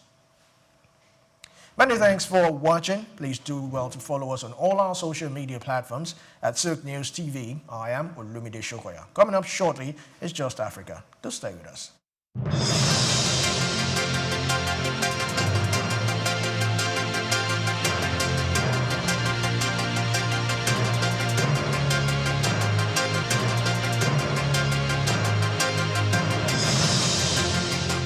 Idumota Market. Eko Idumota, once a residential neighborhood, is home to Idumota Market located on Lagos Island. It is one of the oldest and arguably one of the largest markets in West Africa. Idumota is a historic neighborhood adjacent to the Lagos port that facilitated the slave trade and later, under the British indirect rule, it surrounded to exports that fueled the colonial enterprise. Idumota was also the location of an Armed Forces Remembrance Cenotaph called Soja Idumota, built as a monument to Nigerian soldiers who served with the West African Frontier Force. An Eyo Masquerade statue and a clock tower are also some monuments at Idumota. Idumota Market is so popular that large sales are recorded as early as 7 a.m. The market is made up of hundreds of lock-up shops occupying several multi-story buildings, with some measuring about 5 or more floors. In 2010, the Lagos State government demolished some illegal structures in order to improve vehicular and human movement in and around the markets. During weekdays, the neighborhood of Idumota is densely populated by shoppers, traders, and bus passengers. From the Carter Bridge ascending into Lagos Island, passengers can see the neighborhood before disembarking at their final destination.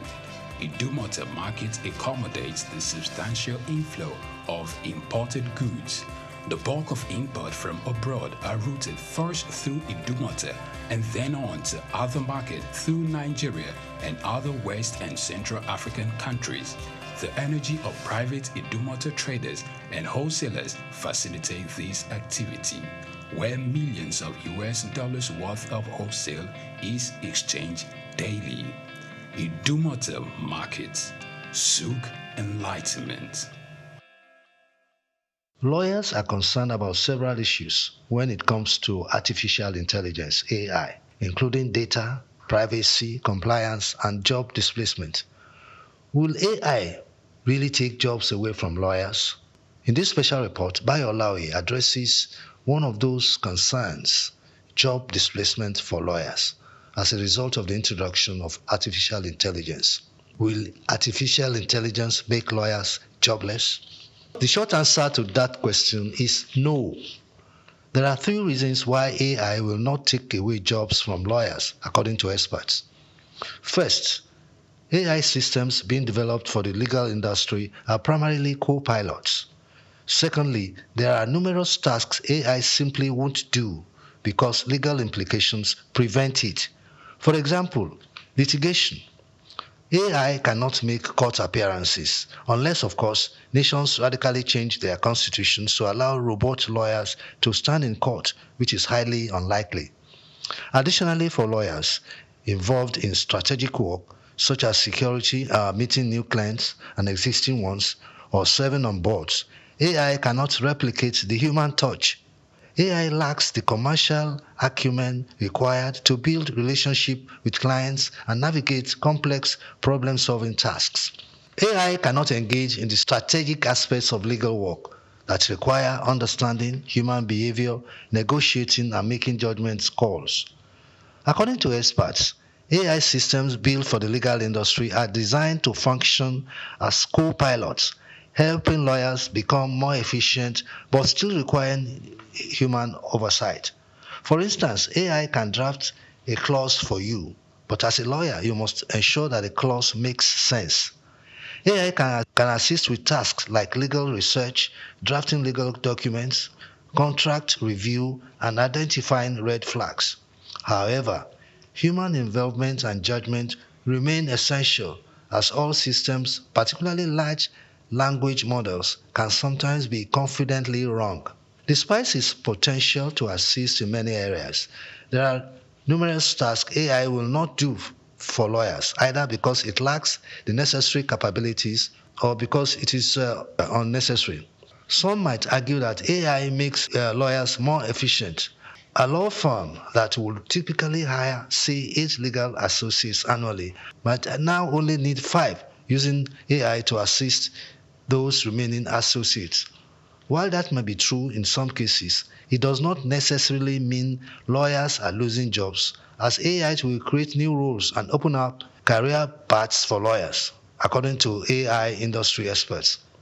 For instance, AI companies build products for lawyers, require legal professionals just as much as they need AI researchers and engineers. Lawyers are domain experts who know the pinpoints and can guide the development of legal AI tools. In addition, there is the need for lawyers who will build a career in AI governance, working on AI policy auditing, AI existential skills, and AI enlightenment. In fact, lawyers will play a bigger role in AI governance than we can ever imagine. For instance, the AI alignment problem is one of the biggest challenges in the industry. There is ongoing research on whether we can solve the alignment problem using the law. As it is known, law is the most democratic aggregation of human values. How do we evaluate the ability of AI systems to follow the law? Or how do we ensure that AI systems do not misinterpret the law in case of unforeseen contingencies? Humans have the Supreme Court to interpret laws when faced with complex scenarios. What will be the Supreme Court for AI systems? These are questions that require both lawyers and AI engineers alike to ensure compliance. In fact, universities are recognizing the growing need for lawyers to build careers in AI. Many institutions are now offering master's programs that focus on intersection of artificial intelligence and law, preparing the next generation of legal professionals for the evolving job market. To wrap up, while the rise of AI will undoubtedly transform the legal profession, it will not cause the widespread job loss that many fear. Instead, AI will make legal teams more efficient and open up new career paths for lawyers. Bayo Olaoye for Souk News.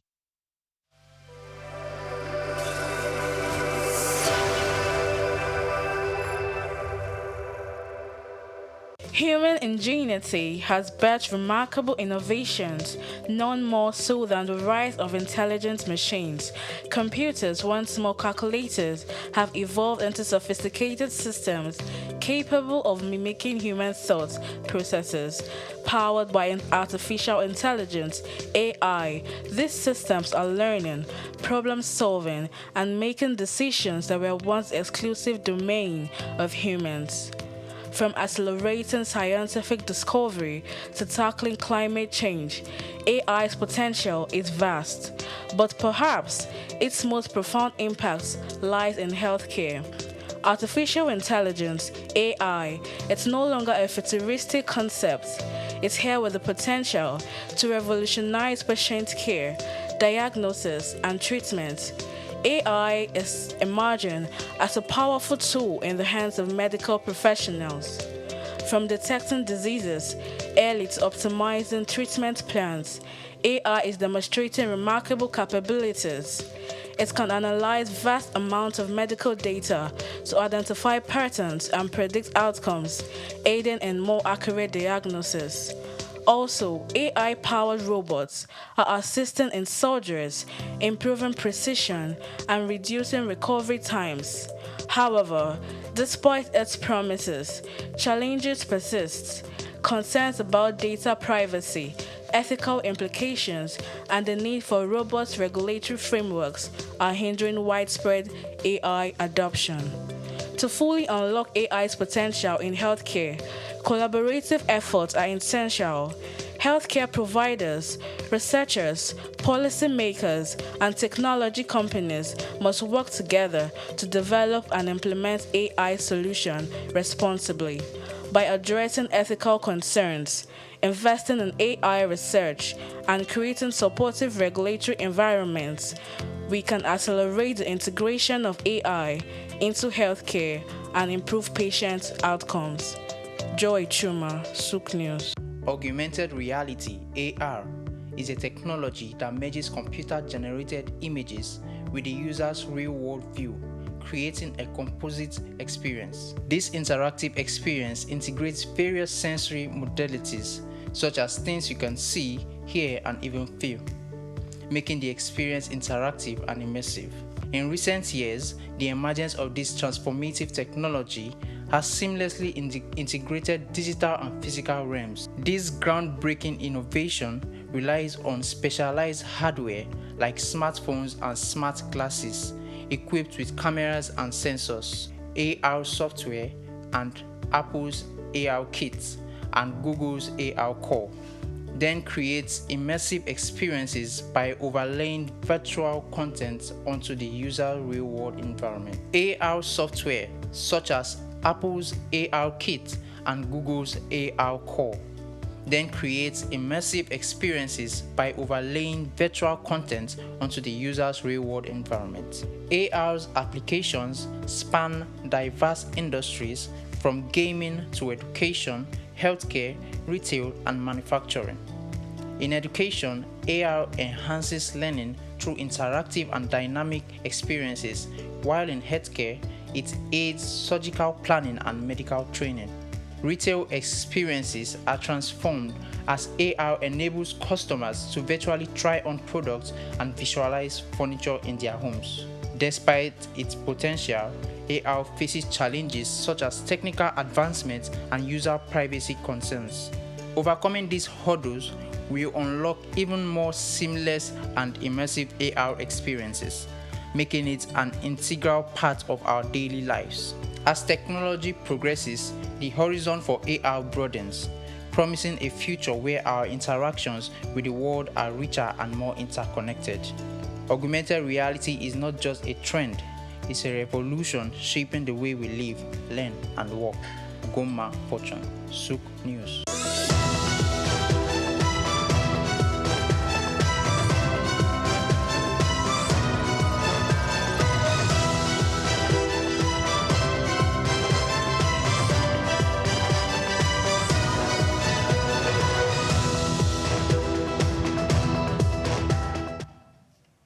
Hello and welcome to Just Africa, the program where we explore the ideas and the strategies shaping our continent's future.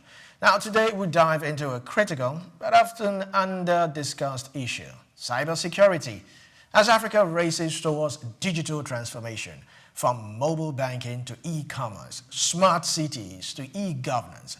Our economies are becoming more connected than ever, but with opportunity comes vulnerability. Cyber attacks, data breaches, and digital fraud already cost Africa billions each year, threatening the trust in digital economy. So the big question is, can Africa achieve digital transformation and economic growth without first securing its cyberspace? This is Just Africa, reaching you live from Lagos. I am Olumide Shokoya. Of course, I have my co-anchor, Omevi Idolo. So glad to have you on Just Africa. Good afternoon, Lumide. Good afternoon to Lagos, Nigeria, and Africa. And welcome to Just Africa on Souk News Television. Yes, so cybersecurity is something that I remember there was a time a rumor, whether it was rumor or allegation, came out that a particular bank or financial institution, their data was breached. And there was this rumor that people should start withdrawing their money, and all. It's a popular new generational bank. And, there was panic everywhere that what's going to happen. I remember there was a time another service provider, mobile service provider, started dashing people airtime. And people thought there was a breach in data. So it is actually crucial. It can cost, the breakdown of a particular company. It can cause the total collapse of a particular company if data is breached or anything that has to do with cybersecurity.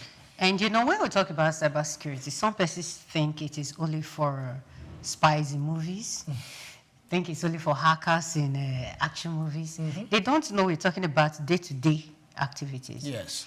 Now, cybersecurity is like leaving your shop unprotected. Yes. Anybody can easily break in.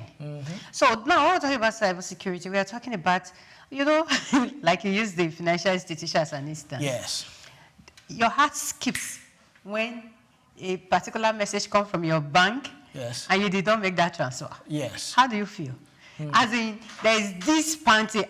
Where is this one coming from? Where's that one coming from? Where's that one coming from? But do you know that sometimes we are actually the ones that open our digital platforms, our banks, our mobile apps, our social media platforms. We're the ones that open it to those people. You know, these days, do you know children even have know their parents' password to their phones? And of course, your banks tell you every other, in fact, any kind of social media platform, anything mobile tells you that do not disclose your password. Olumide, if we go on and on and on and talk about this cybersecurity, I think there are so many things that people really need to learn. How to protect their privacy, how to protect their money, especially their data. Like you said, even governments, if they are not careful, people can even break in and steal people's data. Talking about that bank stuff, I don't know if you saw the video of the one that locked himself, a guy that locked himself in a particular bank, hoping that, okay, the day is gone, they've all gone home, so let me do what I need. And do everything, and he was caught. So a lot you really need. It's very important to talk about it now. It is very important. It's quite scary because we have a lot of people, I wouldn't call them illiterate, but we have a lot of unbanked people who are not even aware of certain things. You get a certain message that, oh, so something is being breached. Send a message or send a code to this particular number. You, without knowing, you do that. See, even when they know, let me give you my personal experience. I was trying to have a USSD code on one of my banks, and I tried again and again and again. They were not sending. So I went to the bank. I filled the form. I did everything. They couldn't create a code for me. And I said, I'm tired of this thing. Let me just continue with just using ATM or going to the banking hall. A week or two later, someone called me from there and said, you are Omevi Dollar. I said, yes. You have so amount of money in your account. I said, yes. This is yes. They said, you are trying to open a USSD code. I said, yes. He said, we just sent you an OTP. Send it back to us. I said, hold on, you just told me a few seconds ago that I should not disclose my information to anyone. So why are you not asking me to send the code back? He said, no, you have requested. I said, no, it doesn't just sound right. I said, no, I think I prefer to come to the bank. The guy fled up. What are you trying to do? You think you're smart? I'm like, hey, this is it. So we really have to be careful.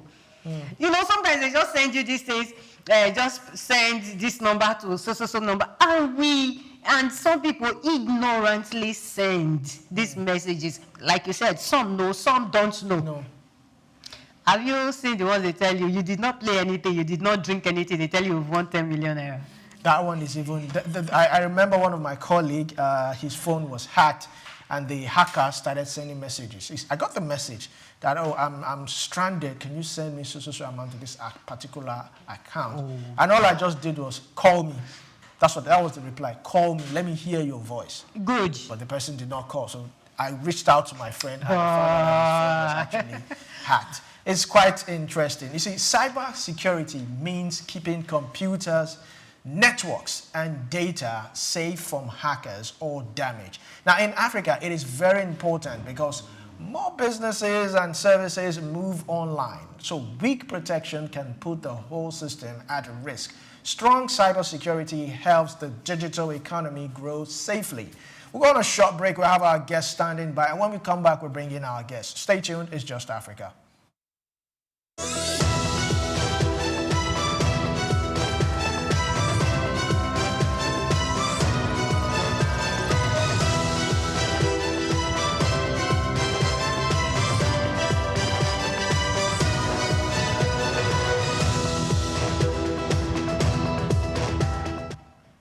Welcome back to Just Africa. Today's topic is the role of cybersecurity in Africa's economic growth and digital transformation.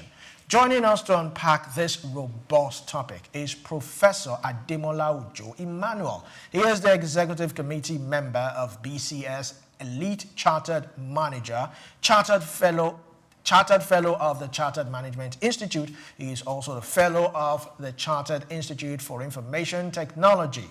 So glad to have you on Just Africa.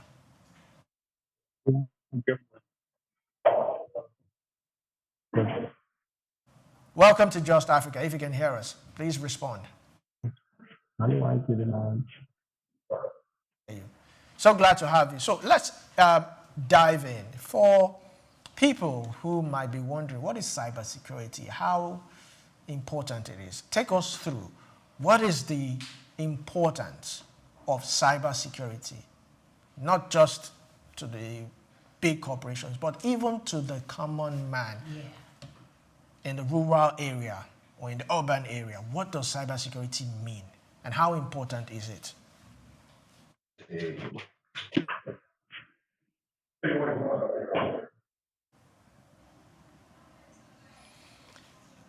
Can you, all right, while we're trying now get him to fix this thing. So as I was saying earlier on, I've had this type of messages. Even one of my cousin, he called me, or he sent me a message. And there are some certain people, you know how they type. You know the kind of messages they send. So when you get a message that sounds somehow that this person cannot type this kind of message. This is someone I've not spoken for years. And all of a sudden he's sending me a message that he can't access his account, that he needs the money, he's stranded somewhere. And, I just laughed. And I typed, in Pidgin English, "Una don't start again," meaning you have started. And so the person did not respond again. Yes, and that was the best thing you did. Because for me, whenever I am stranded in a situation like that, what I do most of the time is I'd rather call you. Okay. So you don't think someone has hacked my number, because just as you said, you know that this person on a normal day, this person will not say, I'm stranded somewhere. Yes. So that's because you are far ahead in thinking, and you already understand the system these guys are using. The one that is even trendy right now, they will just call you hello, or they might just flash, and because it's a strange number, you will tend to call back, and the next thing, now your in-law, they talk, which means it's your in-law speaking. That's the one that happened to me how many days ago? Yesterday, actually, in the office. And the person said, this is your in-law, this is your in-law, call me back. In-law, in-law, in-law, I thought of my brother-in-law, and all that. I said, no, this is not possible. Now, you were asking a very important question. You were saying those in the rural areas. Olumide, there is a whole lot to be done, especially in the rural areas. Yes. Because some of these people, they do not know the importance of cybersecurity. They don't even know cybersecurity. Whenever I have the opportunity of talking to them, you know what I tell them? I tell them, do you use any kind of key to lock your shop? Do you use any kind of key to lock your door? No, the answer is no. So assume that your phone is your shop. Will you just put in, some people, do you know the likes of my mom don't have password in your phone. Right now she's in my sister's house with the grandkids, we don't even know the owner of the phone anymore. Now, imagine if she has a certain amount of money and the children just, they can do as they like and do as they like. Of course, anybody can break in. So I think it's high time we lectured those in rural areas the importance of safekeeping their internet banking. For those that are on social media, very few of them are, but we have to teach them, this is how you should use password. Most people, when you tell them to create password, they use their date of birth. So easy. So anybody who knows your date of birth. Well, for some people, it's easier to remember, because when you start creating, I've gotten to a situation I've created too many passwords, different passwords, and I start to forget. I understand. So some people like to have one password or a single password for all of their accounts. Yes. Which might be dangerous, because all a hacker needs is just get that password and you unlock all your accounts. It's quite, you have to also be very careful. Another area that it's also rampant that we need to take note of is identity theft. So a lot of people on social media, you have to also be careful when you are registering in a particular page, and a pop-up shows and asks you, take us to your, would you register with your Gmail? Would you register with your mail? You also have to be very careful the site you are going through, because once you allow them access into your mail or into other accounts, well, depending on the site, depending on the reputation of that particular site, they might not use your data for anything. But if there's a data breach in that on that particular site, every other person. I remember there was a time Apple too. There was a breach in their account, and it was a bit messy. Yes. But let's have our professor back again. So glad to have you, Professor Ademola Ojo. Can you see me? Can you hear me? Yes, I can hear you clearly, crystal clear now. So glad to have you on the show. All right, so let me start with the first question. Africa's digital economy is projected to be worth over $180 billion by 2025. Now, how do cybersecurity threaten this growth? Are you talking about the threat cybersecurity is posing? To look at how foundational cybersecurity is to African digital economy. That's the best way to approach it. When it comes to protecting mobile banking, e-commerce, e-governance platforms, you have three tripods there: the e-commerce, the mobile banking, and the e-governance. Cybersecurity foundationally can affect all this. Last year, for example, or 2023, you have that record, $4 billion to cybercrime. And in 2024, you have an expansion of that by another 10%, which make it growing over 4 billion lost to cybercrime. So the issue here is that trust in digital systems is essential to growth globally, and specifically when it comes to African economy. So you look at the law like Nigerian Cybercrime Act and that of data protection from Kenya.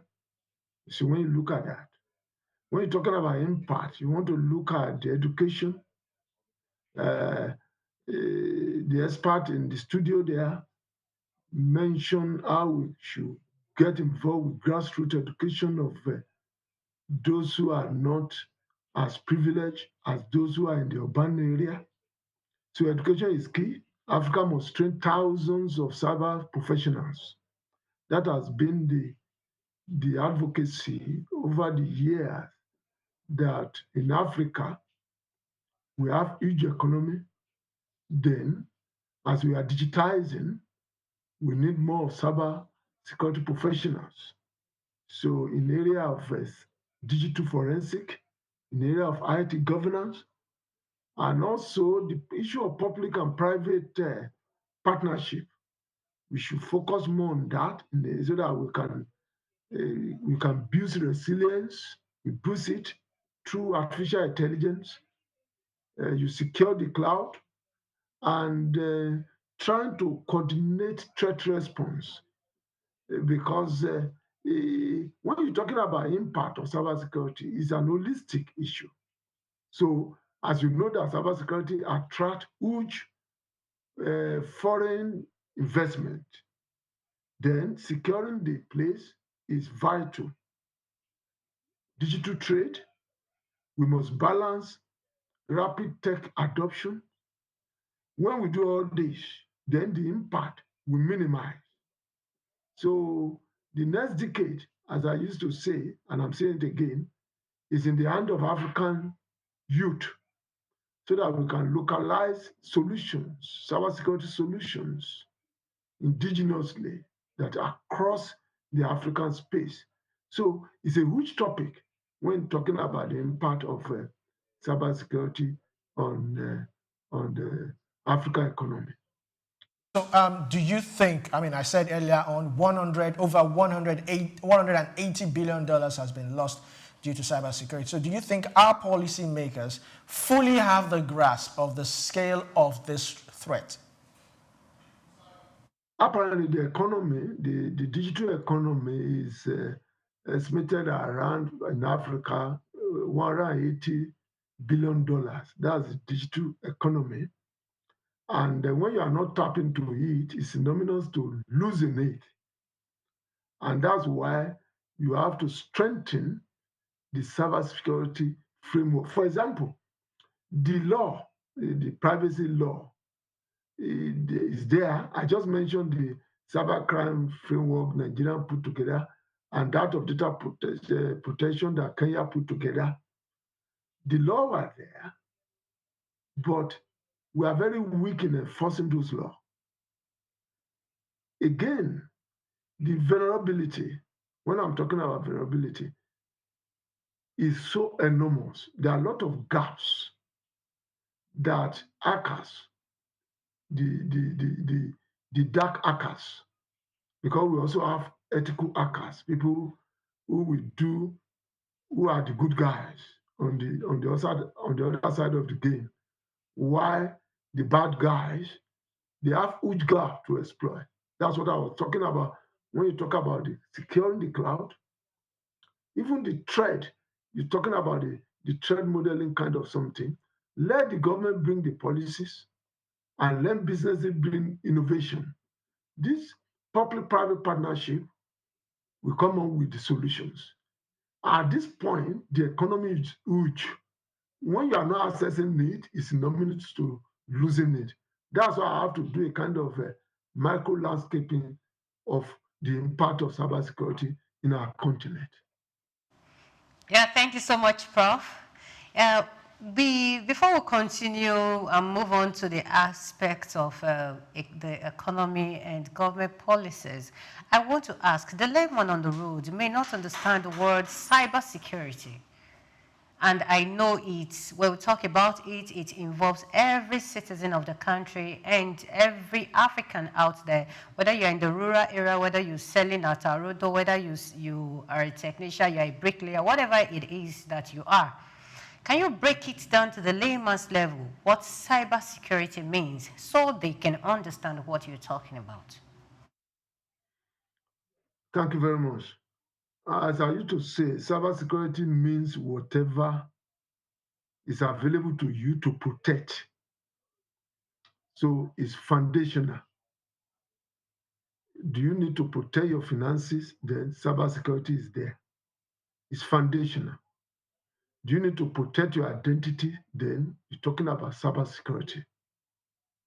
Do you need to protect whom you are, what you have labored for, and going forward, anything that you need to protect, then is cybersecurity. In other words, cybersecurity is not just a firewall. Cybersecurity, it is a foundation for trust. How can you trust what you cannot protect? So, for example, when you're talking about corruption within the financial system or within governance, it's because we are afraid to protect trust, then the gaps are there to exploit. And whatever you need to protect, simply call it, in digital age, call it cybersecurity. You need to protect prosperity, cybersecurity. Continental resilience, cybersecurity. So my layman and technical way of defining cybersecurity is that wherever or whatsoever you need to protect for your own good, for your own future, for your own fortification, is cybersecurity. So you keep on looking at it from that angle, then you begin to expand on that definition to maybe to economy, maybe to education. What am I saying? You see, we are now moving away. Nobody should be telling us now that the battle is in the space. If you look at what is happening now, for example, in Estonia, for example, they are talking hugely on when it comes to e-governance, cybersecurity. Israel, you talk about innovation, cybersecurity. Singapore, in Singapore, you talk about strategy, cybersecurity. Now, even when you triangulate those three, that is the innovation, the strategy, and the way you want to go about it, you are also talking about cybersecurity. So it's purely backbone of digital transformation. So without trust in digital system, innovation will stall. So whatever can stall your innovation is cybersecurity. Now, in financial language, you talk about financial inclusion. If it will falter, anything that will make it falter is cybersecurity. So you need to look at it. What can I do so that my financial inclusion will not falter? Talking about cybersecurity. You can. Yeah, thank you so much, Prof. So, having said that, I know you've also talked about government policies, and we're also talking about the business aspect of it. In Africa, the other part of the world see us as people who can break into anything when it comes to internet. In quote, Yahoo Yahoo. Because so many youth have gone into they've toyed that line and they've done so much, so many vices, just as my co-host said here. How can we put things in place to ensure that investors can trust us again? Like you said, how do you put money into something you do not trust? So what do we need to do to see how investors can come in, can come back to the continent? And again, before you even answer that, have you seen any company, any investors that has left the country, Nigeria as an instance, due to cybersecurity? Thank you very much. Very good question there. You need to look at the fact that let's respond to how vulnerable is Africa financial sector, for example, to cybercrime.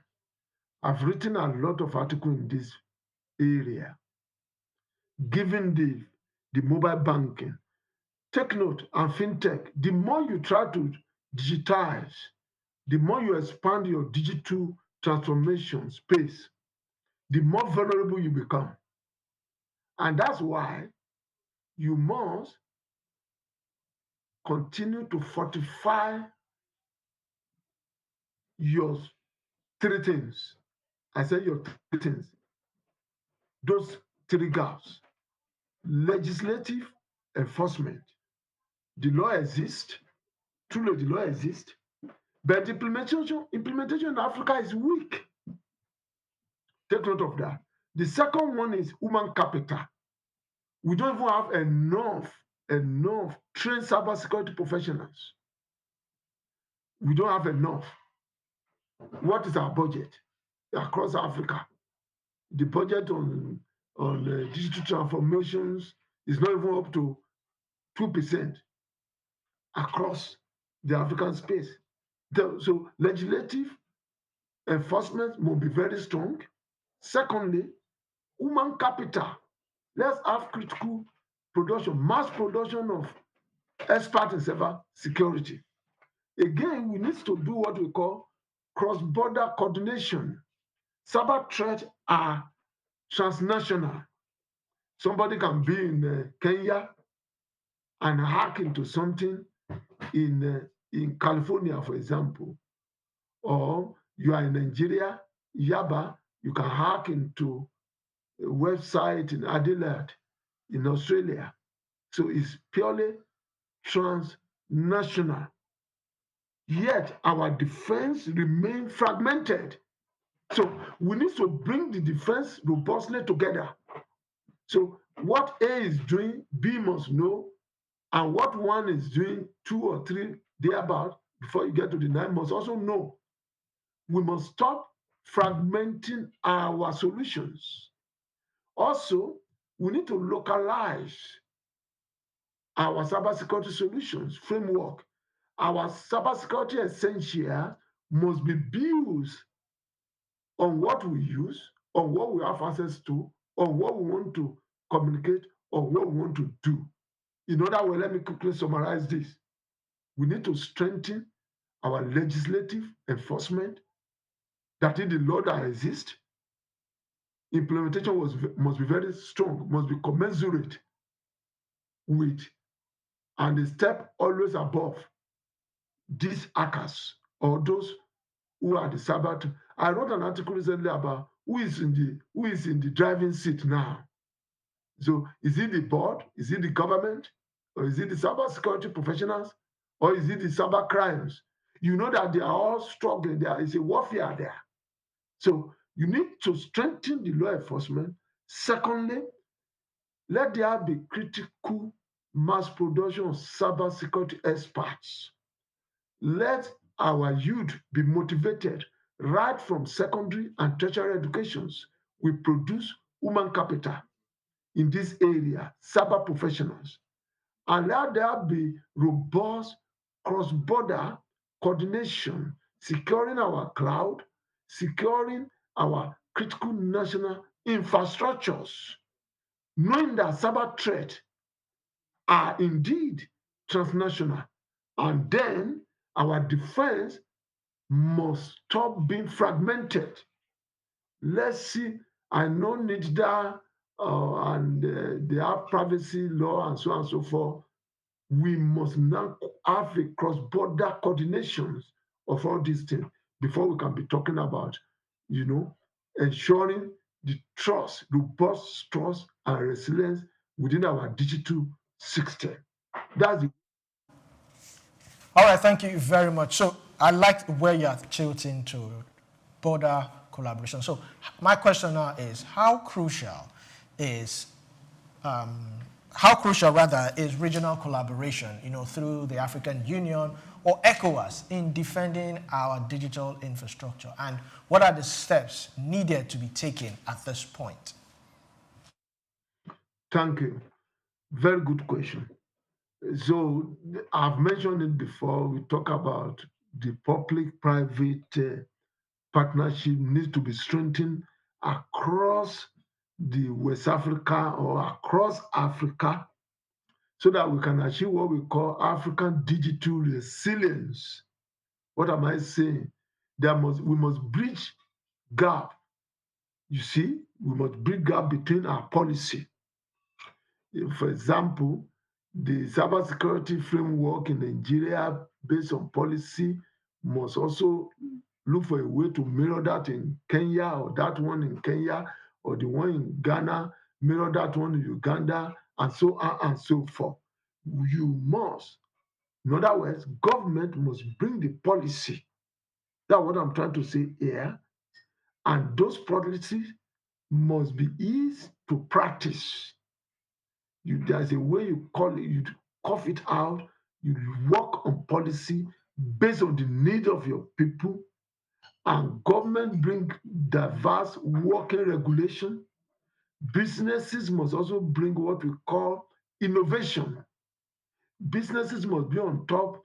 Now, for example, if you look at most of the website, if you do even simple testing on website of some of the businesses in Nigeria, including banks, you will notice a lot of bugs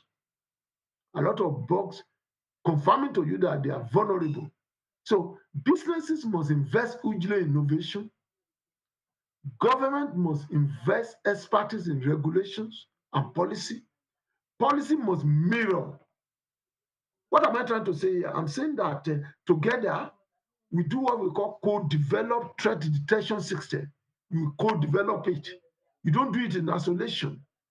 You share cyber intelligence.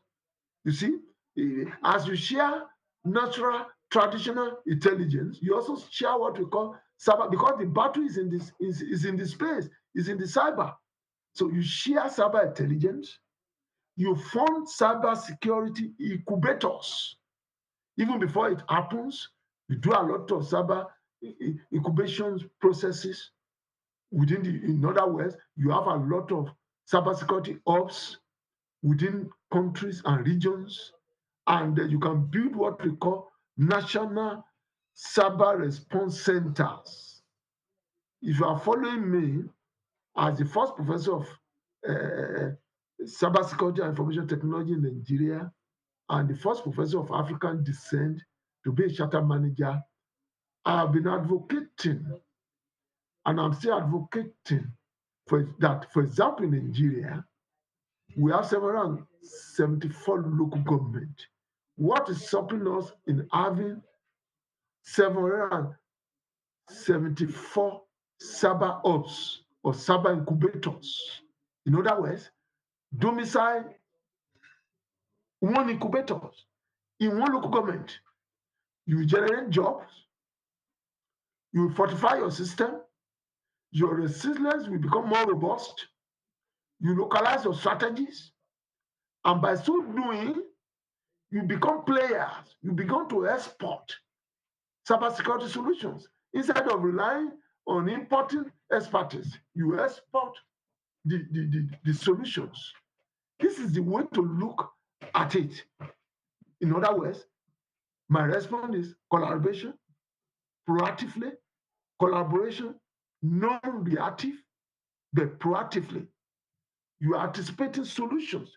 You must anticipate threats before they strike. If you don't do that, you are going nowhere. Before you do that, you keep on losing money. As I said before, the economy is $180 billion for us here in Africa. We are sitting on. Invariably, we are losing it. In 2023, we lost $40 billion to cybercrime. In 2024, just last year, that expanded by another 17%. Conservatively, you say 12%, but it literally is 17% on top of the 40 billion. So we don't know what the statistics will say in 2025, but you can see the pocket of challenges, pocket of hacking elsewhere, losing, not assessing it. If you don't assess it, you are losing it. So that's why I'm saying collaborate, co-develop threat detection system, share cyber intelligence, fund cyber security incubators, build national cyber response center across the board. That's how to handle the situation robustly and for you to win and continue to win. Thank you very much. Oh, thank you so much, Prof. That was really educative. So you've talked about the government making policies. You've talked about creating cyber different hubs in 774 local governments. You've talked about how this will also create jobs for the youth, and you've said so many things. But I still believe that everyone, apart from the government, has a role to play, including the trader, because we are in a cashless society right now. The trader out there, those people who are, okay, let's just do easy transfer and all that, I still believe that they have a role to play in protecting their money. What can these people do? Now, if you are talking about the grassroots solutions, all of us, as I said in my definition of cybersecurity, I said whatever you need to protect is cybersecurity coming to play. It's foundational. What you want to do nowadays, we are no longer in the age of keeping your money in your sack or your Ghana must go and put it in your house. You are no longer doing that. We are in digital age. We must all be active participants. When come, we must. That's what I said. We must cyber secure ourselves. Let a trade woman or a trade man, as an artisan there, cyber secure whatever he needs to secure. If you're asking me what to do, number one, education. Be aware. Be aware how vulnerable you are. And that's why you keep on mentioning government in the area of awareness. In other words, let there be people around. You don't have to be an expert to educate people on the basic need for cybersecurity. That's where to start. As I was mentioning before, when you have hub incubators in each of the local government, you are taking awareness bottom-up approach. So individuals cyber secure by knowing how vulnerable you are. If you don't know how vulnerable you are, then there's no way you can begin to seek for solutions. That's where to start from. How vulnerable we are as individual, as market woman, market man, as a fisher, as a farmer, and so on and so forth. But the bulk of the work is, as I said before, government must bring framework, regulations, and educate the citizen. Whosoever you are you educated or you are not educated? Most of these people you are talking about, they don't even have access to internet. Recently, we are talking about internet bandwidth and so on and so forth, 0.004. Even in your bank, for example, in Nigeria, even in Lagos, you are still talking about 0.04. Yeah, that is not good enough. So, but if government begin to work in that area, then you begin to make something like that, the penetration more higher, then people can have access to the awareness side, the digital trading. Are you with me? Because things are moving to digital trading now, and they are moving very fast. So understand how vulnerable you are, understand how you can balance the trade, and understand how you can work with others. Let people in the local area work with banks, for example, and banks, the government must have regulations. I used to say that what is stopping central bank, for example, having a regulation that will penalize banks if any of their clients is hacked to, or if there is any cyber crime attack on any of their customers. You don't even have counseling to help. Prof, if I might come in here, yes, it's a good initiative if central bank puts some sort of a stiff fine or something. But also, when you talk about cyber attacks, sometimes people unknowingly engage these online fraudsters. For instance, they get a message that, oh, call this number. You just want so amount. Call this number. And you decide to call. Let's not remove the fact that sometimes greed could also, because these people work on greed. They work on selfishness. So you penalizing the bank for that might sound too extreme, don't you think? Yes or no? Or yes and no? Yes, because it's a collective safeguarding the citizen. It's a collective responsibility